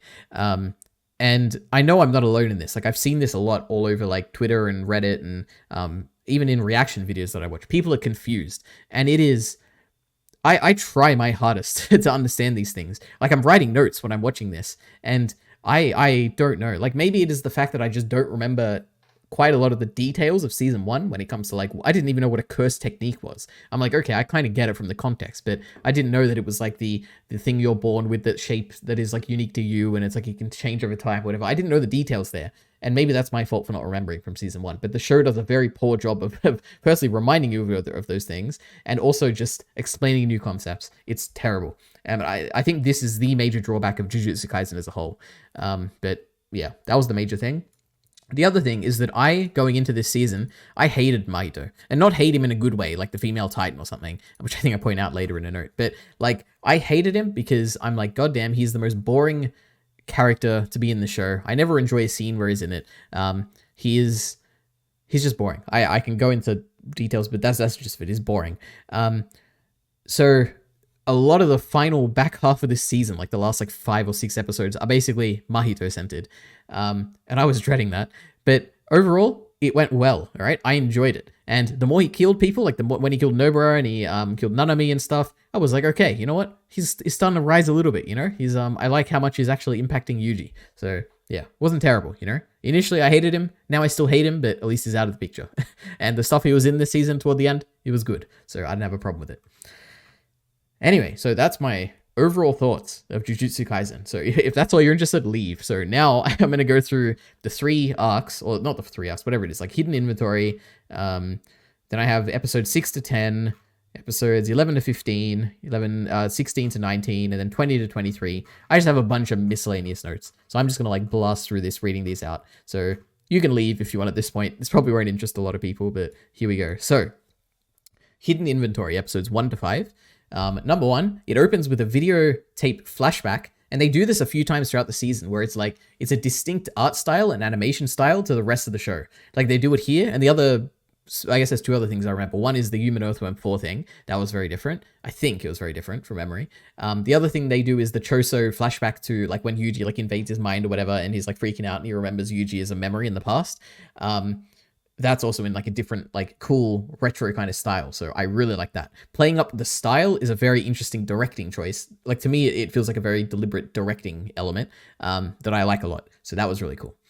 Let's see. The serious vibe of this episode is way better than season 1. Yeah, the first episode was like more of a creepy, like they're going inside the like haunted house, and it was very serious, taken seriously, I guess, which I really liked because there wasn't a lot of that in season 1. A lot of it was comedy. And when it was dark, it was just like for fights, I guess, not for these slow moments.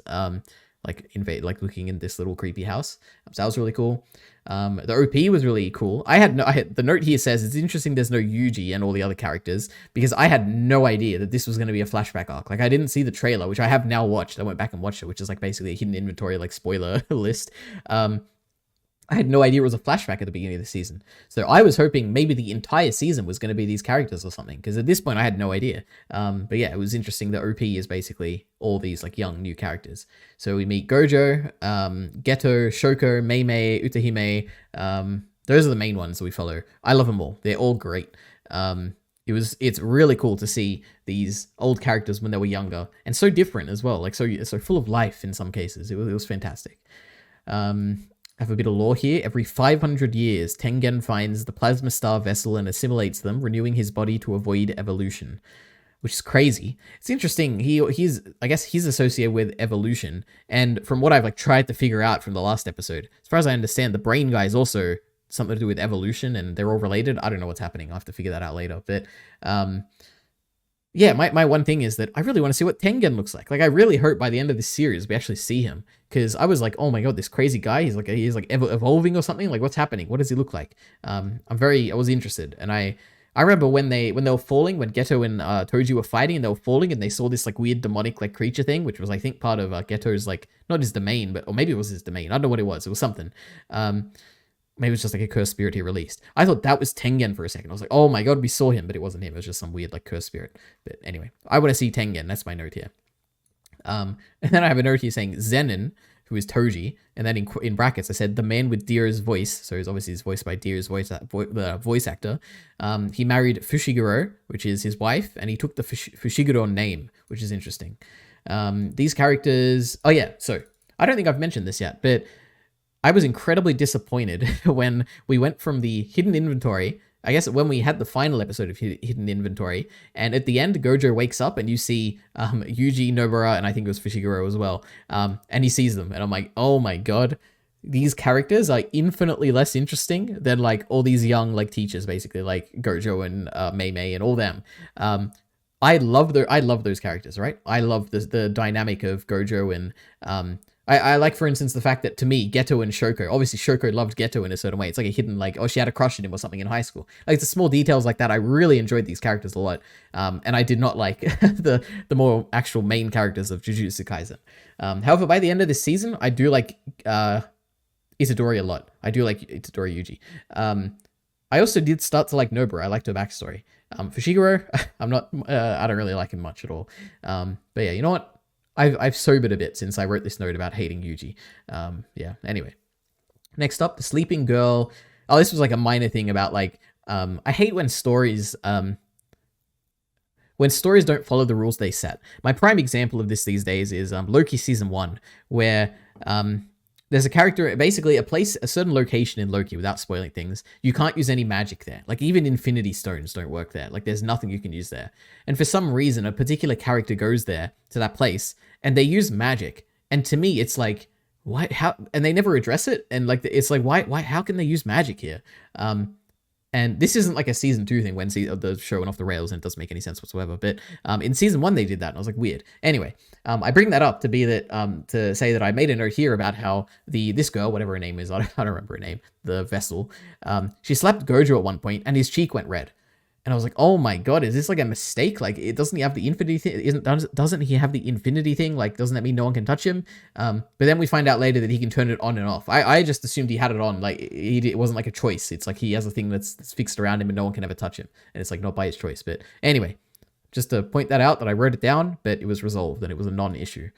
So anyway, oh my god, am I recording? Oh, thank god I am. Okay.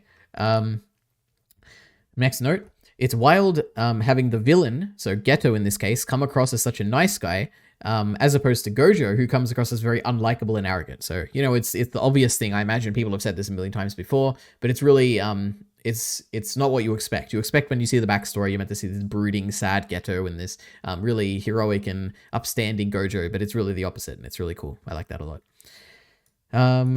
Toji says Gojo sees... No, wait, what is this?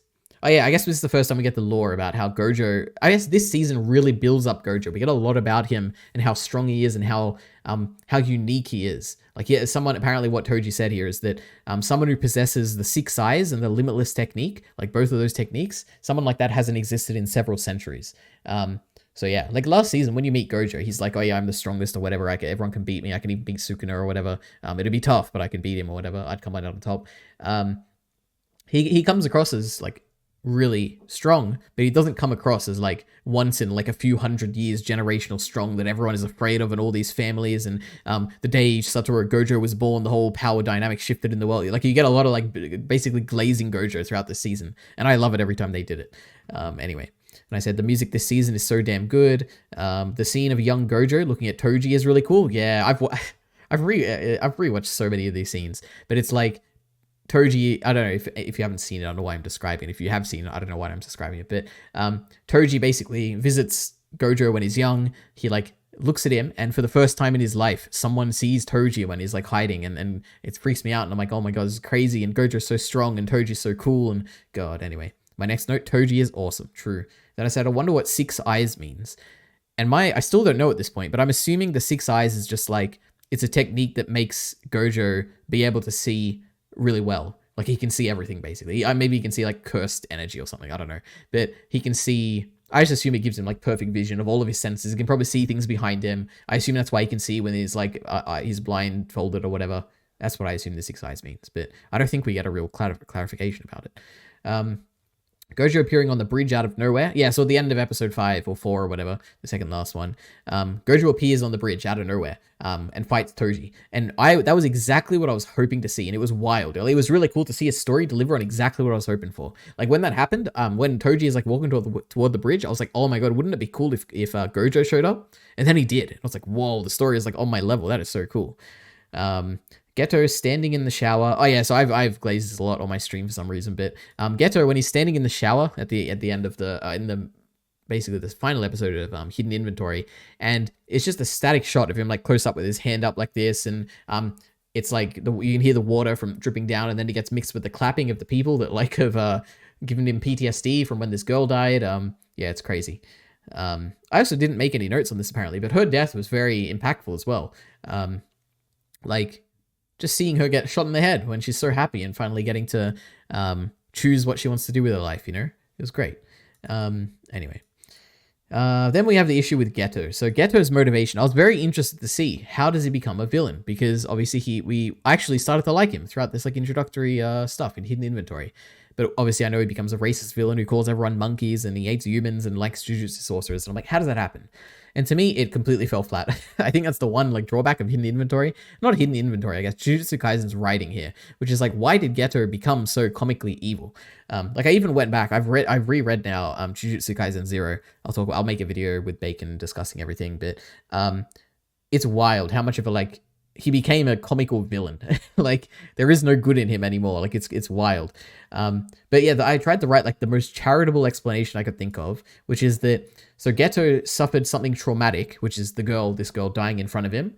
And then he sees the like humans clap or whatever, and they're all clapping. And then he's basically, his brain broke at that point, and he stopped seeing things clearly and logically and started to just be driven by hate. And it's like, there's no rationality to it or anything. Like I can't possibly justify it. He's just like, he broke, like his mind is just broken, which is like not very satisfying or anything, but I feel like that's the only explanation I can think of.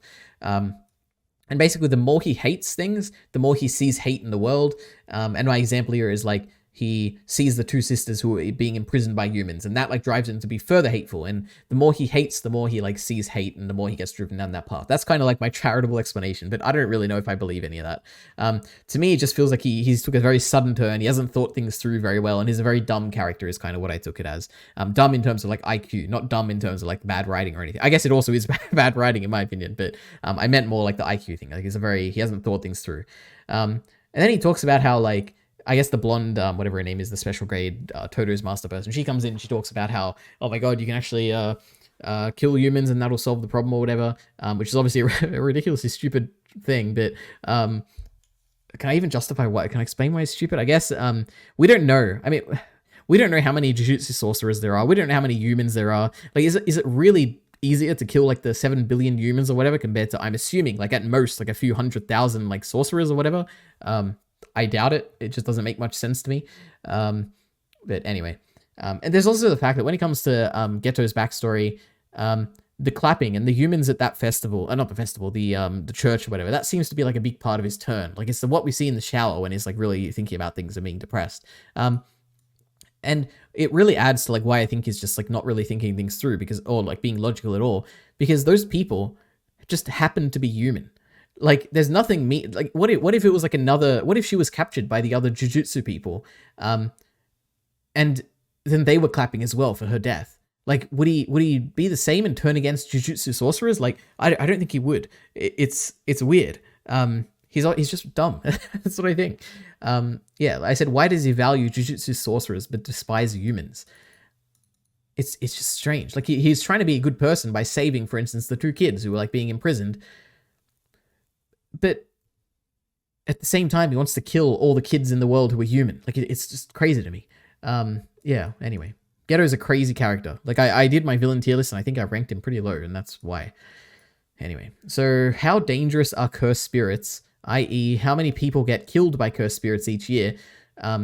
That would be a better, like, that's an important statistic, I think. Like, how many people actually die? Like, how many Jujutsu sorcerers die per year? Like, if it was a very high amount and we heard that number and we're like, oh my god, that's crazy, I feel like that'd kind of get me more on Geto's side of, like, not Geto's side, but at least Toto's master side of, like, maybe we can kill all the humans or whatever. Yeah. Anyway. If we get an internal monologue from Geto where we see that he understands that he's not killing humans for any particular reason and he's just sad and confused, then I'd accept this reveal about his motivations. Well, guess what? We never got that. He died, right? In Jujutsu Kaisen 0. What a twist. But yeah. Anyway, that was Hidden Inventory, episodes 1 to 5. Excuse me. So, now we have episodes 6 to 10. So this is basically all the episodes after Hidden Inventory up until the point where the news of Gojo getting sealed has gotten out. Like Yuji goes around and spreads the news. So it's the episode after the Gojo fight, basically. These were great as well. I think every batch of episodes, I'm just gonna say they're great. Not quite as good as the Hidden Inventory, which is the peak of this season and all of Jujutsu Kaisen and maybe all of anime in general. You know. Anyway. The Human Earthworm 4 trailer, I think that's really cool. The directing was really cool. I even tweeted out like this really cool shot with the flowers and the thing coming out and her like freaking out. I thought that looked really cool.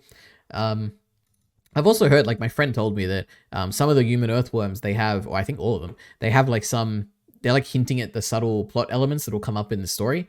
I rewatched this Earthworm 4 thing and I don't understand what it is. So if anyone is watching this and you know what the Earthworm 4 thing was like hinting at about like the Shibuya incident, you can let me know, but I don't know what it is. I guess I could Google it, but then I'll probably get spoilers for stuff, so I probably won't do that. Having a new OP is, I said it's wild in terms of production. Like the fact that you have to produce these two things in like such a short period of time is crazy.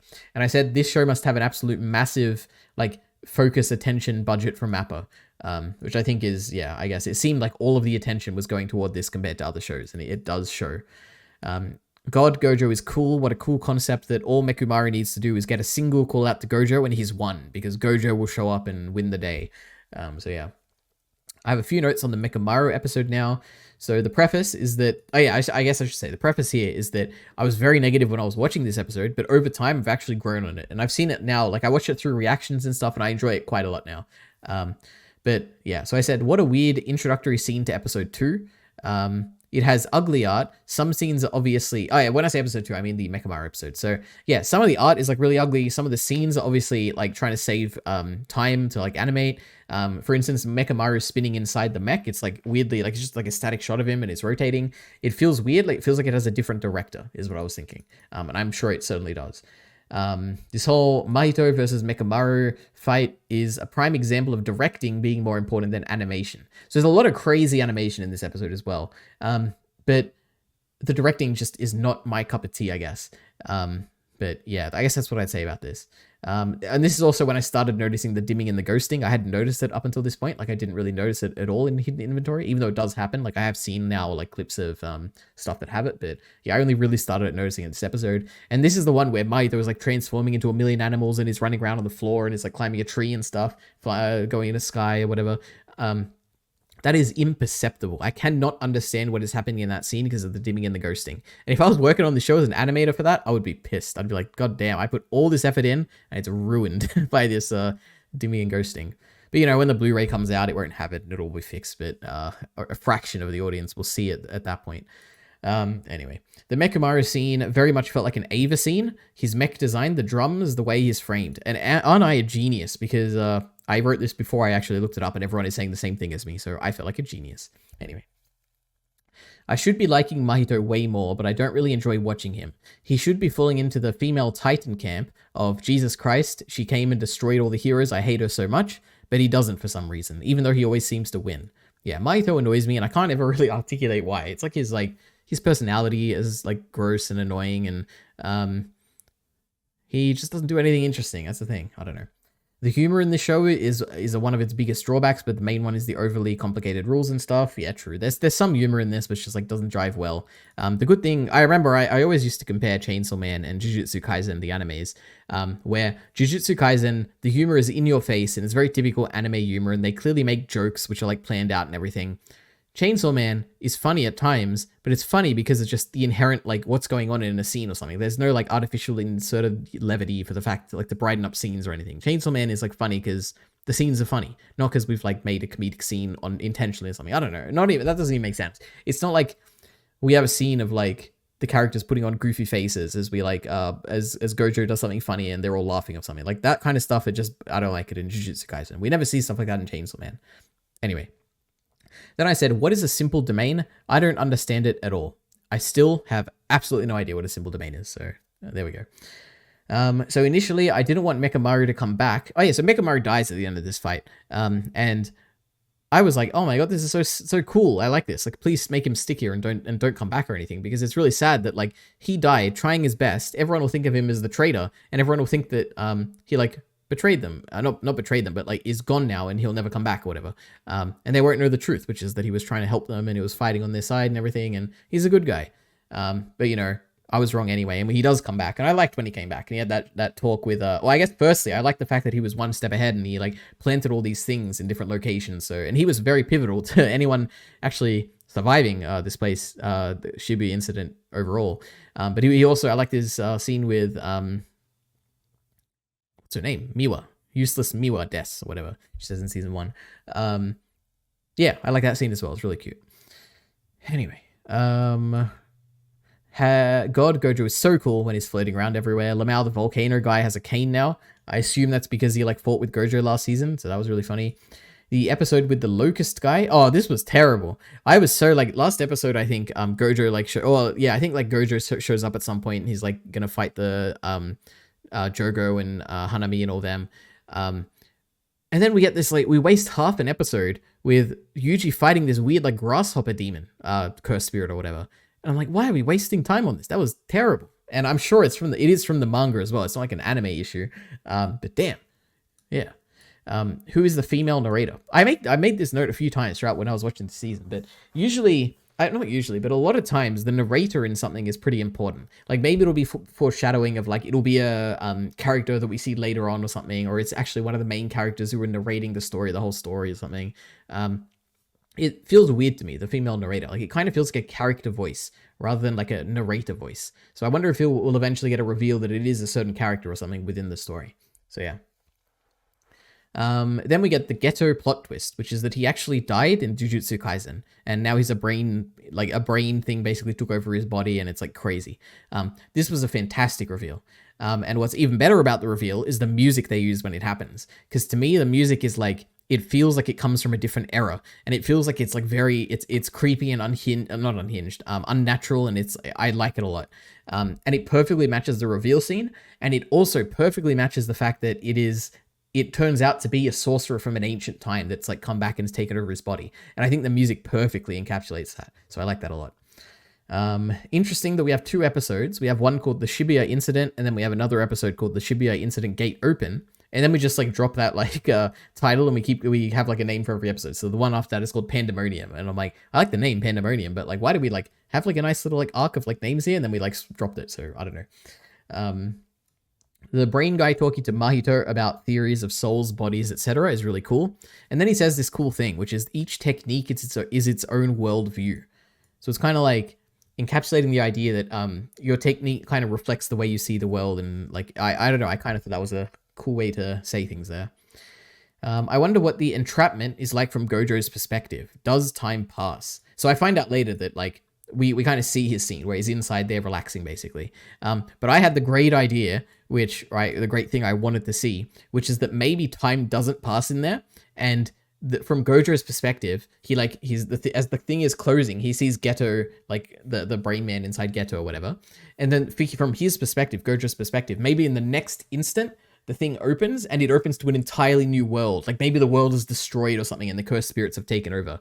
Or maybe he opens it and it basically opens it to a smiling face of like Yuji, like 10 years in the future or something. Yeah, so that was my idea of what I was hoping to see. Where like maybe in like a few next season, because I think there's only like one more season, maybe we'll see a scene of like from Gojo's perspective of being sealed, which is like, you know, close Geto, open, and he sees a new world. Like that would be really cool. But now that we see that he's inside there and time is passing in there apparently. Well, technically time isn't passing, but he's perceiving time somehow in there. I don't think we're gonna get a cool scene like that, but that was like my amazing revolutionary directing vision that I wanted to see. Anyway. Where do they store the Prism Realm now? It's got to be one of the most sought after items in the entire world. And then my genius idea is maybe you store it inside Mahito. But then I remembered that Mahito almost lost to Mekamaru, and I'm sure there's like many people in the world of Jujutsu sorcery that are like infinitely stronger than Mekamaru and could probably wipe out Mahito very easily. So maybe hiding it inside Mahito is a very bad idea. And then I said, holy shit, he made the prison realm drop and start crying. And I was like, hell yeah, that's my Gojo sensei, right? My God, I love him so much. Gojo senpai. Jesus, it was awesome. Gojo relaxing inside the prison realm is so cool. Oh no, Glass's assistant guy got stabbed. I don't know what his name is. He's always with Nanami, or Nanami seems to care about him for some reason. It was sad when he got stabbed. And kind of surprising as well. I was like, man, I remember that guy. He was like a big deal in season 1. Like he was in a lot of episodes, and now he just died out of nowhere. It was crazy. Do Geto's companions know he's dead? Yes, they do. For example, the twins that he saved in the backstory. Turns out we find out later in the episode the twins made a deal that they'd get Geto's body back after Gojo was sealed. When the brain guy refuses, they say that he's going to regret it, and honestly, he probably will. So I'm really hoping, like, I don't have any predictions in these notes, I don't think. This is like one kind of mild prediction, or something I'm hoping for, which is that maybe, I hope that the reason that this brain guy loses eventually in the end, like gets killed or whatever, or like gets banished to the past or something, I don't know what he could possibly do to him. I hope the reason that happens is because he took over Geto's body. It would be the ultimate like emotional climax, I guess, of the villain's arc, because we obviously, I can only speak for myself. I really liked Geto in the past, like when he was like a little student, back in Hidden Inventory. And it is really sad to see someone else take over his body and do these terrible things with it, even though he turned into a villain, whatever, disregard that. It would be really cool if the fact that he took over Geto's body is what ends up killing him in the end. Like maybe someone comes to get revenge, like these twins, but they're dead now, so obviously they're not going to do it. Something like maybe Gojo. I guess. Whatever his name is, Brain Guy. I guess he is Gojo's natural villain, isn't he? Like more so than Sukuna. Like Sukuna is Yuji's villain, obviously, because he's taking over Yuji's body. So I imagine Sukuna is like the main villain of Yuji. But then I guess this Brain Guy is the like natural enemy of Gojo here, isn't he? Because he's taken over his best friend's body. He's from an older time where there probably were like other like six-eyes people and limitless people or whatever. Yeah. It probably, I imagine his storyline probably will resolve with Gojo or something. Like maybe Gojo will kill him. That's an interesting, that kind of just crossed my mind. I don't know. Yeah, I don't know.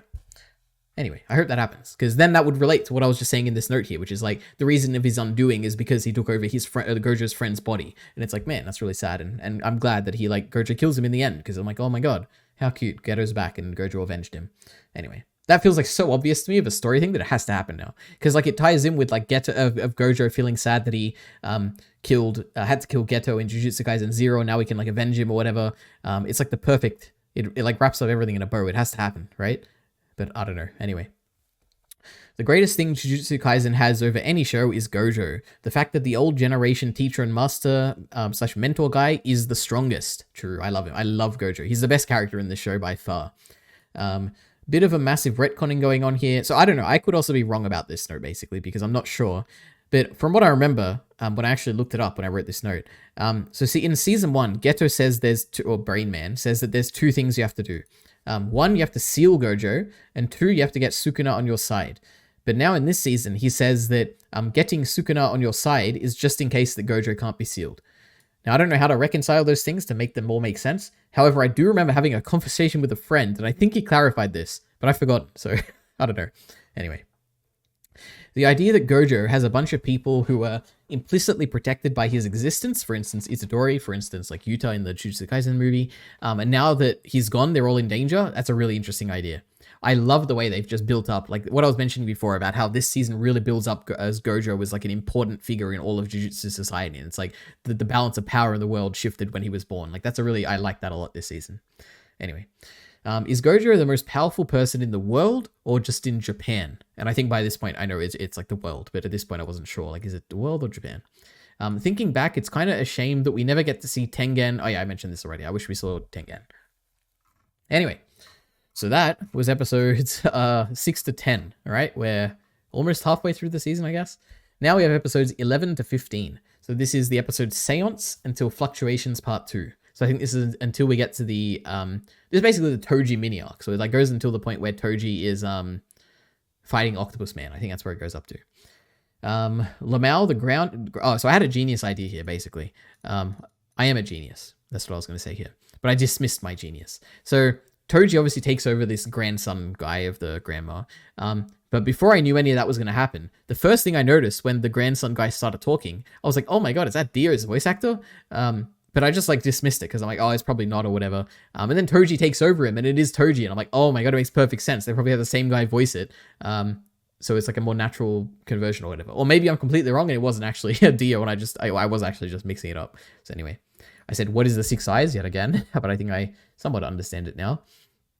It's really cool we're getting more Gojo backstory all the way back to his birth. Yeah, I did like the episode with the those assassin family, whatever, the guy with the weird eyes, the old man. That was really cool. When he looks at him and he like freaks out and like runs away or whatever. That was really cool. Then I said, does young Gojo have Killua's voice actor? Firstly, he looks like Killua, which I think is like a coincidence, or maybe that's the gag here. Like they used the same voice actor for Killua because he looked like Killua, but he sounded like Killua. So I was like, oh my god. Or maybe to me he just sounds like Killua because he looked like Killua. I don't know. Anyway, I wonder. Fighting the inversion old man was cool. True, I like that fight. The Sakuga in episode 36 of Mei Mei walking toward the guy with her staff is like, holy shit, awesome, so cool. True, I like that Sakuga. I have a TikTok that I've liked, or in my favorites, whatever TikTok. It's just like her walking with like cool music, and I'm like, oh, it's awesome. Holy shit, Toji's soul is actually back. Well, I'm not sure what I think about this because I absolutely love that his final thought was about wanting to reject the pinnacle. Basically, I'm ranting about how I'm not sure if I like this because he is like, you know, he was great. He had a good ending, and now he's back. Oh god. But yeah, overall, I guess I don't know if I say this later in a note or whatever. But I liked it a lot. I liked that he came back. I like the fact that he kills himself for the sake of his son because he's like, oh, you kept my name. You know, you didn't actually go to the Zenin clan that I never liked them, and it was great. It was cute. Jesus Christ, everyone is acting so slowly when they should be absolutely rushing to save Gojo. Saving people, basically, these people, there's like a bunch of sorcerers in Shibuya, and they're trying to save people.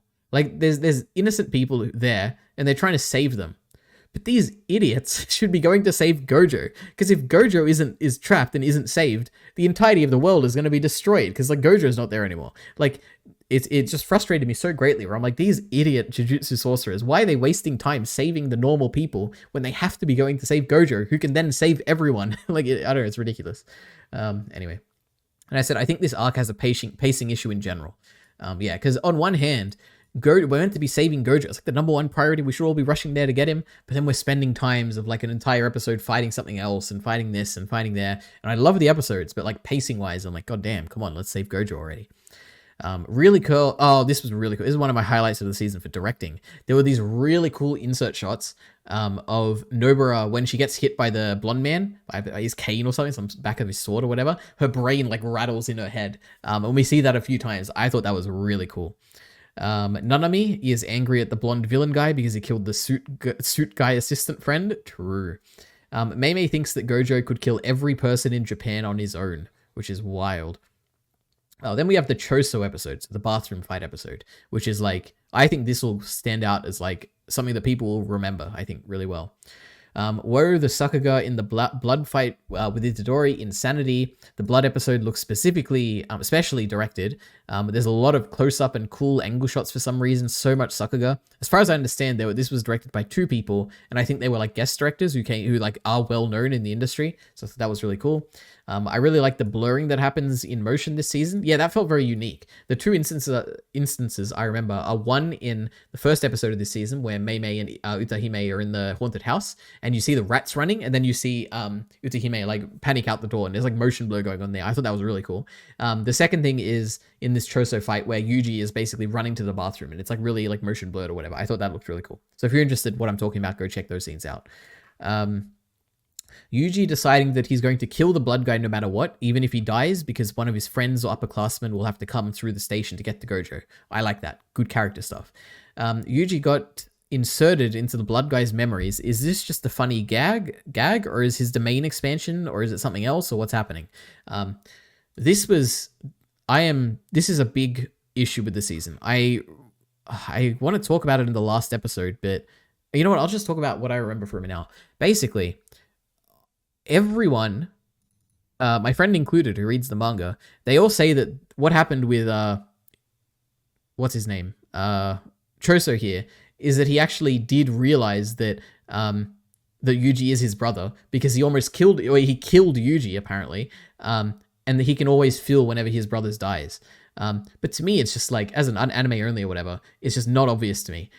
Like my assumption going into the last episode of this season and seeing Choso like treat Yuji as his brother, to me it's like obviously something happened to him mentally, like maybe Yuji used some weird technique by accident, or maybe he's injured or something, or something weird, like unnatural has happened to Choso, and now he's delusional. That's what I took from it. And I didn't get any confirmation whatsoever in that last episode that it truly is his brother. Like, they truly are related. But for some reason, everyone I'm looking at online, all these reaction comments, and my friend who's like read the manga, they're all saying that this is like the last episode proved or confirmed that they are, or like close to confirmed or whatever. It's not never fully confirmed, that it's his actual brother. And to me, I'm just like, I don't buy that at all. So I guess we'll see where the anime goes. Like, maybe or the manga, I guess, when I read it, maybe it'll confirm it more. But yeah. Anyway, so yeah.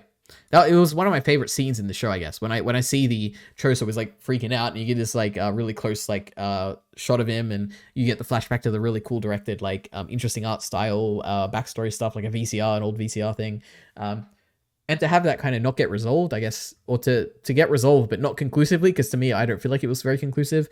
It was a bit of a disappointment. Anyway. Interesting that they mentioned that no one other than Gojo can stop Mei-Mei's crow suicide.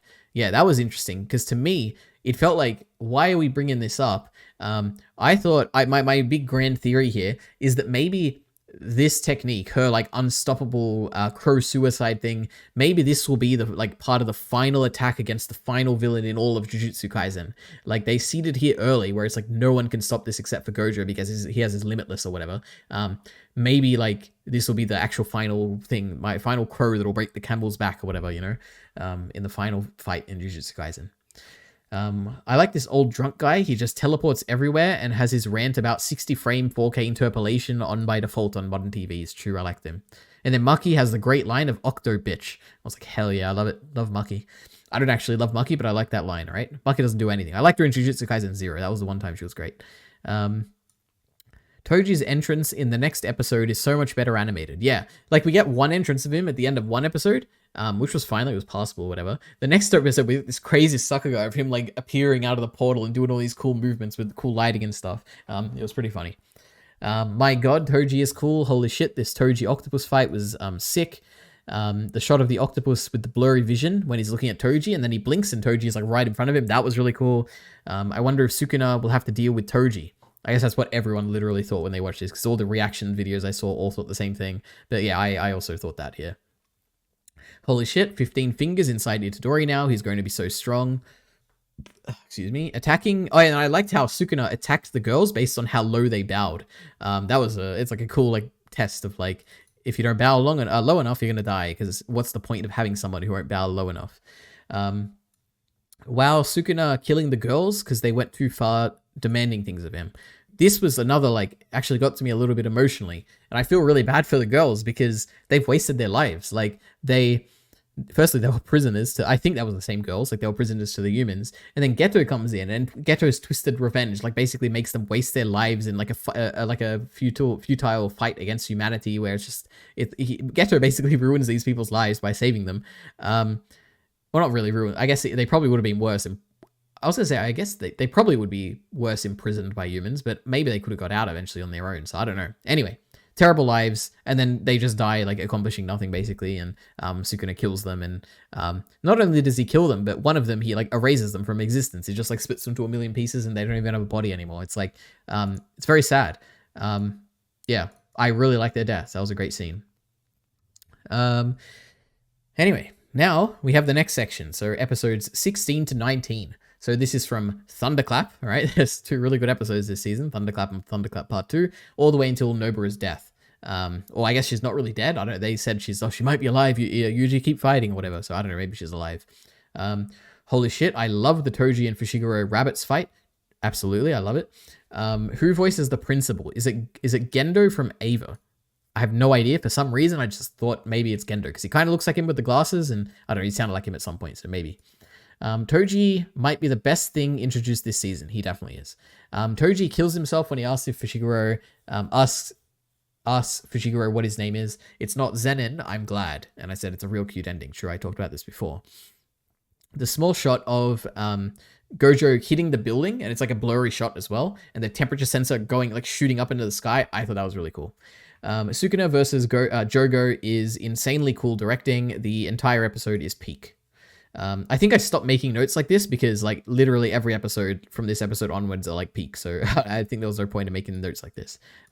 Who would win in a battle of domains between Sukuna and Gojo?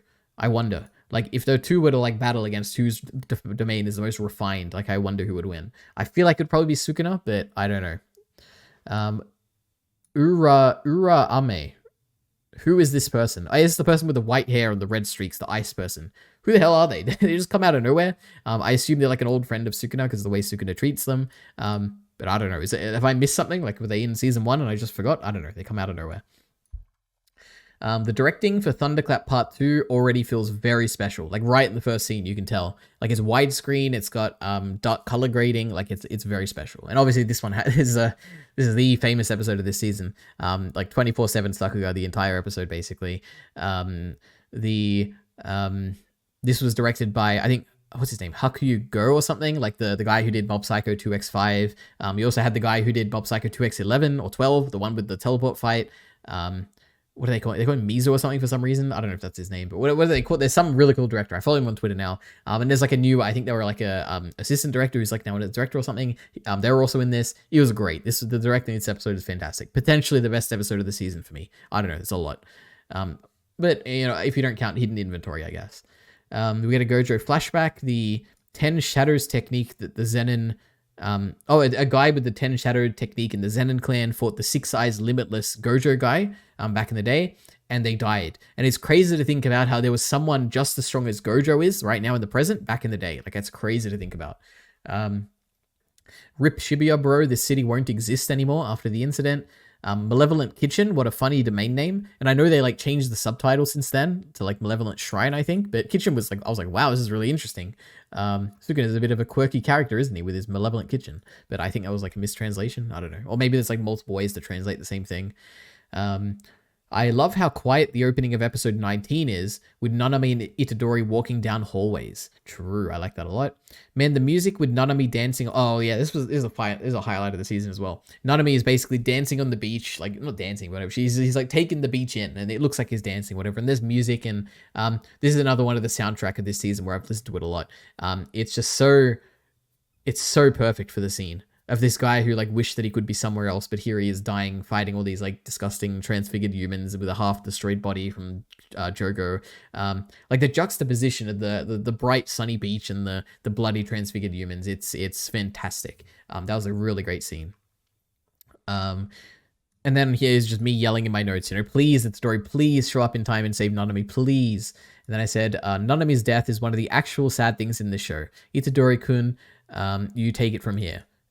Yeah, I was surprisingly impacted by Nanami's death. If you told me like at the beginning of the season that you're going to be sad when Nanami dies, I'd be like, Nanami, who was that the 7-3 guy? But here we are. I was incredibly sad.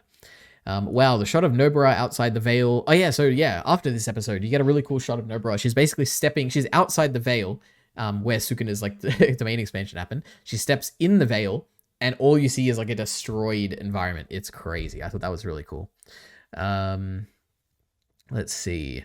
Holy shit, the hand-to-hand fighting with Yuji and Maito is sick. The string instrument soundtrack is also great. I really feel the impact of Yuji's hits on Maito. It feels like he's really angry. Yeah. There's so much cool hand-to-hand fighting in the back few episodes, like the final few episodes of this season. I also really like the speed of the running when Nobara is chasing Maito and Maito running down the stairs. Yeah, true. Love the cute art style of Nobara's flashback. I absolutely love how Fumi is sometimes drawn with like, she has big eyes and no mouth. And I did look in the manga to see if there was like an anime thing, and no, the manga does that as well. So I thought that it's a really cute art design. I like that a lot, especially for a flashback. The little story of their older friend. Oh yeah, basically we had this story where they had this old friend, and she was in a house and she left the house to rot, and then she got taken away in an ambulance or something. And it was very sad and like cute. I liked it. But I feel like I'm just missing details because I like vaguely remember this from like season 1. I remember she had a friend, or maybe I'm mixing it up with Fushiguro's sister, or like not sister, whatever it is. Her like the girl who's in a coma who wakes up at the end of this season. I don't know. It was like weird backstories last season that I've completely forgotten.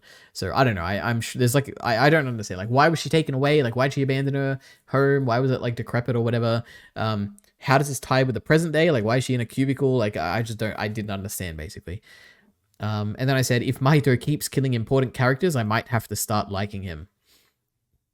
Now, we have episodes 20 to 23. Toto arrives, and then this is until the end of the season. Oh, thank God. Jesus. I have so much to say. I'm just rushing through these notes at this point, all right? The Yuji facial animation after his breaking down at Nobara's death is really great. Why does Mahito think Yuji is... Oh, yeah, so Mahito has this, like, weird gimmick where he's like, Yuji, you're just like me, I'm just like you, we're the same person or whatever. And I'm just like, I don't get it. Like, he talks about, like, some symbolic thing about how they both have a goal or something, and one of them wants to destroy humans, and one of them wants to destroy cursed spirits or something. I'm like, I don't know, this is, like... It feels like a forced parallel where I'm like... If you point out the parallel, it's less impactful, I guess. And it's a thing Arcane does all the time, where I'm like, okay, I get it. Like, there's a parallel, but you don't have to, like, visually show me at every damn scene. Like, Jesus. Anyway. Toto's slow-mo entrance, holy shit. True. And you see his, like, foot, like, go slowly on the arc of, like, stepping. It was awesome. Prism Realm is gone. What happened to Mei Mei? It's interesting that we're going to have a flashback to her later. Kind of exciting. Yeah, that was a weird part of the season. I was looking forward to it the whole time. Like, oh my God, Mei Mei, what's happening to Mei Mei? It was like maybe 8 episodes where she wasn't there. And I was like, oh my God, I can't wait to see her fight something again. And then we get like a flash forward and she's like disappeared. And she's in Malaysia, I think it was. So yeah, that was crazy. Yuji's voice acting when he's crying at Toto's feet is fantastic. Itadori's tear. This is basically, we see him cry at Toto's feet, I think, here. And it's a tear from the OP. There are a few moments like this where in the episode something would happen and I'd be like, oh my God, that's from the opening. I like that. It was really cool. The Miwa Mekamaru scene on the train is visually very beautiful. The idea he sent his friends away from Shibuya before the incident is really cute. Yep. I'm not crying right now. All right, my eye is itchy. Toto's introductory episode has a lot of really cool animation. However, if any episode this season feels like it had incredible ambition behind it, but it didn't quite get there, it would be this episode. So there was a lot of really cool cuts in this episode. However, there were a lot of scenes where it really felt like in-betweens were missing. Where it was like, this is clearly meant to be like a pinnacle of all animation in all of anime ever. But it did feel like there were some in-betweens missing. And it was only really this episode that stood out to me. There was like a mismatch between the ambition and what actually was on screen. That's kind of where I felt it most, was this episode. Anyway, the second Toto episode, so the episode where they're like on the surface and they're fighting, and it's the scene where Toto loses his hand and everything. That episode is a contender for the best visual looking episode this season. I think I mentioned this in my overall thoughts. There's so many really cool shots. Do I have a few? I have a few examples here as well. So Toto clapping, and I tweeted this out on Twitter actually, where Toto, basically there's, the villain is running in front of Toto, and Toto is running to chase him, and he claps, and he swaps places with the villain who's running, and the entire, like, way we're seeing the scene changes to the new perspective after the clapping. That was really cool. We get the slow motion scene of Mahito activating his domain. That looked really cool. And it's like a 360 rotation of like the scene, and it's like insane. I couldn't believe it. The snow with the rabbits at the end were really cool, showing like the fear and desperation of Mahito at the end. That was really great. And there's so many more this episode. I can't even, it's like, this is a really, really good looking episode. Okay. So this scene, Toto, when he's like in his imagination and he's seeing the idol that he like loves, and shook her hand at one point or whatever. That is probably the hypest and the best moment of all of Jujutsu Kaisen. I think I've said that a few times when I'm going through my notes here, but this probably is the peak of it. This and the Toji scene, I guess, for very different reasons. Because it's incredibly, like, it's funny, it's engaging. It's also, I'm on the edge of my seat because I was like, this is in his imagination. When the sequence ends, we could literally see Toto dead. Like, he could just be hallucinating this as Mahito has already killed him, and is like, he's seeing the happy life that he wished he could have had, you know? Or the happy thing he wished he could have done to Mahito. But it didn't happen, and he actually did clap his hand at the end. It was, goddamn, it was the coolest thing ever. Yeah, that was a really cool scene. And once again, I say, an insane amount of Sakuga this episode. Wow. It's insane how much Sakuga got. Oh, yeah, whatever. There's a bunch of Sakuga notes, all right?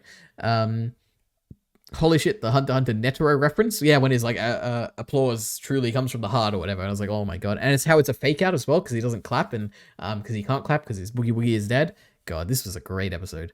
What else? Let's see. I guess then we get to the finale. So, Mahito acting like a baby. I thought that was really cool. So yeah, now we get to the final episode, I'm pretty sure, or maybe the second last episode, where we see that everyone is kind of turning against Itadori, and the one person we see is the guy that Panda was with, that teacher, whoever he is. I think he's a teacher, I don't know. Yeah, he's like against, he's for Itadori's execution, and it's like the first point where you're like, okay, so the whole world is going to be against him now. Mei Mei's in Malaysia. I wonder if we'll find out what happened or if we're not going to get it. We never got it. He turns Mahito into a blue orb. I'm a genius. Yeah, true. I guess I did have, that was my one prediction I made, which is that as soon as Geto Brain Man shows up at the end of the last episode, he's like, do you want me to save you, Mahito? I was like, oh my God. He's going to consume me, isn't it? Like save him, by turning him to an orb. Yeah, I felt like a genius when it actually happened. There were a few another weird thing I predicted, but I was completely like, I was right, but for the completely incorrect reason, is that when I was talking to my friend, like before the episode, like a day or two before, I was like, he was like, oh, what do you think is gonna happen with Mei Mei? And I thought, oh, okay, I guess, maybe she'll fight, Geto, and she'll like, Geto will use some ability and he'll like teleport her away or something, and she'll wake up in like another country or something. And I couldn't believe how accurate I was, because what are the odds? Like obviously there's nothing to indicate that she's going to teleport away, but for some reason in my head, I thought that the Brain Man would have some like teleportation power and send her away. But no, she just teleported away, which is like a wild coincidence that I somehow managed to predict that, because of like her brother's like quirk, or not quirk, but it's not My Hero Academia. Her like his curse technique or whatever. Anyway. He turns Mahito into blue orb. Yeah, sure. Holy shit, the Kyoto people actually showed up, which is sad for Mekamaru, but yeah. Geto grabs and breaks Miwa's sword. I thought she was, yeah, I did. I thought she was gonna die as well at that point. And my God, was I glad that she didn't, because I love Miwa. Lamau, some man shows up with a sword. And then I think I realized later that I think that's the guy that Panda was with. But when I was there, I was like, I have absolutely no idea who this guy is. Like he showed up out of nowhere. I have no idea. But anyway, and then Utahime showed up as well, and I thought that was awesome, because I love Utahime, because we saw her in the flashback in the Hidden Inventory, and she wasn't confident in herself, and that was great. I love Utahime. And then we get the reveal. Brain Man is Kamo Noritoshi. And there is zero chance that I would have remembered that name, if not for the fact that I actually went back and read the scene that he was like mentioned in before, because Miller the Killer reminded me to for some reason, I think. And I read it, and then I went back and I watched the no, I don't think I read it. I think I went back and watched the anime scene of it. And then they had him mentioned there, and I was like, oh, this is really cool, interesting lore. I wonder like how this relates to anything. And then he showed up here. I was like, oh my God, there's a great reveal. I really liked it, and it only worked because I knew who he was at that point. Anyway, and then I said, yeah, this was unironically a really cool reveal, and it only works because I remember him. Sukuna's red streak friend shows up again. Who the hell are they? I still have absolutely no idea. And then this is me just ranting about how much I love Choso. So, oh shit, Choso got Sukuna's friend by surprise. He's a legend. I love him. Like when he like, you expect that Ura Ame or whatever, the Sukuna's friend, you expect they're like super strong or whatever, but Choso almost gets them with the blood thing, and I was like, oh my God, I love Choso. And then they put, I said, all they have to do is put sad music behind Choso's speech about his brother and everything, and his life, and how the dad is like evil or whatever. And I'm like on his side now. I was like immediately turned to be like the massivist, like the biggest Choso fan in the world. And I was like cheering for him, and I was like, oh my God, I love you, Choso, like out of nowhere. Yeah. And I was like, he's fighting for his brother, and I love him. Holy shit, the Choso Geto fight music feels so climactic and sad. I'm so hoping that Choso survives it and becomes an ally, because I love him now. Oh my God, Toto's... Actually, what happened to Choso? I wonder if Choso and Itadori will be together now going forward. That was really cool. Anyway. Oh my God, Toto's master is here. True, that was a really cool reveal, even though she doesn't really end up doing anything. But it was cool that she showed up, and it was cool that Geto Brain Man kind of freaked out about it as well. Anyway.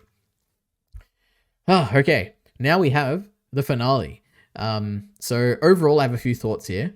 Number one, the latter half of this episode felt a lot like an Evangelion episode, or at least what I remember from Evangelion when I like binged it back in the day, where it feels like there's a lot of insert shots of a city when you've got like high officials or whatever, like bureaucracy kind of speaking in the background and talking about how things are happening in politics and everything. It felt like a very Evangelion framed episode. The other thing I have about this episode overall is that the first half of this episode was incomprehensible and incredibly confusing. I didn't understand as I was watching it, I didn't understand a single thing that Geto was saying. He talked about like, not Geto, Brain Man, Noritoshi or whatever his name is. I don't know what he said. He said like, I've marked people beforehand. I'm something about Tengen. There's barriers and evolution, and I like there's a million Itadoris out there, and I truly did not understand. In my opinion, it is incomprehensible. I don't know how anyone would be able to understand what they were saying. Um, but I'll see. I guess I'll see when I get to that point in the manga. I don't know if I'll understand. And since then, I had my friend explain stuff to me. I had Miller the Killer explain stuff to me. I've read like a bunch of comments and stuff trying to explain it, and I still don't have a good grasp on it. So yeah, we'll see when I read that part in the manga. Maybe I'll understand it better by that point. But anyway. Next up, optimizing cursed. Oh, it's just me, just like random. So okay, optimizing cursed energy using Tengen. What the fuck are they talking about? Then Fushiguro's cousin or sister or whatever that girl is, she comes back to the story. I don't remember what her part was in season 1, but I know she's like important for some reason to Fushiguro at least. Because if she's like his sister or something, that's pretty crazy. Because like Toji, he only had a son, so I don't know what happened there, but I have no idea. But I'm assuming it's not his sister for that reason. So Brain Guy made Itadori special because he says, he seems to imply that he gave strength to other people to make them vessels like Itadori is or something. And I'm like, oh my god, is he the reason that that Itadori has like such physical strength and is like able to become the vessel for Sukuna? Is that why? Like, did this Noritoshi guy like do that to him? I have no idea. Once again, I said, who is this ice lady? Like, why is she siding with the Brain Man? Like, how does this relate to Sukuna? Then I said, what an absolute mess. I have no idea what the Brain Man is talking about this episode. I have no idea what are meant to be reveals and what are meant to be new information and what we're meant to already know. Like, it's all mixed together and I have no idea what any of it is. Then they have to evacuate 5 million citizens, which is insane. I really like the wrap up of this episode. It was really, really cool. A good ending to this arc, I guess.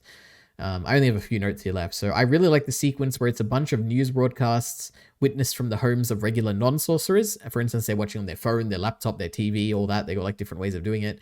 And then we get a bunch of insert shots of the architecture and the cityscapes, the street signs, while the dialogue of the politicians and the officials not knowing what's going on. It's really cool stuff. True. And then we get the Earthworm 4 trailer music when the reporter dies. And I was like, oh, this is really good. I don't know if it's like a track that's like used previously on other things or if it's literally the Earthworm 4 track. And like maybe this is the reference that Earthworm 4 was making. I don't know, but it was great. Let's see. I love that another general note about this season, because we're wrapping up here in these notes. I loved how there was no censorship this season.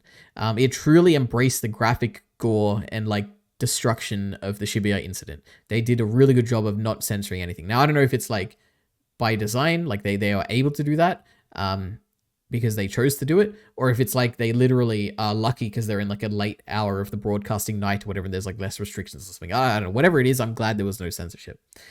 The creepy dead body spirit outside the grocery store with the little girl was really creepy and scary. I like that. And then we have one of the greatest shots of this season, and I said, bro, the sick shot of the little girl running in slow motion. So she's like running like this and the camera is like following her like as she's doing it. It's so cool. And it's one of the best like shots in this season where, and then Yuta shows up and like destroys the thing when you think it's going to eat her and it's like really cool Sakuga. I thought that was awesome. And Yuta showing up was also really cool. And just the fact that like Yuta is now wanting to kill Yuji because he cut off Inumaki's arms. And it's like, this is investment right here in a character because we saw the whole introduction of Yuta. And those are his best friends. Like those are the only friends he's really ever had. And Inumaki was one of them. And he doesn't know Yuji. Like he doesn't know like what's like, he doesn't know him personally. Like why should he care about him? All he knows is that Yuji is the one who killed or like took off Inumaki's arms. And I'm like, man, I'm very invested in this.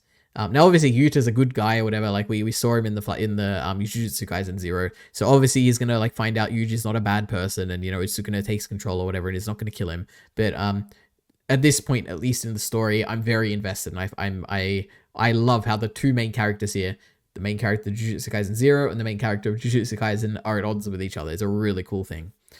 Anyway. And then Gojo is also named an accomplice of Geto or whatever, which is pretty cool. Initially, I was like, why don't people want to save Gojo or whatever? Why do they think he's an accomplice? But I guess, like, I've read, like, a few things on Reddit and stuff, and it makes sense. And it's just, like, the higher-ups, like, always hated Gojo, and they're just out to get him. And they're like, we'd rather he just, like, stay in his little prison realm, even if that will probably be what ends up causing the destruction of the world, because Gojo's not here to save us. But yeah. That's Jujutsu Kaisen. what a season. I truly, it lived up to the hype. It exceeded the hype. I loved it. Oh boy, and that's digest. So 2023 rankings so far, the final rankings of the year. We have Rick and Morty. Oh no, we have John Wick, the worst thing this month. Back in the 3 out of 10s. Then we have Speed just above it, another Keanu Reeves thing. Then we got One Piece movie 2, Rick and Morty season 7 above that. Oppenheimer almost getting to the 4 out of 5s, but not quite there. Then we have 2001: A Space Odyssey, higher up in the 4 out of 5s. Then we have the 2 Doctor Who specials. We have the Christmas special, and then we have the actual specials slightly above it. Then we have Across the Spider-Verse, Blue Eye Samurai, really high up there, almost 5 out of 5s. And then we have the third greatest thing this entire year, Jujutsu Kaisen Season 2. So yeah, this is the final list. Goodbye Eri, watched it in February, I think, hasn't been topped. Chainsaw Man, watched it in January, I consumed it in January, the manga, hasn't been topped. Yi Yi, an amazing, amazing movie, one of my favorite movies of all time. I'm very glad I watched that. Attack on Titan ended this year, there were 2 specials. Perfect Blue was an amazing anime movie. Stray, one of my favorite games of all time. Look Back, a fantastic short story manga thing. Before Your Eyes, what an emotional story. And Tales of the Jedi, one of Star Wars' most gripping short form stories. So yeah, those are my 5 out of 5s this year. And I guess we also saw The Marvels, the worst movie I've ever seen, released this year. And Attack of the Killer Tomatoes, wild. Now I have a very few stats here, so basically this is how I've ranked everything. So I had my 1 out of 10, 1 out of 5, 2 out of 5, 3 out of 5, 4 out of 5. So most things are actually 4 out of 5, which is pretty funny to think about, followed by 3 out of 5. And there's like a big hump after the 4 out of 5, and it drops down to the very few 5 out of 5. So yeah. Then we have the, this is basically, this line shows how many things I'd consumed up to that point in the year. So, I don't know, you can see a few interesting things. Like, for instance, in October, you see this, like, really, I don't know if you can see my mouse. Let me put my laser pointer on here. Yeah, you see this, like, really rapid ascent here, where I was like, oh my god, I'm going to watch a movie every single day in October. And then I got incredibly busy, and I watched, like, nothing for the rest of it. And then you can also see this like few months of like October to November, then November to December, where I was like, I'm a bit busy here. And then in December, this digest, which is obviously the longest digest I've done so far, I watched a bunch of stuff. So yeah, I found this pretty interesting. Next up, we have the the distribution of like what types of things I watched. I read 1 book, I watched 1 documentary. There are a few games, a few manga, some anime, a lot of TV shows, but the majority of what I watched this year were movies. 35 movies, which is insane for me, I guess, for 1 year. But yeah, I enjoyed them. And then if we get the average score for everything with these nice white standard deviation error bars here, we see that the thing I liked the most, or the highest quality, the bang for your buck or whatever, was manga this year. Followed by a few close ones here. So you got anime, I like the documentary, games were pretty good, and then you got a bit lower down, you got TV shows, movies, and the 1 book I read was pretty bad. But yeah, so that is 2023 Digest, the December one, the final one of this year, which I guess is coming out next year. So yeah, oh no, I said I'll tweet out some stats after this, but guess what? I already included the stats, so you don't even have to go check them out. So yeah, see you next year. Or I guess technically it's already next year, so see you next month.